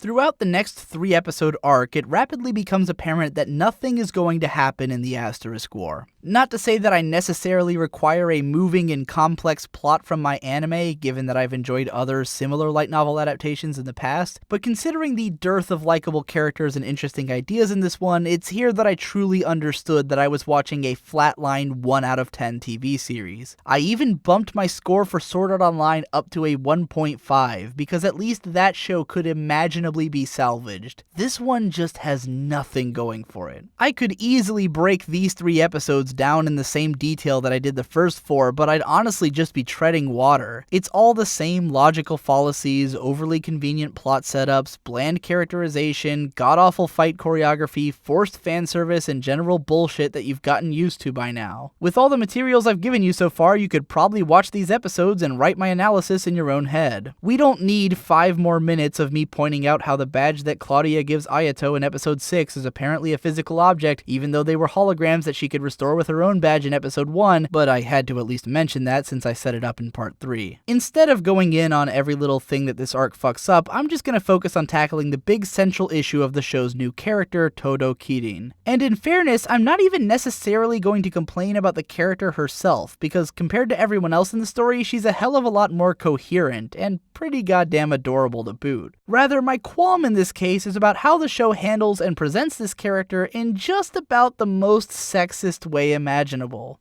Yeah, we're going there. Obviously, sexism is a pretty fucking controversial topic, especially here on YouTube, and I'd like to make it clear that I do not associate myself with or take kindly to being labeled as a part of any side in the greater cultural debate on the subject. I will also argue that providing an analysis via the lens of feminist theory is not the same thing as being a member of an unbelievably poorly defined group known as feminists. A feminist analysis of something does not mean a feminist analyzing something, but rather analyzing something via the lens of feminist theory. If you want to know more, just do your fucking research. My point is that you could write a textbook chapter on feminist theory using this arc, so I'm about to go balls deep into this bitch. As is the case for most of the important characters in this show, our first encounter with Kirin primarily serves to establish that she is indeed a cute girl. Ayato bumps into her in a hallway and knocks her over, and it's kinda suggested that he sees her panties, though it's confusing because we don't actually see them. I wonder if this might have been a censored cut which would originally have panned up, but we won't know until the DVDs come out, and I don't care that much. The camera makes sure that in case we didn't already notice, she has really huge tits, and then we listen to her high-pitched, breathy, squeaky voice and the fact that she childishly ends all of her sentences with desu. She seems to be very clumsy and has a twig stuck in her hair, which Ayato points out, sending her into a little cuteness frenzy before some old guy calls her away. The next time that we see Kirin is right after said old guy has just slapped the living shit out of her, and he's about to go in for round 2 before Ayato swoops in and stops his hand, stating that he doesn't approve of raising a hand to a girl. Turns out this old guy is Kirin's uncle, and he tries to justify his girl beating under the logic that this kind of abuse wouldn't mean anything to the powerful Genestella children. Ayato continues on the defensive, barring his hand in front of Kirin in an odd gesture that both seems to be guarding her while also telling her to stay back while he takes care of this. After some back and forth, the uncle forces Kirin to challenge Ayato on the basis that if Ayato wins, then he will stop abusing Kirin. Kirin herself claims that she doesn't care what happens to her and asks Ayato to back out, but he refuses. So they get into a big dumb fight and Ayato just barely loses, though it's sort of suggested that his loss was partly attributed to underestimating his opponent and to forgetting that his goal in the match is to protect his badge. At the start of episode 6, we learn that Kirin seems to have some kind of goal which requires her to become the #1 fighter at school, and that her uncle has convinced her that she can only reach this goal by following his strict instructions. Later, Euless expresses her pride in Ayato for his decision to help Kirin and how she would have done the same, and we learn that Kirin is only 13 years old, which is probably 2 years younger than the main characters. This comes as a surprise to Ayato on account of her huge tits. Claudia later explains that Kirin's uncle is apparently trying to use Kirin as a way of advancing through the school's parent company and becoming an executive. We'll just ignore the complete lack of a logical thread connecting those two things. She goes on to say that he probably won't be able to make it far anyways because those driven by self-interest can never make it to the higher ranks of the company, which are populated by people who have undergone several layers of psychological reprogramming to remove their personal desires. I'm not totally sure how that makes sense for this kind of hyper-capitalist system, but we'll leave that where it lies. supplies. That night, Kirin shows up at the boys' dorm to visit Ayato and to thank him for what he did before in defending her. In response to this, Ayato walks over and pats her on the head like a child. The duo goes out for a walk, whereupon Kirin talks a bit about her strict father and his training. Then, in one of the only flashes of actually decent characterization in the entire series, Kirin and Ayato spend a moment fanboying over one another's fighting styles. This is the first time that I ever actually felt like Ayato fights out of some modicum of interest in the technique, and Kirin's passionate analysis of Ayato's fighting style is probably the outright best dialogue in the show. She goes on to describe that her interest in Kenjutsu comes from seeing herself as a klutz and a coward, but also as someone who can be of some use to others with a sword in her hand. While the camera fixates on her bouncing breasts, Kirin describes how her ultimate goal is to save her father, and how her uncle has shown her the path towards achieving this goal. Therefore, she is willing to put up with his racism and abuse in order to further her own advancement. She then asks Ayato about his training, and the two of them become training buddies, and at this moment it's suggested with some definitiveness that Kirin has already fallen for him. Ayato and Kirin begin training regularly with some flirty moments interspersed in there, and then one morning they get attacked by some tech from a rival school. Kirin figures out how to kill the tech monsters, but then they destroy the ground and she tries to catch Ayato from falling, only to get dragged into the abyss with him. Down in the water, Kirin clings to Ayato's torso as she is apparently unable to swim. Once again, Ayato finds himself fighting with a girl in one arm, and then moments later creates a platform for her to stand on while he takes care of the bad guy, by making his sword longer. So the duo ends up in their underwear, and Kirin explains her backstory, with her father having killed a guy who was mugging them in self-defense and being sent to prison anyways because of the racism against Genestella. Seems unreasonable given that they actually knew for a fact he was acting to save lives against a criminal, but whatever. Kirin blames herself because she knows that even as an 8-year-old she could have beaten that criminal, and now she's fighting to try and buy her father's way out of a decades-long prison sentence. She also reveals that she enjoys the way Ayato pats her on the head because her father used to do so in the same way. Kirin explains that her uncle came and showed her the way to save her father, and that this brought her to Asterisk City. But then Ayato tells her that she's wrong, and that this isn't the path that she chose on her own, and that if she keeps following this path, then she's going to hit a brick wall. For now, we will leave aside how none of that actually means anything. Kirin cries that she can't do anything on her own, so Ayato pats her on the head and tells her that she's not alone because she at least has him, so long as it's a path that she's chosen for herself. Then he sees her naked. After they get rescued, Kirin's uncle demands that she not talk to Ayato anymore and slaps her around a bit, but then she decides she's not interested in doing things his way anymore, parrots what Ayato told her before, and walks away. Kirin challenges Ayato to yet another big stupid duel as a way of taking her first true step or whatever, and this time Ayato changes up his tactics and handily beats her. And when I say handily, I mean he palm slaps her titty for the victory. Afterwards, Kirin joins what is rapidly starting to look like a spurned women's club in the making, and then her uncle comes in to get all pissy with her. She deflects his hand once, but then seems ready to take his next punch for some reason before Ayato jumps in to stop it and to talk about how Kirin is already taking her first steps. After her uncle shouts that he'll blackmail her by uncovering her father's deeds, Claudia exerts her influence over him to basically tell him not to fuck with her school's assets. I'm not sure why she couldn't have exerted this authority in the first place to stop his abuse, but I guess she had to catch him in a trap or something? I'm not sure. Kirin expresses her gratitude to her uncle for getting her this far, and then Ayato pats her on the head again, and they flirt some more, bringing her arc to a close.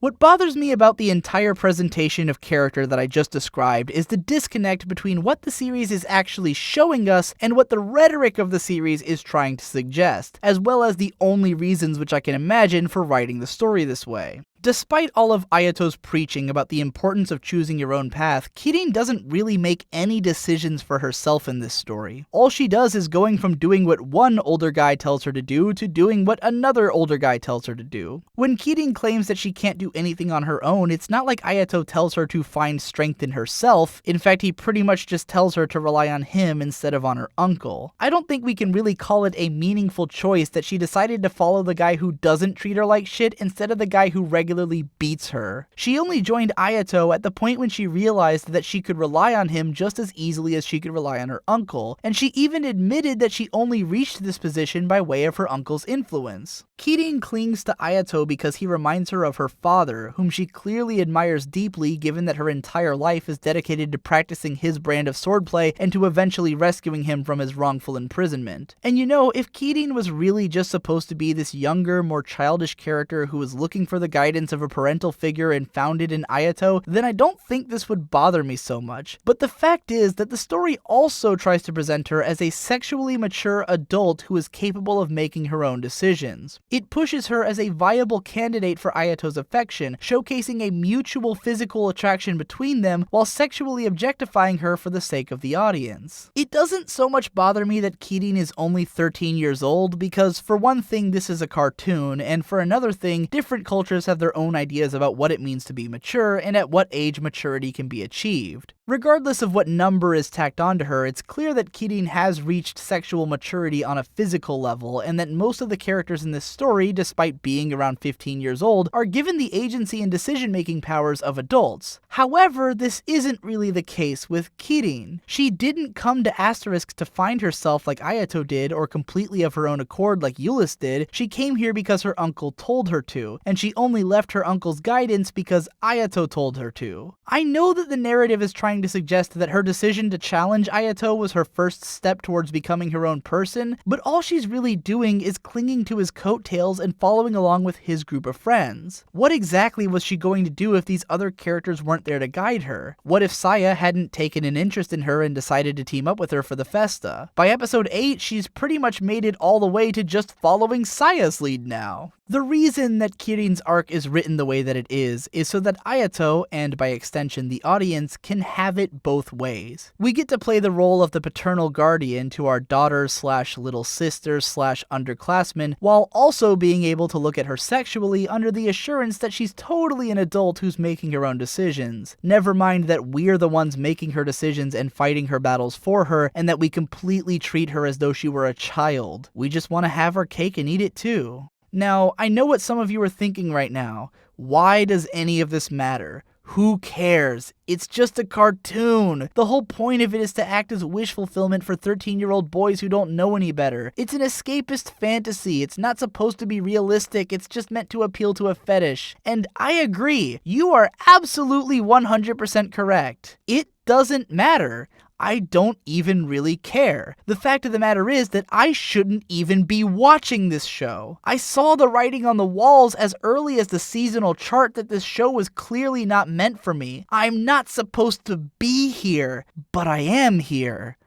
Why? Well, mostly because way back in the summer season, I made a video about how I dropped like 1,000,000 summer shows that a lot of people enjoyed, and I got a ton of responses asking why I didn't like those shows, or why I didn't give them a chance, or telling me that I should make more videos about why I drop the shows that I do. In response to this, I thought it might be interesting if I took a few shows that I would have immediately dropped and decided to give them that mythical chance. I decided to see what would happen if I actually kept going to see what I've been missing by dropping these shows so early on, and then to present to my audience what my experience was in doing so and sort of allow them to experience the show like I do. And this is where it's taken us. We've made it 7 episodes into the Asterisk War, and I've come to the conclusion that I kind of hated the second arc because I was kind of bothered by how the entire appeal of it was meant to be its hilariously sexist portrayal of its new character. You know, I actually really like Kirin's character design. If you made a show with this exact same character, but instead made her into a strong-willed 20-something-year-old firebrand with the personality of a leader, then I'd probably be sitting here making a video about how Kirin is my waifu. It's just a matter of personal taste, really. I'm just not into this whole clingy little girl with no personality or initiative thing. Can you imagine actually dating Kirin and how incredibly boring she would probably turn out to be once the sex got old? I guess maybe if you got into swords with her, then you'd have enough to talk about. Maybe get some decent sparring in while you're still young. Could be a fling for a couple of years. Once you save her father, though, I wonder if she's gonna go back to school and learn how to do something more useful, or if she's gonna try and milk that sword fighting skill for all it's worth. She's gotta get old someday. I'm certainly getting there. But that's what this anime is about. It's about immortalizing this idea. This girl who will only ever be 13 and only ever be your little sister slash daughteru slash kohai, who will only ever look up to you and secretly want to ride your crotch, and who you'll only ever get to actually make it with once the inevitable doujins come out. This is the fantasy that they're selling, and it just doesn't really resonate with me. I'm just not buying it.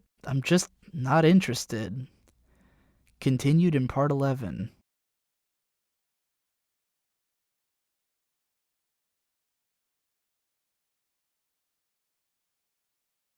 As War Episode 9 kicks off the last arc of the season by finally launching us into the much-awaited Phoenix Festa. In other words, it's time for a good old-fashioned tournament arc. Tournament arcs are essentially cruise control for an action series. All you gotta do is dump a bunch of colorful characters with wacky superpowers into a stadium, match them up in combinations that maximize the dramatic tension of their battles, and hit the go button. It's an opportunity for the writer to flex their creative muscles by coming up with a bunch of unique superpowers, while the audience is satisfied getting to watch a bunch of cool-ass fight scenes in a row. It's not the most unique or exciting brand of storytelling, and it often runs the risk of getting boring if the characters stay in one stadium for too long, but if you take the time to pace out one of these things just right, then it's probably the easiest way to keep an action series running for a very long time without having to come up with a more complex and involving storyline. I'm sure you will not be shocked to learn that the Asterisk War flubs the first stretch of its tournament arc so spectacularly that I'm left wondering if the author had ever actually watched one before. I refuse to believe that anyone could have watched or read Yu Yu Hakusho or Hunter x Hunter and failed to pick up on the basics of how to make an effective tournament arc, but then comparing this series against either of those classic battle manga would probably seem a little bit unfair. Instead, I'm going to put a lens to As War's failures by comparing it against one of the few recent A1 Pictures shows that I actually didn't hate, Maho Shoujo Lyrical Nanoha Vivid, which launched into its own tournament arc at about the same point in the series, and only made it about as deep into that arc as this show did before the end of the first season.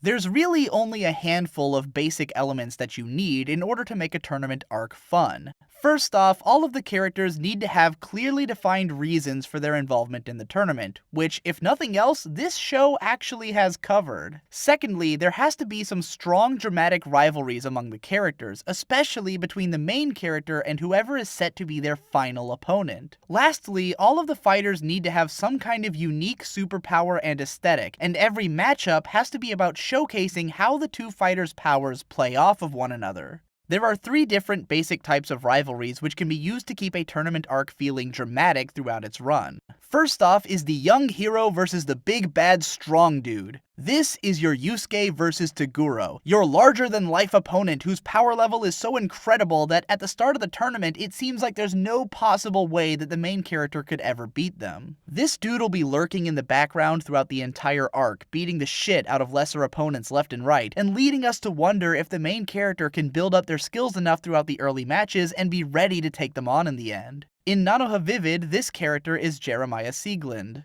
The best way to handle this character is to introduce them either before the tournament begins or immediately after it starts, and to firmly establish that they're basically the strongest dude in the whole competition. This works dramatically on 2 levels. Firstly, it keeps us on the edge of our seat, knowing that there's a chance that the hero won't even be able to beat this dude, and secondly, it keeps us wondering just what's going to happen to our hero for them to be able to get strong enough that they could even pose a threat to this dude when the time comes. The Asterisk War does not have a rival of this nature. But the hilarious part is that the character who should fit this role has secretly been there all along. At the Phoenix Festa's big commencement ceremony, who should be standing right there at the podium but the big bad guy of the entire series? You surely know who I'm talking about, right? I'm not the only one who recognized that weird-ass cheek hair, am I?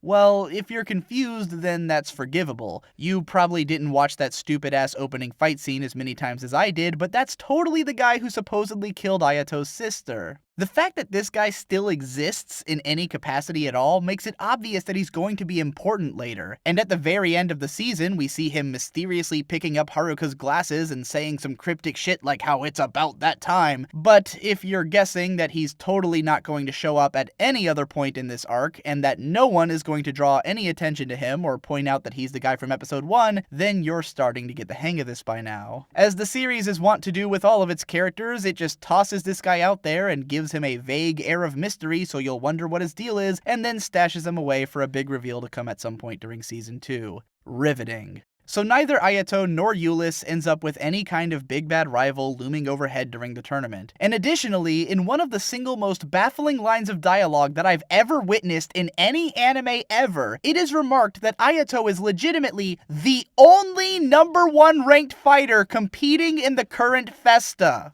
This is an entirely new level of diminishing narrative stakes, the likes of which I've never even seen before. It actually would have been the easiest thing in the world to flip that whole impression that Ayato is an unstoppably overpowered badass on its head just by reminding us that Seidokan Academy is supposed to be the weakest school in the city, and that the #1 fighters at the other schools are probably a hell of a lot tougher than Kirin, who did give Ayato a rough time at least once. Instead, the show seems to go out of its way to suggest that there is not a single combatant in this tournament who is likely to be stronger than Ayato. There's an after-credits scene in episode 8 where Claudia looks over the tournament roster and says that it's pretty much anyone's game, hinting that even the opponents that she's worried about aren't strong enough for her to lose confidence in Ayato's victory. I seriously, honestly, and truly cannot believe that it's possible to fuck up a tournament arc this badly this fast.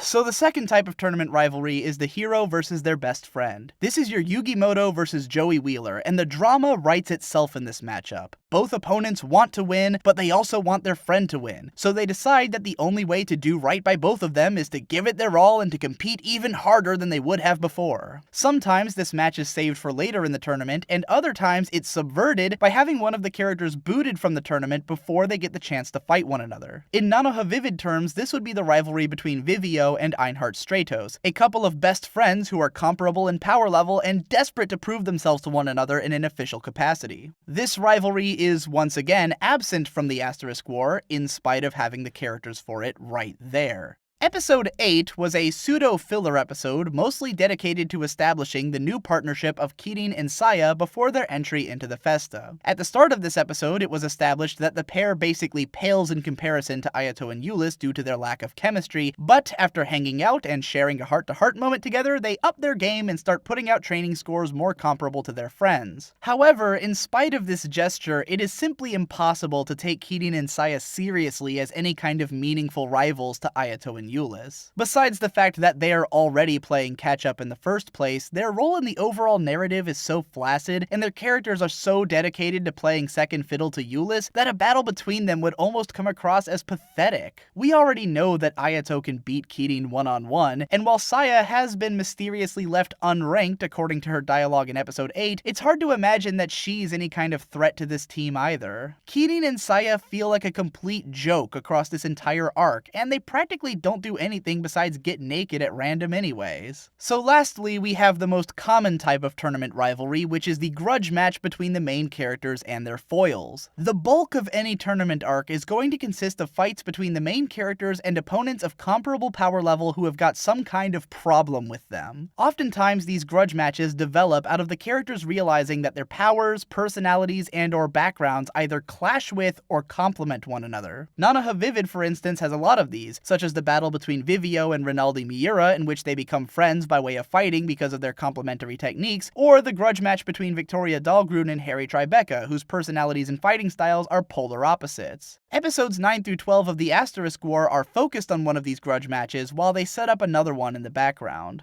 Outside of all the time that they waste on characters flirting and seeing one another naked, episodes 9 and 10 are entirely dedicated to establishing the 4 main teams that we'll be following in this arc, by way of 5 quick little battles. A typical tournament arc will often start off with the main characters just blowing away some of the lesser opponents in the early matches in order to establish how those characters compare to their competition. For instance, in Nanoha Vivid, we don't really have any context into how powerful Vivio and her friends are in comparison to the other fighters in their age group until we see them plowing their way through the preliminaries. The Asterisk War gives 2 of these types of matches to Ayato and Eulis, and 1 to Kirin and Saya, but in this case they were largely unnecessary. We were already aware that these characters were some of the strongest fighters in the city because of their ranks, and thanks to the announcement that Ayato is the only top-ranked fighter in the tournament, we can imagine that most of the other fighters won't be at his level. At this stage in the game, it would be far more important to establish which fighters might actually pose a threat to our main characters, and to start them all off with some heavy-hitting opponents, giving us the impression that the really strong guys are going to be on a whole different level from the ones at the bottom. Instead, Ayato wins his first match against 2 Randys in a single attack, with Eulis watching from the sidelines. Eulis herself then duplicates this success against a pair of random cute girls in the next episode. When the press comes to talk to them, Eulis tells Ayato that she wants to keep everyone in the dark about their strategies until the end of the tournament, tournament, meaning she's already completely confident that they're going to steamroll it. Likewise, Kirin and Saya make quick and easy work of their first opponents in between dicking around for like most of episode 10. There is no tension in this entire arc whatsoever. Meanwhile, we are introduced to our first pair of rivals in episode 9, a couple of robots built by the hyperactive girl who showed up in the previous arc and for whom the tournament's rules were apparently changed to allow them to compete. Forgive me for going on a tangent here, but these robot dudes could not more obviously have been based on the robot characters from Phantasy Star Online. I've been mentioning here and there all along that this show's design sense seems to borrow from that game, especially in the look of some of its weapons, but these things are just outright ripped off from it. It actually wouldn't surprise me if these homages to Phantasy Star Online were the direct result of A1 Pictures' involvement in the series. After all, the studio seems to have a pretty friendly relationship with Sega. 2014's Nanana's Buried Treasure, for instance, featured the titular character actually playing Phantasy Star Online 2 in some of the episodes, and the game itself has featured advertisements for A1 Pictures shows in the past. Not to mention that Sega were the ones who made Dengeki Bunko Fighting Climax, a game which features characters from tons of Dengeki Bunko light novels, including Sword Art Online and Ore no Imoto, which A1 Pictures did the anime for. It also featured stuff from Sega's own Valkyria Chronicles, for which A1 once again handled the anime adaptation. Oddly enough, the Asterisk War does not come from Dengeki Bunko at all, so whatever connection to Sega there might be here would probably be from A1 Pictures. Anyways, that's enough flexing my data brain for now. The Asterisk War attempts to establish these robot characters as sort of unique and quirky in comparison to what's typical of the show, but everything about them just weirdly falls flat. All that we learn from watching their battle against yet another pair of complete nobodies is that they've got really good defense and they're also pretty strong. After their match is over, Saya's dad calls her up to shout some technical jargon about how they can control more parameters or whatever than any typical human can, but since we don't know shit about all that shit, it doesn't really tell us anything. The robots also have some kind of weird comedy duo gimmick going on, where the guy robot is like loud and boisterous while the girl is a deadpan Tsukomi, but all of their dialogue just completely fails to entertain. Actually, the most memorable moment with these characters is when the guy robot asks his creator why the girl robot is always able to beat him even though he is supposed to be stronger, and the creator, who doesn't want him to know that the girl robot is supposed to be his limiter, lies to him that she literally programmed sexism into their code. It is a really bizarre sequence of dialogue.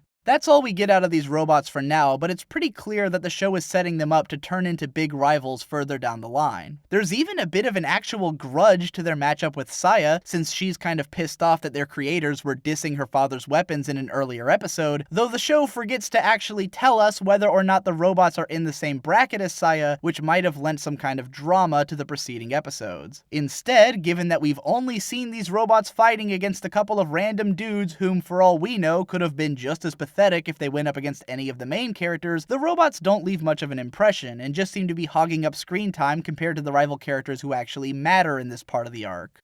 So then we've got Irene, and yes, that's how I'm going to pronounce her name, who is the central rival for this part of the arc leading up to the Season 1 climax. Our first encounter with her at the start of Episode 9 is when this fat guy, who I can't believe they wasted Tomokazu Sugita's voice acting talent on, lets her out of some kind of prison and puts her on a mission to go kill Ayato. Aside from her sort of outlandish character design, we aren't given any kind of impression of what she's actually like until the following episode, when Ayato and Eulis find her in the middle of a street fight, settling an old score with the very same guys that Eulis beat the shit out of back in episode 3. Irene has a bit of an attitude and seems to be pretty keen on fighting, but she gets reined in by her perfectly milquetoast little sister Priscilla, who also happens to be her tournament partner. Compared to everyone else in the show, Irene actually has some decently unique superpowers. She wields an enormous weapon called the Gravi Scythe, which has the power to intensify gravity for her opponents, and also it turns her into a vampire. Literally. She's literally a vampire. Irene's first tournament match against Lester and his lackey is one of the most poorly considered attempts at jobbing which I've ever seen. For those who aren't familiar with this concept, jobbing is when you take an established character, usually one whom we've seen fighting a few times, and typically a former rival of the main character who has since become one of their friends, and who is supposed to at some point have been roughly equivalent to the main character in power level, and then you have them get utterly stomped by the new adversary in order to show us just how strong that new adversary is. If this show had actually made any sense up until this point, then Lester would have been a perfect candidate for jobbing. He's a guy who started off hating the main characters and fighting against them, and then, after fighting with them against a mutual foe, eventually he sort of started hanging out with them. Or at least for some reason, Ayato seems really intent on befriending him. He's the kind of character who's just relevant enough to the show's history that we know who he is, but who's just inconsequential enough that you would expect him to lose at some point to a stronger opponent anyways. The only problem here is that Lester has already been established as a total pushover. He was introduced as some dude who Euless beat up 3 times in a row because he kept pathetically challenging her, and then he got royally stomped by his own lackey right before Ayato showed up and utterly laid waste to that very same lackey. Never once have we been given the impression that Lester could actually hold his own in this tournament, or that beating him could be considered a show of power. And even in spite of that, he manages to put up enough of a fight against Irene that she decides to get serious and to show off some of her more advanced abilities against him, which logically puts her closer to Lester's power level than it does to the absurdly high level of Ayato. But I mean, I guess it does make sense for a vampire to try and avoid any narrative stakes. The last 2 episodes of Season 1 are the only time that the Asterisk War actually manages to come close to being competent about its structure. Using the hilariously dumb setup that Ayato has to go looking for Saya because she's gotten lost, Ayato ends up running into Priscilla and rescuing her from a bunch of thugs, which apparently puts Irene in his debt. So she invites him over to dinner and explains that she's working for Le Wolf Academy and that she's been hired to take him out. And we also learn from Priscilla that the Gravy Scythe may be slowly turning Irene into a bloodthirsty monster. Believe it or not, that is 15 agonizing minutes of that episode that I just saved you in one sentence. This particular kind of setup is the most simple and effective way to handle a grudge match rivalry in a tournament arc. Simply give the character some kind of sob story which explains why they're fighting, and then maybe create some tension by getting the main character to empathize with them right before going into battle. While you're at it, come up with some reason that this battle could make or break this character's entire life by way of what they would have to do in order to win, and you've got drama. The Asterisk War manages to follow this template to the letter, but unfortunately, it only goes as far as literally having the characters explain this shit to the audience, and then wrapping it up with an overly long, sleep-inducing battle scene in the following episode. Irene and Priscilla's backstory is the kind of trite garbage that a hack writer could churn out by falling asleep on the keyboard. They come from a war-torn country, their parents tried to sell them off, so they ran away, and then the dude from The Wolf, who I guess must be a lot older than the other characters, showed up and offered Irene to protect her sister as long as she would fight for him using the Gravy Scythe. This information is presented at nearly the same speed that I just rattled it off, and without any dramatic fanfare or emotional depth to actually get us invested in these characters. Now, in fairness, the most interesting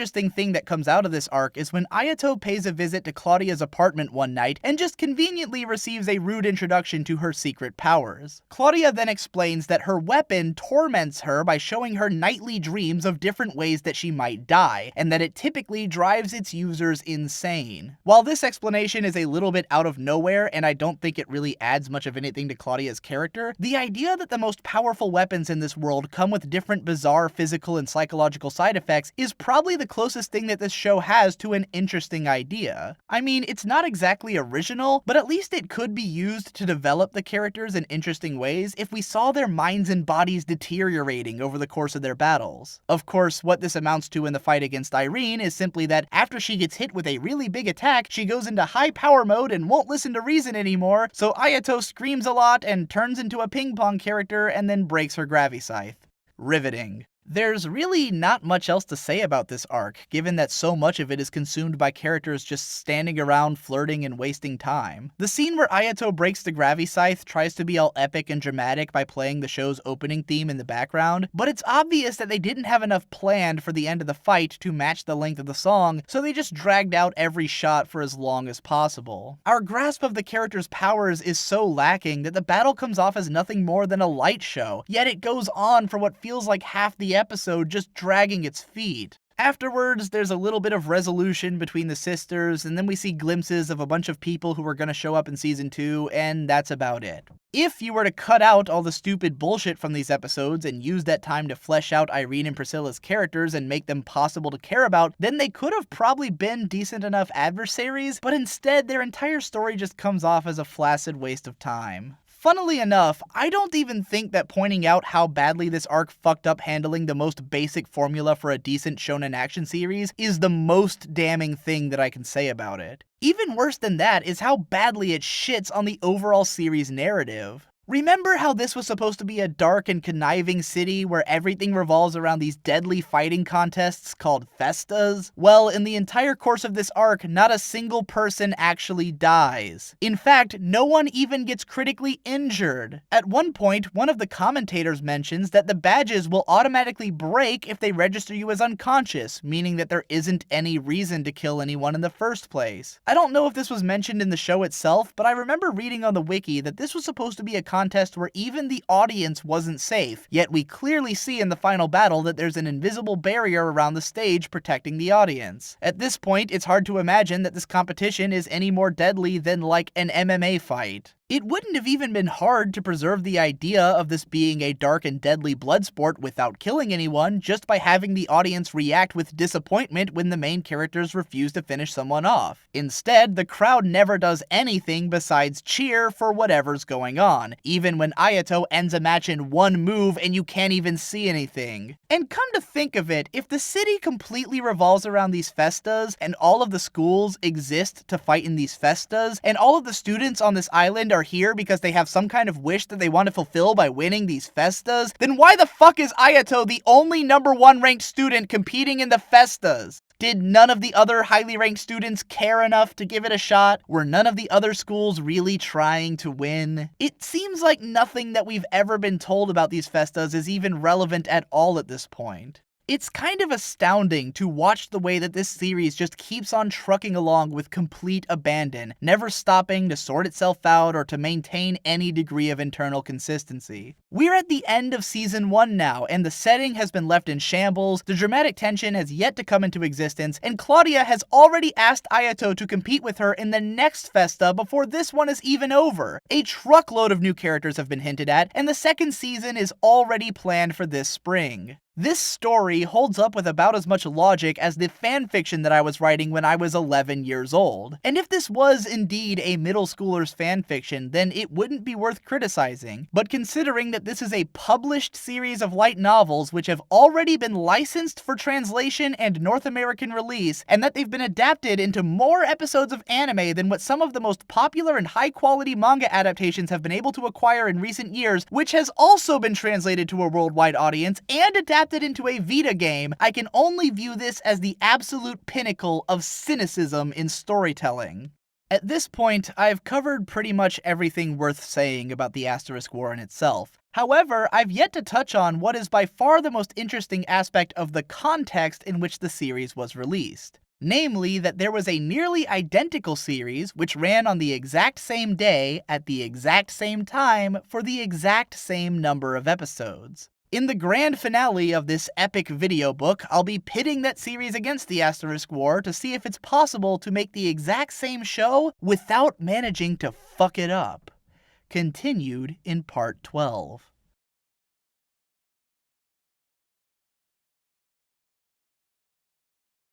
At the beginning of the fall 2015 anime season, a pair of light novel adaptations became the subject of ridicule based on the alarming extent of their similarities. The Asterisk War by A1 Pictures, and Chivalry of a Failed Knight by Silverlink. Both shows happened to air on the same day, at the same time, and for the same number of episodes. Both stories take place at an illustrious academy, which is home to students with special powers, who are put into tournament fighting scenarios and ranked according to their power levels. Each of them features a generic light novel guy protagonist, who happens to walk in on a pink-haired princess in a state of undress at the start of the first episode. Each of these princesses has a tsundere personality and ends up challenging the main character to a fight, with the pretense that the princess is one of the strongest fighters in the school, whereas the main character is a yet unproven newbie, and in both cases the characters get into a bombastic sword fight, with both princesses utilizing fire magic in addition to their swordplay, but ultimately being defeated by their respective light novel guys and showing some affection towards them by the end of the episode. The similarities between these shows don't even come close to ending there. In fact, it's not an exaggeration to say that the story beats of each series are almost exactly the same, and even occur during the exact same episodes. However, over the course of this video, I'm going to show you how the many subtle and meaningful differences between these shows have dramatically affected their overall quality, and resulted in the seemingly impossible fact that Chivalry of a Failed Knight actually does not suck.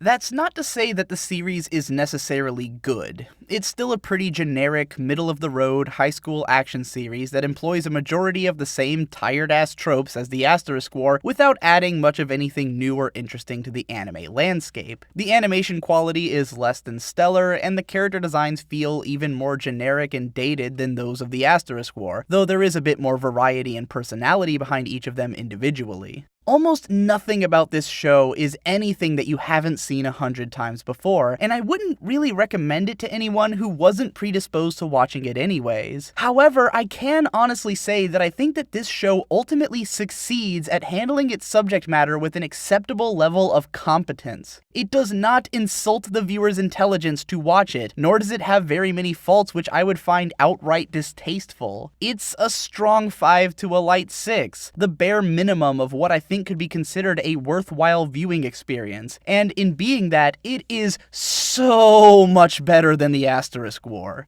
The important differences begin as early as the opening scene of the first episode. As discussed in part 1, the Asterisk War opens on a very poorly constructed and ultimately pointless action scene that sucks tons of ass and means nothing whatsoever. Chivalry opens up on a news report which plays in the background of the main character getting dressed and which explains the basic facts about our resident princess, Stella Vermilion. This shot follows a trend throughout the show of utilizing weirdly ambitious animation techniques that the team isn't quite talented enough to make impressive, but nonetheless add a lot of character to the animation. After the brief introduction of the princess, the show then immediately launches into Iki, the main character, narrating about the driving themes of the series. Yeah, this one actually has themes. Iki talks about how there's a natural hierarchy between those who are born with talent and those who are born without, and wonders about whether the untalented should give up on striving towards what they want to become. We then get a flashback to a strange moment with Iki in the snow being given words of advice about not giving up even though he's the weakest one, which we will later learn was the moment that turned Iki into the man that he is today.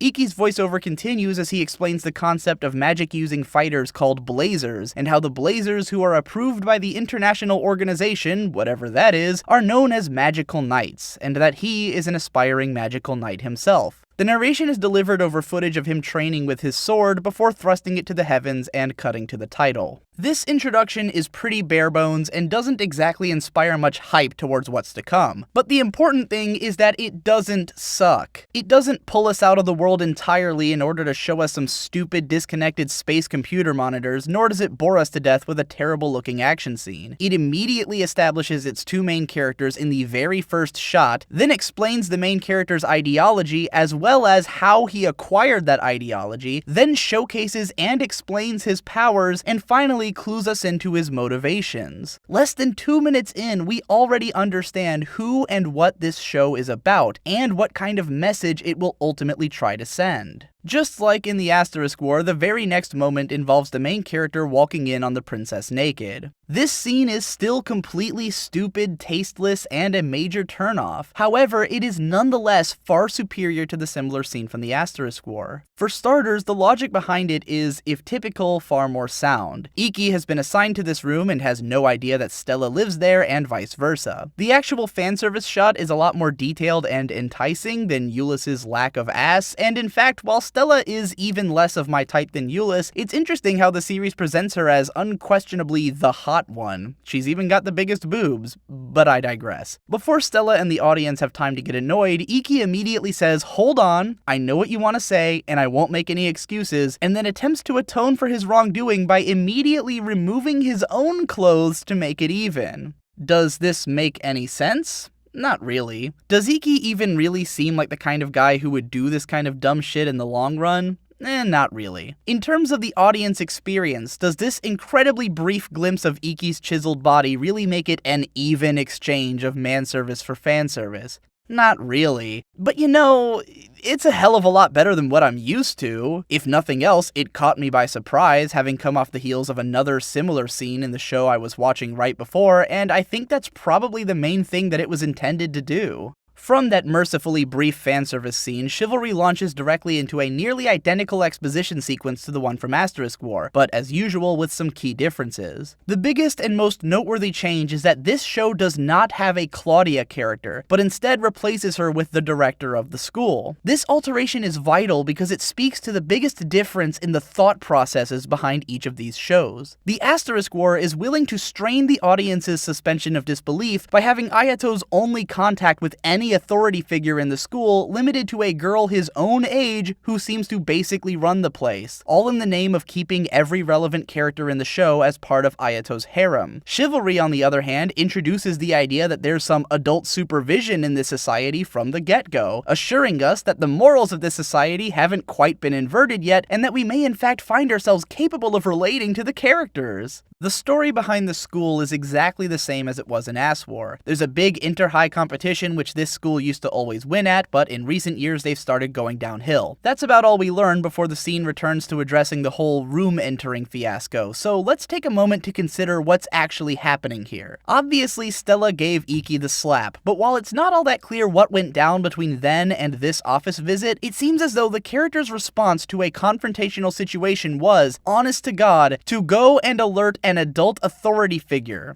As opposed to setting her apartment on fire like a fucking idiot, Stella actually took Iki to the principal's office to have the principal work them through their spat. I'm honestly a little bit shocked. Of course, Stella then pulls some similar bullshit to what Euless did, where she frames a sentence in a way that seems rational at first before revealing that she actually wants Iki to make amends by killing himself. It's not quite as jarring and ridiculous as the Euless scene and doesn't have the stupid weird Dede moments, but it's the same kind of dialogue. Here's the fun part though. Iki's response to her demand for suicide is to deride her for thinking that he'd offer his life for something so stupid. He's just like, Jesus dude, all I did was see you in your underwear, which is like a rational response that an actual human would have. And then when Stella gets all pissed off and is ready to blow the roof, Iki disarms her by telling her that she's beautiful, causing her to set off the sprinklers. If you can't read the symbolism here, she literally gets wet. So in the midst of learning the dumbass reason that they have to share a room and watching them argue like the kids they are, we are told that Iki is in fact the lowest ranked magic user in this academy, and has thereby earned the nickname of the worst one. However, when the principal suggests that they have a sparring match as a way of settling their argument over Stella's overbearing demands, Iki seems rather confident in his abilities and states that he's working very hard. This comment strikes a chord with Stella, who starts reflecting before their match about why she decided to become a magical knight, to be able to protect her fledgling nation, and on her vow to learn how to control her powers no matter how hard she has to work. In the lead up to the fight, we watch a flashback and listen to kids talking in the halls to inform us of how Stella is regarded by her peers. Everyone thinks that her life must be easy because of her natural talent and her status as royalty, which pisses her off because no one appreciates the hard work that she puts into perfecting her craft. What this is all building up to is a fight scene which takes on a bit more meaning than a simple spat over some dumb fan service. Now it's turning into an ideological battle. Both characters have something to prove. Iki that he can compete with the best fighters in the school despite his incredibly low ranking, and Stella that her hard work, in addition to her natural talent, has gotten her into the position that she has today.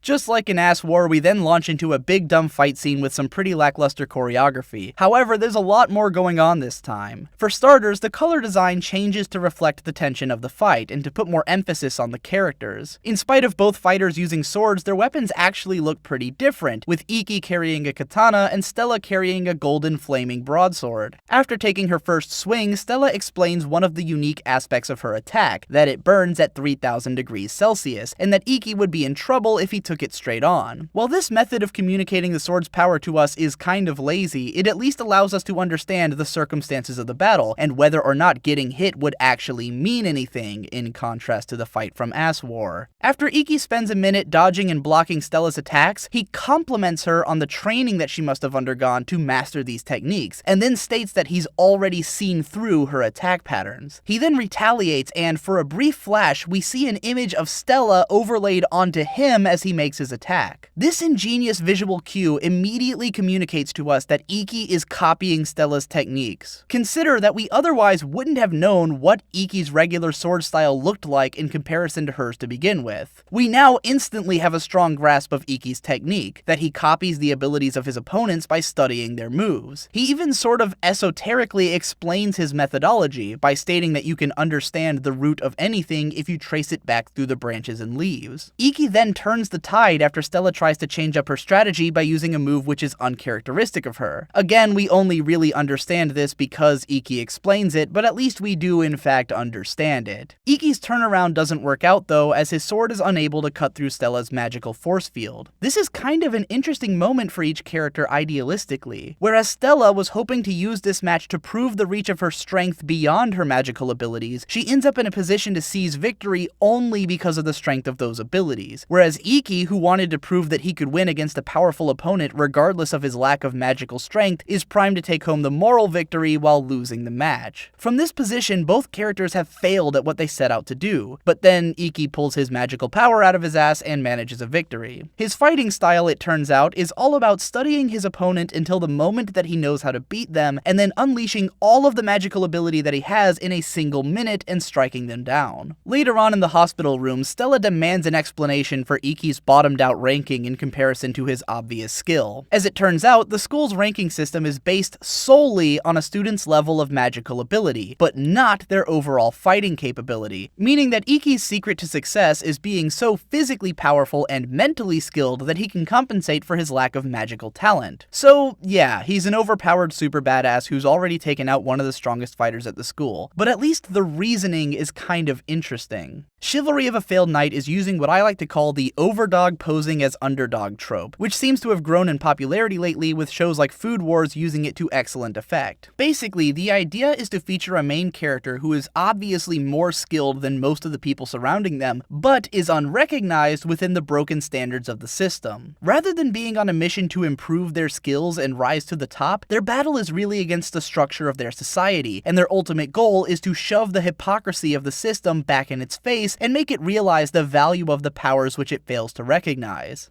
After the school director causes Stella to realize the similarities in hers and Iki's goals, she begins to take an interest in him, and then, upon finding him asleep in their room, starts totally checking out his body. It's kind of an interesting scene for reasons that we'll get into later, but then, after some bickering that turns into flirting, the kids seem to find mutual camaraderie with one another and share a totally radical fist bump before the episode ends. When the first episodes of Chivalry and Ass War first came out, I put up a tweet that the differences between these episodes were like that between a 3 out of 10 and a 1 out of 10. And while I'd probably bump Chivalry's opener up to a 4 upon analysis, I still think that this sentiment is an important one. So many people would look at the similarities between these episodes and immediately classify both shows as equally generic, uninteresting, and trite. However, I think that there's a danger in failing to recognize just how much worse the first episode of Ass War is in comparison to that of Chivalry. If we simply group all of these things together as meeting the same bar, then I think it drags the overall standard of what can be considered acceptable downwards. I think it's important that when something is really that terrible, then we can parse just how much worse it is than something comparable but better.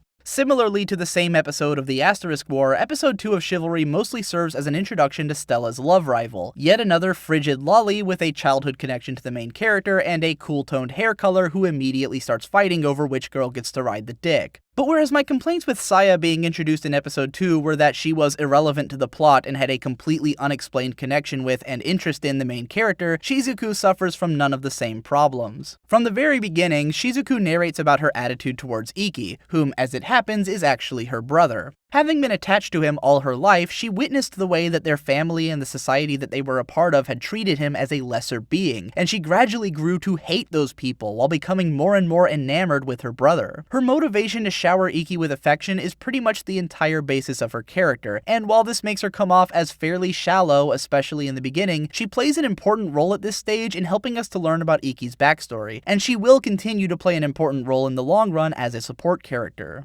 One of the things that never made sense to me about Saya was the way that she'd act so possessive of Ayato, fighting over him in front of his face and demanding his affection, yet would never just come out and confess her feelings or take a more provocative approach in her flirting. Shizuku cuts right through all that bullshit by instantly shoving Iki to the ground and making out with him the moment she sees him, before wringing out all kinds of justifications for why it's okay for her to do this with her brother, and outright stating her attraction to him publicly. Understandably, I could see a lot of viewers getting annoyed with the fact that a little sister character exists in this series at all, given the ridiculous proliferation of the little sister who's in love with her brother trope. However, I personally can't help but respect the fact that this show doesn't try to have its cake and eat it too, in the way that so many other anime try to do. When Iki first mentions that his sister is coming to this school, Stella asks him if she's related by blood, and then says that she approves of her arrival as long as that is the case, which is the show's way of being self-aware about the nature of its tropes. The twist then is how, in spite of Shizuku actually being Iki's honest-to-God sister, she turns out to be one of the most forwardly sexual characters to ever belong to this archetype. It's a fun little bit of playing around with tropes, while both giving us a more obvious reason for Iki to not be attracted to or seek out a relationship with this member of his would-be harem, and in the long run paying off in a decently handled character arc. Now don't get me wrong, this isn't to say that I wasn't annoyed with the scene that introduces Shizuku in the first place. I still can't stand these unfunny, minutes-long scenes where the main girls just stand around bickering like idiots over who the dick belongs to. However, I think it's important to call attention to just how much more effort was put into keeping this scene interesting than what we got out of Ass War. Aside from the fact that straight-up making out with Iki is more provocative and arresting than any of the flirting from that show, we also get moments of expressive animation, like when Shizuku is anticipating Stella's statement about her relationship with Iki and her entire body becomes dark and shrouded with ice, as well as moments where they actually attempt some comedic timing, like when Shizuku and Stella both make snappy insults at one another, and then we pan out to see their contesting powers explode from the space. Plus, there's even a little bit of extra spice thrown into their rivalry, since Shizuku's elemental power is to manipulate water, which, as she phrases it, can put Stella out. Sure, the fire and water dynamic is about as generic as they come, but it is in fact a dynamic. Shizuku isn't the only character introduced in this episode with an obvious parallel in the Asterisk War. We've also got a homeroom teacher with an immediately identifiable quirk, though this one is a lot more bizarre. The gimmick of a teacher who tries to come off as young and cute in spite of her age is one that I've seen a few times, but in this case, the shtick is that she tries to act cutesy and energetic in spite of her sickly appearance and voice, and the fact that she's constantly puking up geysers of blood. Okay. Unlike the teacher from Ass War, who only gets like 5 speaking lines in the entire series, Yuri-chan here is actually relevant to the story in that she's the one who helped Iki to get into this school and to be able to take classes in the first place, and we'll be seeing a lot more of her as one of the few adult characters who's actually looking out for him. The show also has its own newspaper club member, which is about as close as it gets to a parallel to Ass War's classmate guy, but in this case she's an incredibly cute girl, which automatically makes her superior to that asshole with the hoodie. She's honestly not any more relevant to the story though, and is there mostly as a representative of the student body existing outside of the important characters. This episode also briefly introduces us to one of the more interesting characters who actually doesn't have any immediate parallel in the Asterisk War, an honest-to-God trans woman named Alice who turns out to be Shizuku's roommate. Alice doesn't get much exposure in this episode, but she'll be around to play a supporting role as the one who often listens to the problems of the other characters and gives them advice, and eventually guides the development of Shizuku. Aside from introducing all of these new characters, the real point of this episode, and what makes it so much better than episode 2 of Ass War, is that it fills in more of the details of Iki's backstory and motivations and solidifies the tone of his narrative. We learn that Iki comes from a very distinguished family with a long history of producing top-tier magic users, of which he is the weakest offspring. As such, the family has made an effort to sweep his existence under the rug, and has tried its hardest in coalition with the former school director to keep him out of this prestigious academy. However, thanks to the new director changing the rules and deciding that the school's ranking system will be based on overall ability as determined through tournament fighting from now on, Iki finally has a chance to prove himself, with the ultimate goal of hoping to one day be strong enough to inspire hope in a weakling such as himself in the same way that his grandfather did when he told Iki to never give up when he was a kid. Learning of Iki's motivations and the nature of his isolated upbringing makes him even more relatable to Stella, and she quickly finds herself wanting to support him and falling deeper in love with him by the second. The episode then rounds off on a surprisingly forward fan fanservice scene, with Stella getting very blatant in her flirtation and sexual interest in Iki. Once again, I find this aspect of her character interesting, but I'm still not quite ready to talk about why, so once again, we'll push that aside for now and talk about it later.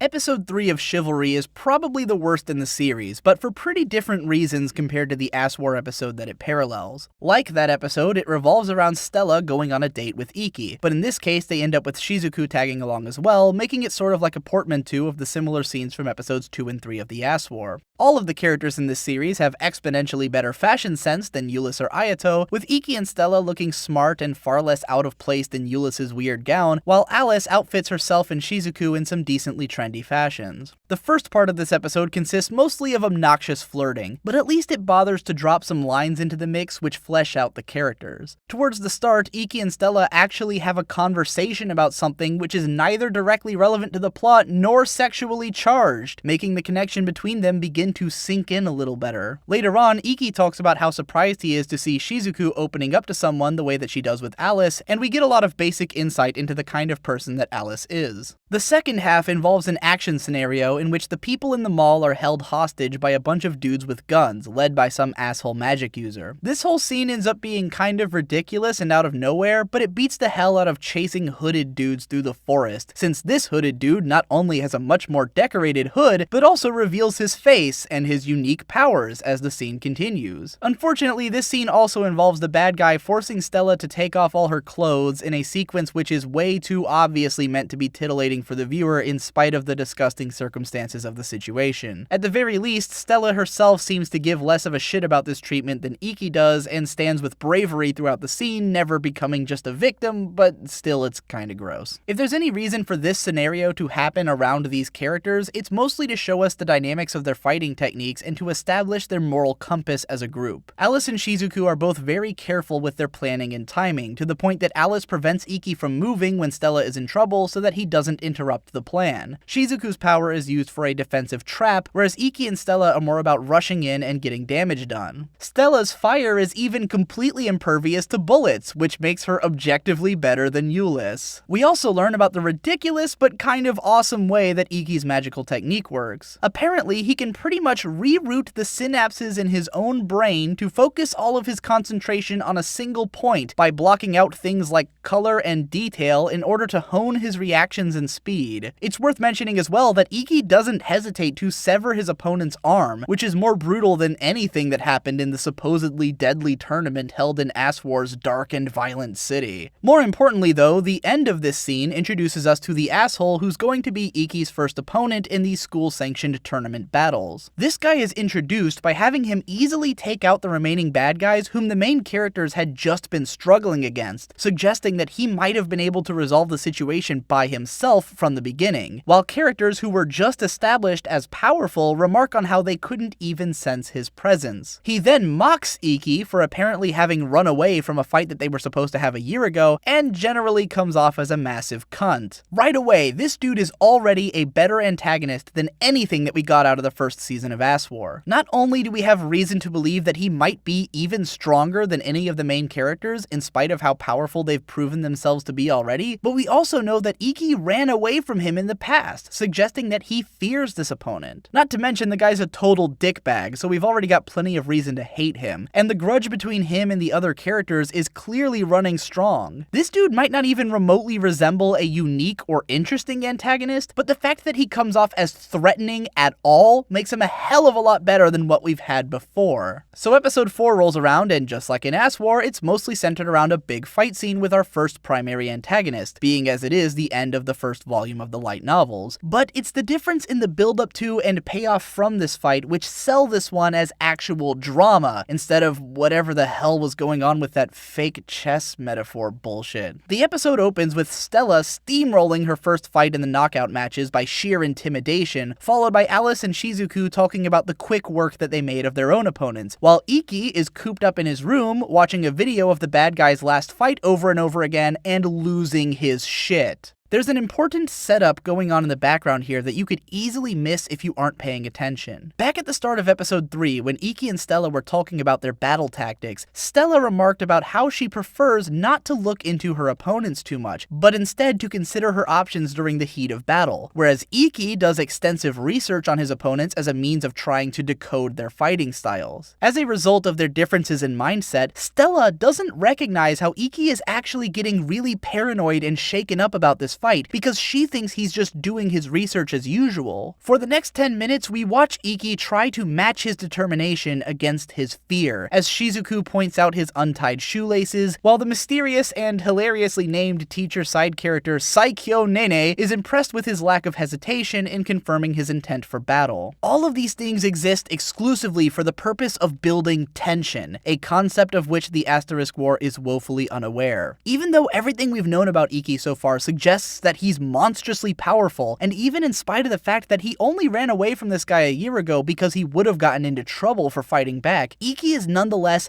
terrified of this opponent, and that's more than enough to create some drama for the upcoming fight, whether we really believe that he has any chance of losing or not. So the fight breaks out, and right away the opponent has some pretty interesting powers. He somehow spawns like a whole forest out of the stage, and his shtick is that he can turn invisible and fire arrows from a distance. There's some obvious symbolism here. Even though this guy has been given the nickname of the Hunter for his lack of knighthood in combat, and even though his technique is indeed terrifying and deadly, it is also cowardly. His tactics revolve around hiding and attacking from a distance, and he clearly gets off on picking on a defenseless opponent. This guy is a piece of shit right down to his powers, which makes him someone that we really want to see get his ass kicked, and that desire is compounded by the fact that he beats the living shit out of our main character. For minutes, Iki is just getting brutalized, while this guy laughs it up and plays to the crowd, who still sees Iki as a powerless nobody. He whips up the entire stadium into a frenzied chant, and Iki is more and more demoralized, giving into his fear and failing to react to his opponent's moves on time. All the while, Stella's up there in the stands, realizing that she didn't even notice how distraught Iki was before, or just how painful his situation of being labeled as the worst one really is. She gets up and silences the crowd with an impassioned cry, and demands that Iki get up and be a man, stating that he's not allowed to be anything less than a badass in front of her.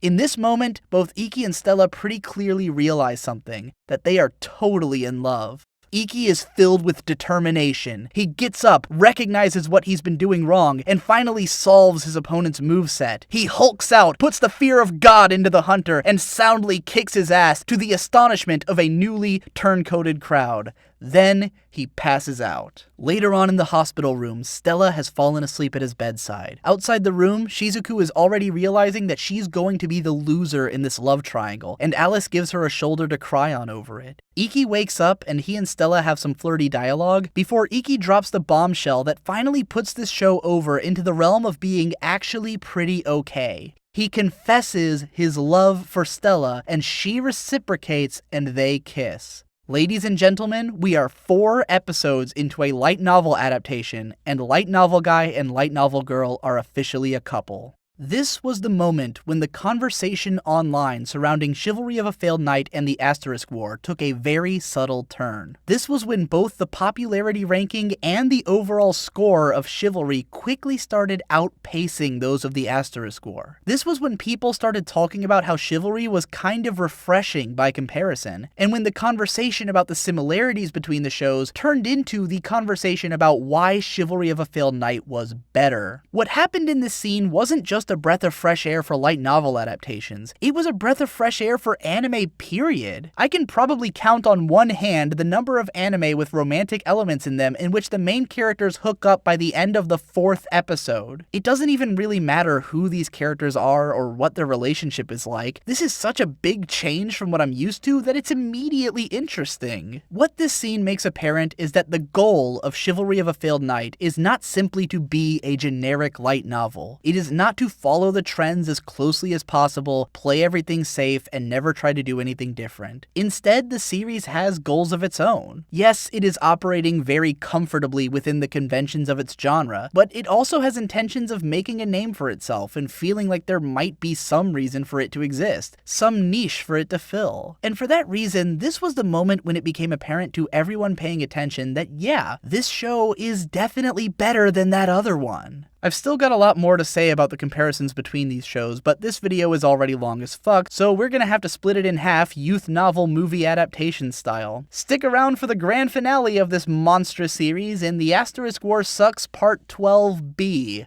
See you then.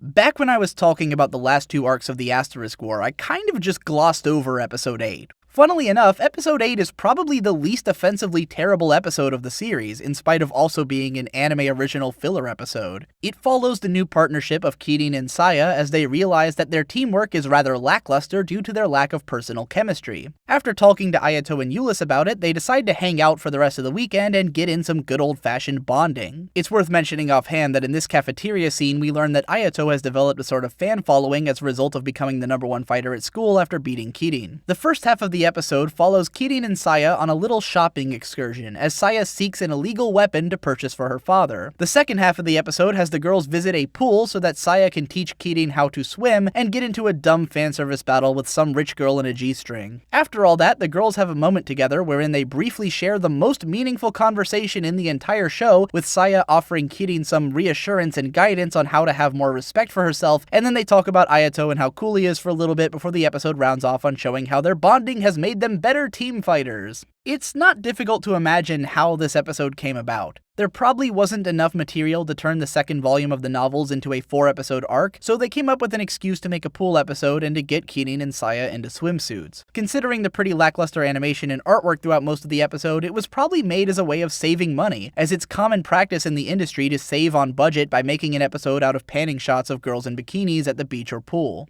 Chivalry of a Failed Knight contains a similar filler episode, but in a different part of the show and with a very different function. It is still very much a pool episode, largely existing in the name of getting its main characters naked, and the dip in art and animation quality reflects this. It is also set in between major arcs, just like the Asterisk War episode, with the biggest difference being that it's an episode 5 between the first and second arcs, as opposed to being an episode 8 between the second and third arcs. Whereas As War's filler episode focused on fleshing out the relationship between its largely irrelevant side characters, Chivalry's is dedicated to freshing out the newly minted official relationship between its main characters, the focus here being on how, in spite of having hooked up more than a week ago, the couple hasn't really done anything romantic together yet. Just like in As War, the early part of the episode establishes that Iki has taken on a bit of a fan following after his previous victory, but the significance of this is vastly different. Considering the way that Iki was treated by his classmates up until this point, this radical shift in his reputation is pretty important to his character arc. This fan club becomes an entire subplot wherein Iki starts training his classmates on how to become better physical fighters, which is what leads the characters to the pool scene in the first place because he ends up holding a training class there. All throughout the episode, Iki and Stella continually fail at communicating with one another, and we mostly follow along with Stella as the strain of the situation really starts to put a damper on her perspective of their relationship. At the episode's midpoint, both Stella and Shizuku are paired off with other girls to talk about their feelings towards Iki. Shizuku's is possibly the more interesting conversation, as she asks Alice whether she thinks it's wrong for her to feel attracted to her brother, and Alice provides some surprising reassurance about how she should pursue whatever feelings she finds to be genuine. Meanwhile, Stella, lamenting over the lack of physicality in her relationship, is convinced to confront Iki about it, and eventually their paths converge as the director cleverly hides them under a waterfall fountain together. The conversation which follows is better than the Asterisk War in its entirety. Iki and Stella continue to misunderstand one another in ways that only a couple of dumbass teenagers could, and then they get into a bit of a spat which almost leads to breaking off their relationship. They argue and get more and more confused as it becomes apparent that what's really bothering each of them is that the other's lack of making a move has caused them to think that they don't really love them. After a moment's contemplation, they both agree to just state their true feelings outright, and of course what both of them really wants is to kiss the other. And they do.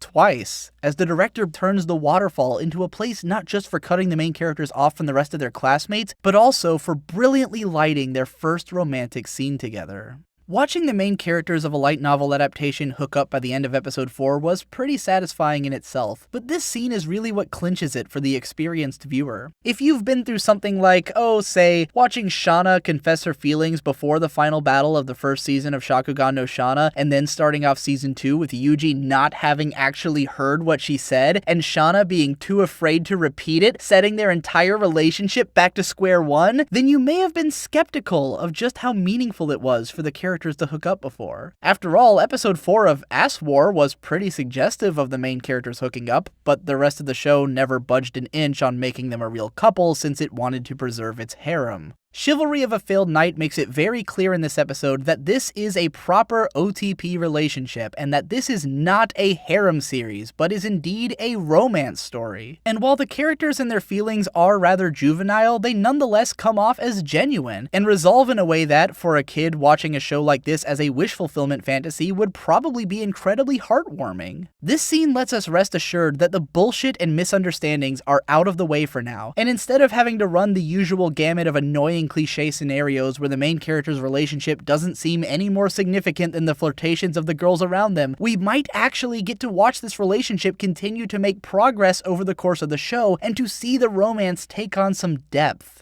All of that out of the way, it's here that we launch into our second major arc, during which the parallels to the Asterisk War somehow manage to become even more staggeringly evident than ever before. Once again, we are introduced to a shy swordsman girl from a different grade level of the school who quickly strikes up a bond with the main character over their mutual interest in sword techniques. Said sword girl has found herself in a situation wherein she is regularly being abused by someone as a result of something which happened to her father, and wherein she is trying to fight in the name of absolving her father's past deeds. Both daughters have learned how to fight from their fathers and are largely copying their father's sword techniques. Both girls are at some point touched by the main character and later compare the feel of his hands to those of her father. Both end up training regularly with the main character and eventually end up getting him wrapped up in their business. Both shows have scenes wherein the girl ends up fighting the main character in a stadium, and both end with the main character causing the girl to change the way that she lives her life. As usual though, it's the details which make all the difference when stacking these shows up against one another. In spite of all the similarities which I just mentioned, Ayatsuji Ayase is treated very differently by the narrative in comparison to Kirin. For starters, Ayase is actually an upperclassman in this case, and doesn't carry any of the little sister/daughteru baggage that Kirin did. She is consistently treated as someone who stands on equal footing with Iki as a human being, and while Iki does end up changing the way that she thinks in the end and resolving her situation, this never comes as a result of Ayase being a victim or incapable of making her own decisions. Whereas Kirin was fighting because of her father's wrongful imprisonment and was following the guidance of an abusive figure, Ayase is fighting for revenge on her father's honor against the guy who put him into a coma and took over his dojo. The biggest difference in how these goals are portrayed is that Kirin and her father were both presented as victims of circumstance, whereas Ayase and her father are both in their situations because of their own decisions. Ayase's father lost a battle that he agreed to and, as Iki causes her to realize, actually enjoyed, and ended up in a coma as a result of his hubris as a fighter. Ayase herself takes to her quest for vengeance in spite of the fact that her father was always telling her to be a protector of the weak, and to not let herself fight in the name of hate and all kinds of Yoda shit like that. By far the biggest difference between the arcs of these characters is the fact that Ayase actually betrays Iki in an effort to beat him during their tournament match. In spite of everything that Iki did to help her in improving her sword technique, Ayase cheats him by forcing him to use his Ito Shura power, which he can only use once every 3 days, on the night before their match, by throwing herself off of a building knowing that he would try to catch her. She even cheats during their match by activating invisible traps which she had set around the stadium the night before using her special abilities.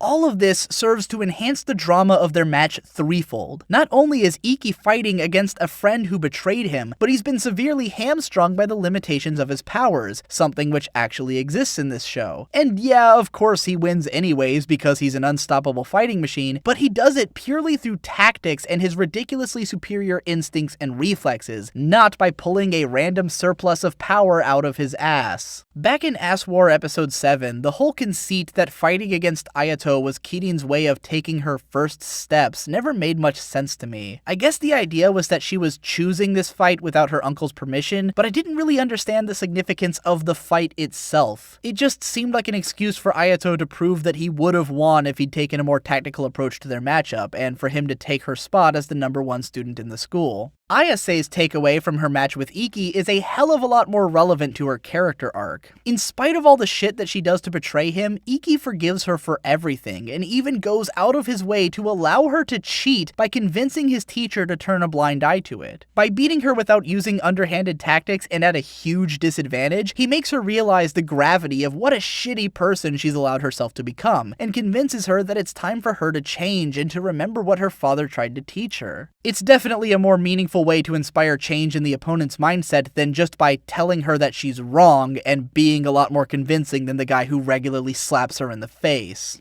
The last episode of the arc revolves around a big fight between Iki and the guy who took over Ayase's family dojo and who bashed a bottle over Iki's head during his introduction a couple of episodes ago. This guy has a pretty standout character design that makes a quick impact, and his personality is a bit more unique than that of the last bad guy. He's a dojo hunting swordsman who takes sadistic pleasure in getting the chance to bring prideful swordsmen to their knees, but he actually uses more legitimate tactics than even Ayase herself, and is as passionate about the heat of battle as any of the main characters. There's a lot of dialogue throughout this fight wherein Iki realizes how much fun Ayase's father must have been having while fighting this guy, and how much fun he's having himself. By the end of it, even the bad guy seems like he might have had a slight change of heart towards Iki, and we'll be seeing little hints later on that he might be relevant again in the long run. More importantly, this fight scene is actually pretty entertaining in its own right, with the enemy once again having a very unique weapon and set of powers, and the animation team kicking things up a notch with their creatively dramatic coloring. All things considered, it's a pretty okay fight scene. And that's the end of the arc. Ayase's father wakes up, with them now mutually understanding one another, and her role in the show is over. She doesn't tag along with the main characters, clinging to light novel guy's coattails and joining an inevitable spurned women's club. She's just done with her part in the show. Both Ayase and Iki actually made it through this entire 3-episode arc without showing any physical attraction to one another, or flirting at random, or suggesting that Ayase is in love with him. They simply maintained a mutual respect for one another and developed a normal friendship. Even though there is a fanservice-y scene wherein Iki feels up her legs while teaching her a sword technique, during which she is understandably embarrassed, he apologizes over it afterwards, and neither one seems to take it sexually. That night, Stella even asks Iki about it, and he reassures her that his affection is for her exclusively, and they have a little romantic moment over it. So yes, the show actually, in complete self-awareness, decided to center an entire arc around a female character with no romantic subtext whatsoever. I'm impressed. Moving on to the show's final arc, the parallels between Chivalry of a Failed Knight and the Asterisk War become a lot less intense. A lot of that is because the Asterisk War moves into its big tournament in this arc, whereas Chivalry is still building up towards its own big inter-high battle, and only lets us know which students will be participating in it at the very end of the season. There are still a number of similarities in the way that these arcs are structured, and those similarities are still an excellent lens into how this show does all of the same things better, but a lot of the noteworthy parts of these episodes are pretty unique to this series. Episode 9 is mostly just a bunch of setup for things to come, sprinkled within a lighthearted slice-of-life plot that's meant to cool us off after the last 2 episodes of fighting. Iki and Stella go off to a training camp with the school student council, and at some point Stella gets sick, so Iki has to take care of her. This eventually leads to an amazingly lengthy and detailed fanservice sequence, but one which I honestly don't have any problems with. I mean, if you're not into this kind of shit in the first place, then I'm sure it doesn't have a lot to offer, but I can't really bemoan too much a kind of intimate scene between a pair of lovers who are actually capable of admitting to and talking about their sexual interest in one another. And in fact, that's actually how this scene progresses. Iki pops a boner after seeing Stella in her underwear, and Stella asks him if he wants to have sex with her. After giving it some thought, Iki says that he feels like he can't have sex with her before getting married, because that's just what he's comfortable with. Stella feels a little bit guilty over the fact that she didn't feel the same level of restraint, and while in the context of my own beliefs versus those of the show, I do find it kind of upsetting that Stella is made to feel guilty over her own sexuality, I still think that this is an interesting bit of characterization. All throughout the series, Stella has always been pretty forwardly sexual towards Iki, and in this scene, the show actually admits to and addresses it. Suddenly, it doesn't feel like Stella's actions all this time have just been the show's way of forcing fanservice into its character interactions. Stella's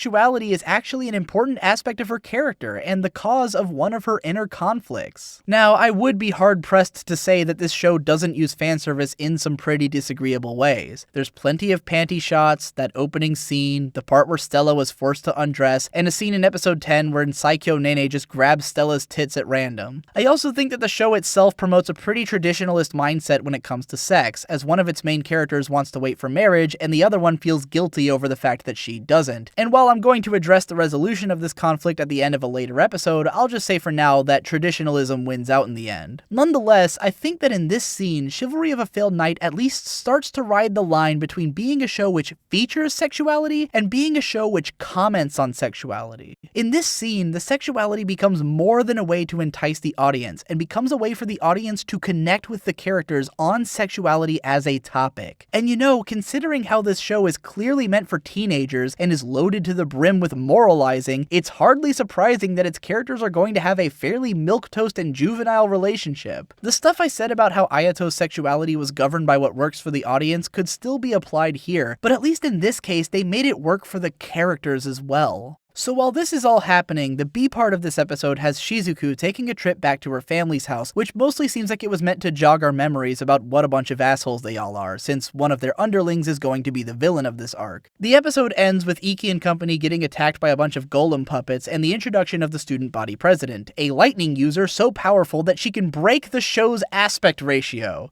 You know, I really can't decide if that effect is goofy and terrible or totally kick-ass. We also see a quick hint as to who sent these puppets after them, but that won't be relevant until later. Episode 10 focuses almost entirely on Shizuku, and the way that this episode is structured to fit in with the rest of the arc is actually kind of brilliant. From the beginning, the biggest role of Shizuku in this story has always been to provide insight into Iki's home situation. This episode opens with some flashbacks into the siblings' past, wherein Shizuku recounts how she fell in love with her brother and became determined to reimburse him with all of the care that her family never gave. The whole first part of this episode is all about building up Shizuku's emotions and having her stake those emotions on this huge battle against the student council president, whom, as we've seen in the previous episode, is a total badass. Over the course of this very long and explosive fight scene filled with all kinds of creative interplay between the characters' powers, the focus remains on Shizuku almost exclusively. The president barely says a word and mostly just keeps unleashing attacks while more and more emotions are piled onto Shizuku, and her part in this fight takes on more and more meaning. It turns into this big, long, protracted struggle with everything riding on the line, and at the end of it, Shizuku loses. Remember all that shit I said back in part 11 about how the Asterisk War doesn't understand the concept of jobbing? Well, this is how you do it right. We already knew that the student council president was strong. We were shown as much in the previous episode. Likewise, we've been given evidence to the fact that Shizuku is a badass both in the past and over the course of this incredibly long battle. The match really could have gone either way. We had no reason to think that Shizuku was more likely to lose, especially when the whole episode was making it look like this was supposed to be her big moment in the spotlight. Even at the end of the fight, we don't necessarily yet understand what the purpose of this match was in the context of the arc as a whole. Near as we can tell, this was just a very tragic turnout for a character who wanted to prove herself. It's only at the end of the arc, when the class president is revealed as the final opponent whom Iki must overcome to make it to the inter-high battles, that we realize how Shizuku was totally jobbing. So the setup for the last two episodes is pretty similar to the last two of Ass War. In both cases, there's a fat businessman trying to get the main character taken out of the running by a trump card fighter, while the fighter herself has a little sob story in episode 11, befriends the main character, and then fights him in the climax of episode 12. However, the biggest difference in this case is that Chivalry doesn't really put any focus on the student council president beyond assuring us that she's a good person who will totally be friends with the main character in the long run, but for now needs to stand as his big final opponent. Instead, the focus here is pretty squarely on Iki, as the fat businessman is his father's second in command who is willing to go to any lengths to get him kicked from this tournament. The bulk of episode 11 takes a very sudden and dramatic turn as the business guy manages to snap a photo of Iki and Stella sharing a kiss and runs with it to the media, publicizing it as a princess being corrupted into a relationship with some lowly, powerless nobody. Through some pretzel logic, he manages to get Iki incarcerated for weeks on end in a crazy-looking prison cell, wherein they treat him like garbage but still force him to participate in all of his school battles, leading up to his big final match against the student council president. This entire scene is presented in a trippy, fucked-up fever dream with really striking and unique color designs that many fans referred to as pulling a shaft, which is a pretty accurate way of putting it and leads me to a subject that I feel the need to address: Studio Silverlink. I've developed a bit of a reputation over time as a guy with a serious bone to pick against Studio A1 Pictures, and I am certainly that guy. But you know, there are some A1 shows that I really like, such as Sore no Oto, Suritama, and Welcome to the Space Show. But funnily enough, for a very long time, Silverlink was a studio that just never managed to connect with me. It's not that I ever really hated any of their shows. They made a lot of stuff that I like about as much as Chivalry of a Failed Knight, acceptable, strong 5 to light 6 shows like Bakato Test, Norin, and Non Non Biori, which I know everyone else loves, but whatever. I liked Watamote, and while I haven't finished it, I've liked what I've seen of Yurikuma Arashi, which is kind of a given since it's an Ikuhara show, but this studio has never really made anything that I loved. Silverlink has always come off to me as like a little studio that could. They take on pretty middle-of-the-road adaptations that aren't likely to impress from the get-go, and while they've never really had the level of quality or polish in their animation to put them on par with any of the more recognized studios, it always feels like they at least try to make their shows stand out a little. Almost everything which Silverlink puts out is directed by Shino Numa, a director who used to work for Shaft as an assistant on a ton of Akiyuki Shinbo shows, and who made his full directing debut with F: A Tale of Memories in 2007, a show that I loved. Studio Shaft has always been known for the fact that they make up for their tiny personnel count and animation budget by making their shows as visually striking as possible, with Shinbo's personal stylistic trappings pervading all of the studio's output. In a lot of ways, Shino Numa is like Akiyuki Shinbo light, whereas Shinbo's directing style doesn't allow for a single frame of normalcy in his shows, and it can take a lot of concentration to parse the dense wall of visual stimuli. Onuma takes a more reserved approach and only busts out the insanity when it's time to make a visual statement. In the same way that Shinbo's influence is ever present on the works of Shaft, Onuma's seems to be the same on Silverlink, and while I personally am a much bigger fan of Shinbo and Shaft's style of visuals, it's in moments like these where I really appreciate that Onuma has continued in the studio's tradition, and knows how to use this kind of trippy, artful coloring to really make a scene stand out. Iki's incarceration is a hard sell. It comes out of nowhere like halfway through episode 11 and only lasts up through the start of episode 12. So for it to have any dramatic impact at all, it had to be portrayed in a way that really makes the drama sink in. And oh man, does it ever sink in. Yes, the hyper-dramatic coloring makes this whole thing come off as way heavy-handed, but it had to. If it didn't, then all of this would have come off as a pointless diversion instead of the grueling, intense trial that it's intended to be. And it kinda pays off, because even with this relatively mediocre material and the relatively mediocre talents of the animation staff working on it, the tension which the sequence is meant to convey is easily felt by the viewer, and that's exactly what it needed to be. Episode 12, then, is just one gigantic build-up to a few minutes of payoff. Iki turns the emotional tide after receiving his girlfriend's encouragement, and against his father who doesn't believe in him, the society that's trying to hold him down, and the weakness which has seeped into his bones from weeks of malnutrition, he stands among the cheers of his allies and emerges onto the field of battle with his head held high. Just like in Ass War, the opening theme plays over a slow montage of characters powering up and preparing to strike, but in this case it is coupled with artful visuals in line with the tone of the series, and the entire match is boiled down to just one attack. All of the tension of the last episode and a half is offloaded with needlepoint precision into a single moment, and the victory goes to Iki. And here's the payoff. Iki and Stella legitimately get engaged.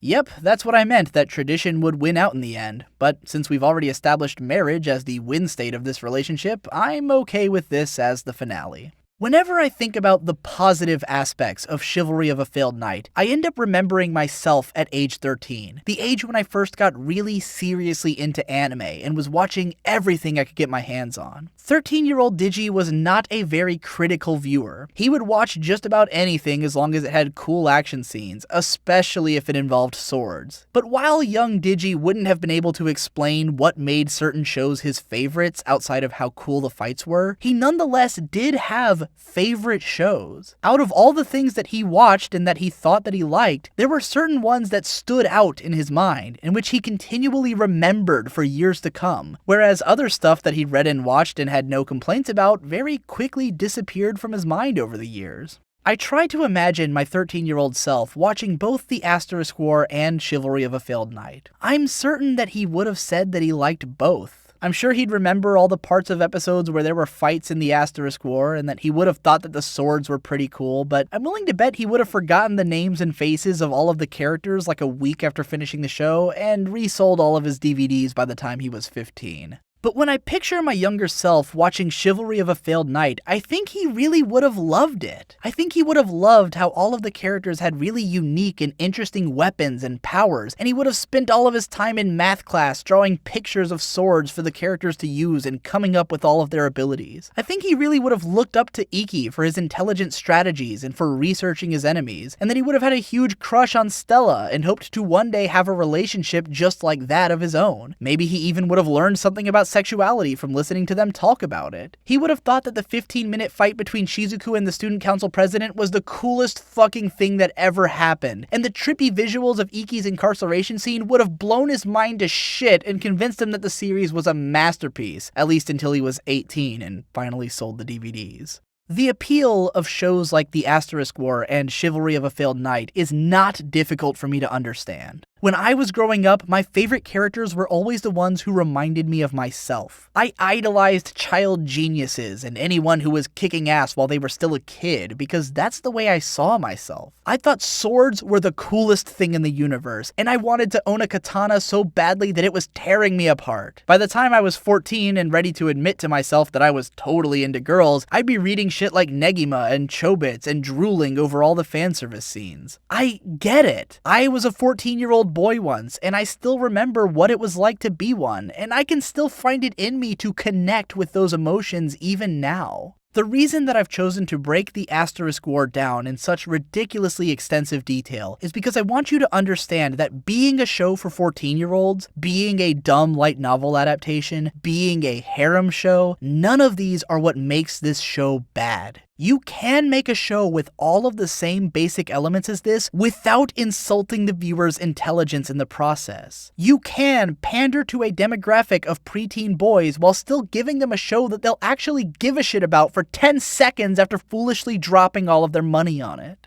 I think that most of the people who watched both the Asterisk War and Chivalry of a Failed Knight would agree that the latter is the better series, as no shortage of comments on my videos can corroborate, and I'm glad to see that the show's My Anime List score was able to pull up pretty far ahead of that of the Asterisk War. But the fact that these shows are still thought of as being around the same caliber, or even that their opening episodes were compared so heavily without anyone pointing out that Chivalry's was better, was a little bit worrying to me. I don't think that every anime needs to be a masterpiece, or even that they necessarily need to be good. I understand that every series has its own purpose which it's intended to fulfill, and that sometimes that purpose is just to kick out some shit that might get a few kids to buy a few books and keep some adults at their jobs. But I don't want to live in a world where we are lumping in something cheap that came as a result of being made in a sweatshop with something cheap that came as a result of being made by a small local business, if that metaphor makes sense. If shows like the Asterisk War continue to be successful, then it will continue to perpetuate the cycle whereby churning out a constant barrage of cheap, shitty, heartless adaptations of low-tier light novels is a viable business decision. What I hope that I can inspire in people is that they might ask a little bit more from their entertainment. I hope that people start asking for shows to be made with a little bit of care by staff that actually seems to give a shit and to be good at their jobs, and that we can support companies who do good business and maybe even take care of their employees. There's not a lot of money in the anime industry right now, but if we can keep it going to the right places and into the hands of the right people, then maybe the industry can transform into something better. But that's all pretty heavy-handed and idealistic. At the very least, I hope that in watching this series of videos, you've started to think about what the lower 5 numbers of your 10 scale really mean. To seriously consider whether all of those kind of generic harem shows are really all just mediocre, or if on closer inspection, some of them are actually gigantic piles of shit. If I can convince someone that there's a meaningful difference between a 1 out of 10 and a 2 out of 10, then I think I've done my job.